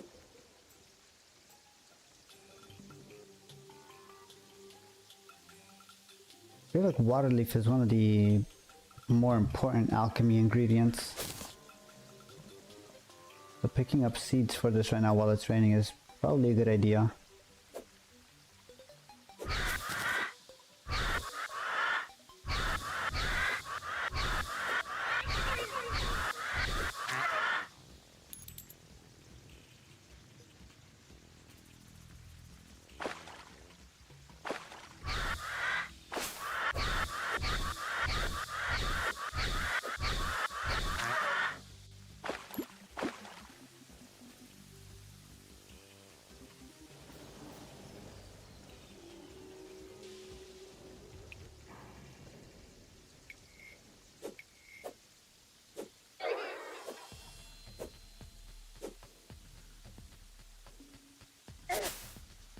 Having Abigail here almost makes me want to play Don't Starve. It's been a while since I played that as well.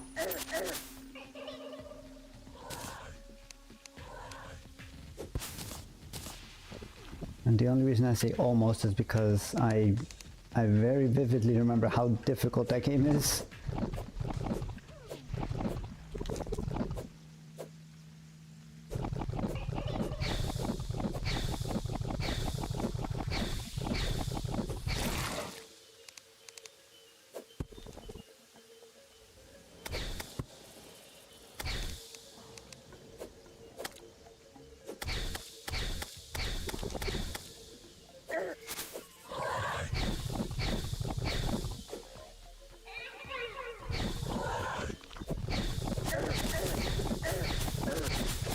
Heal? Okay.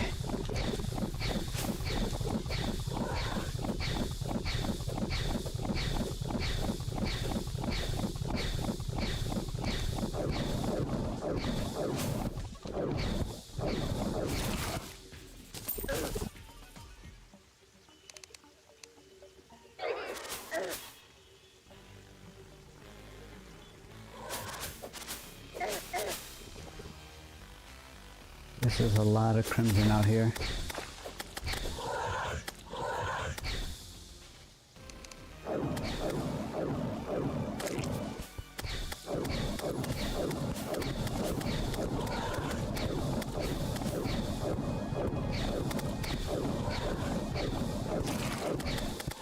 That's a lot of crimson enemies that just keep spawning.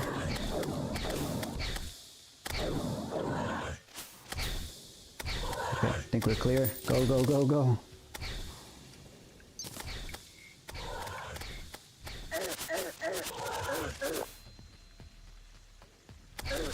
Just tank the damage. Go.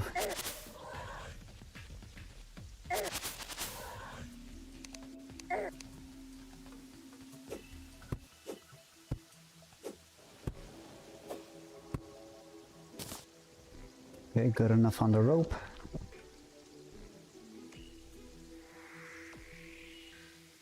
More caves here.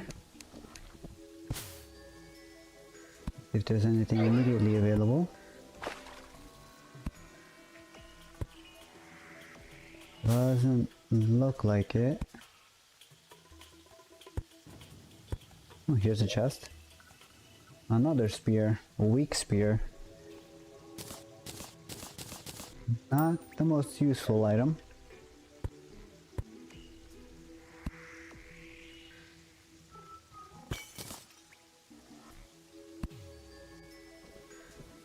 There's another chest here. Murderous Wand of Sparking, okay. I mean, it's not as good as our Emerald Staff, although it does have a ridiculous critical range. 21% is kind of huge. And it has fast speed. Only downside is no knockback, but probably is better than our Emerald Staff. Okay, we'll hold on to it for now. Take all these items. We'll take the chest too, why not?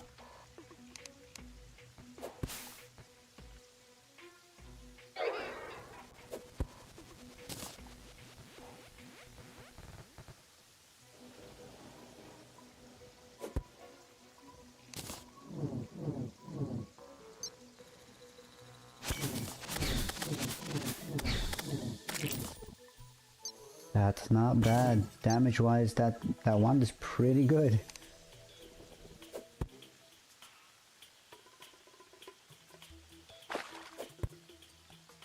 Did not mean to throw rope.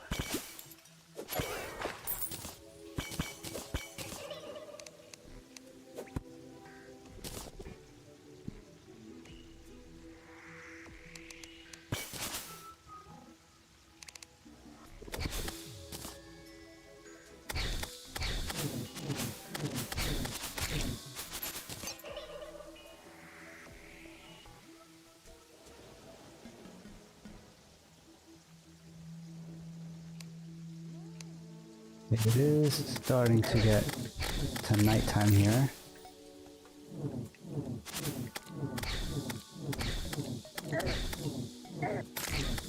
Okay, go up. There's the zombies. Oh, there's jungle over to the left here. This is probably not a great idea to walk through here at night.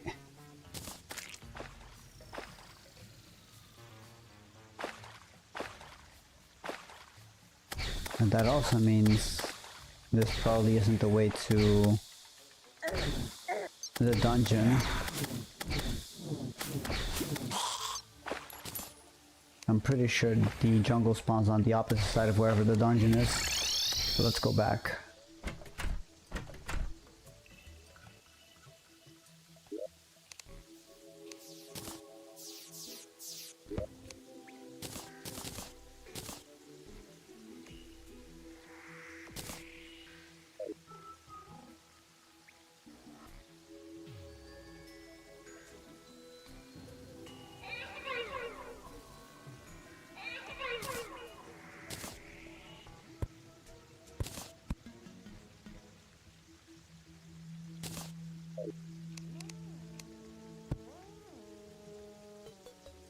Okay, and actually considering how long this stream has been going, we'll probably pause here and call it for the stream. We've made a decent amount of progress. Admittedly not anywhere near as far as I wanted it to, since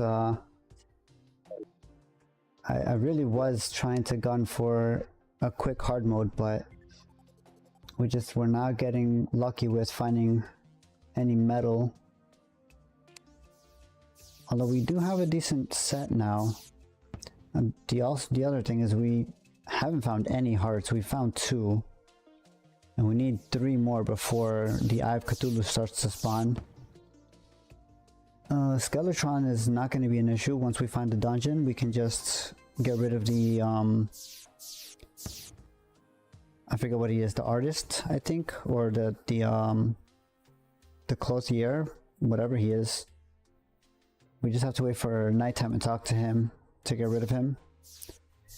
And the Brain of Cthulhu, we are gonna need a good armor set for that, so that we can survive in the Crimson long enough to actually make a fighting platform for the brain. But the actual brain itself shouldn't be a huge issue.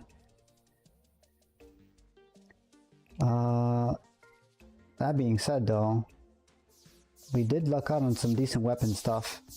Murder's Wand of Sparking is a decent modifier for that. Superior Spear is also pretty decent, so we're doing well on weapons. We just need to step our game up on the armor.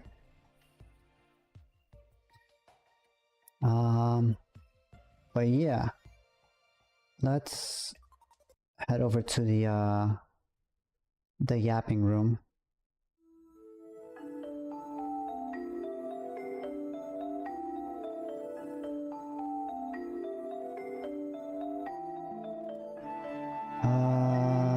Decent progress, like I said. The rest of the week, I'm not sure. We're probably gonna do a lot more Noida than Terraria. I'm here. No worries, like I'm kind of just rambling here. But thank you for letting me know you're still here. We are ending stream. I'm not sure if you caught that, but as far as the rest of the week for streams, we're probably going to do more Noida than anything. As usual, it is the game I'm most comfortable with for streaming. I am going to look into the VPN stuff, although that's probably still a couple of weeks out, so that I can start setting up for the multiplayer community world stuff. Once that is figured out, I will definitely put up a community post on the community tab on YouTube, since I don't have like a Twitter or a Discord or anything like that just yet. I kind of want to wait for the community to grow a little bit more before I commit to any of that. So those are actual commitments for time. But yeah, more Noida for the rest of the week. Maybe 1 or 2 Terraria streams, depending on how things go. Might look into other games, depending. I'll throw some suggestions out on the community tab as I think of them, and see if there's any interest, either between you guys or anybody else who might stop by on random streams. But yeah, it is pretty late now, at least in my time zone, so I hope you all enjoyed the rest of your evenings or day if it's daytime for you. Thank you for stopping by. Always a pleasure having, even if you're lurking, just having people chilling around is always nice. And I will see you guys in the next stream. Have a good one, everybody.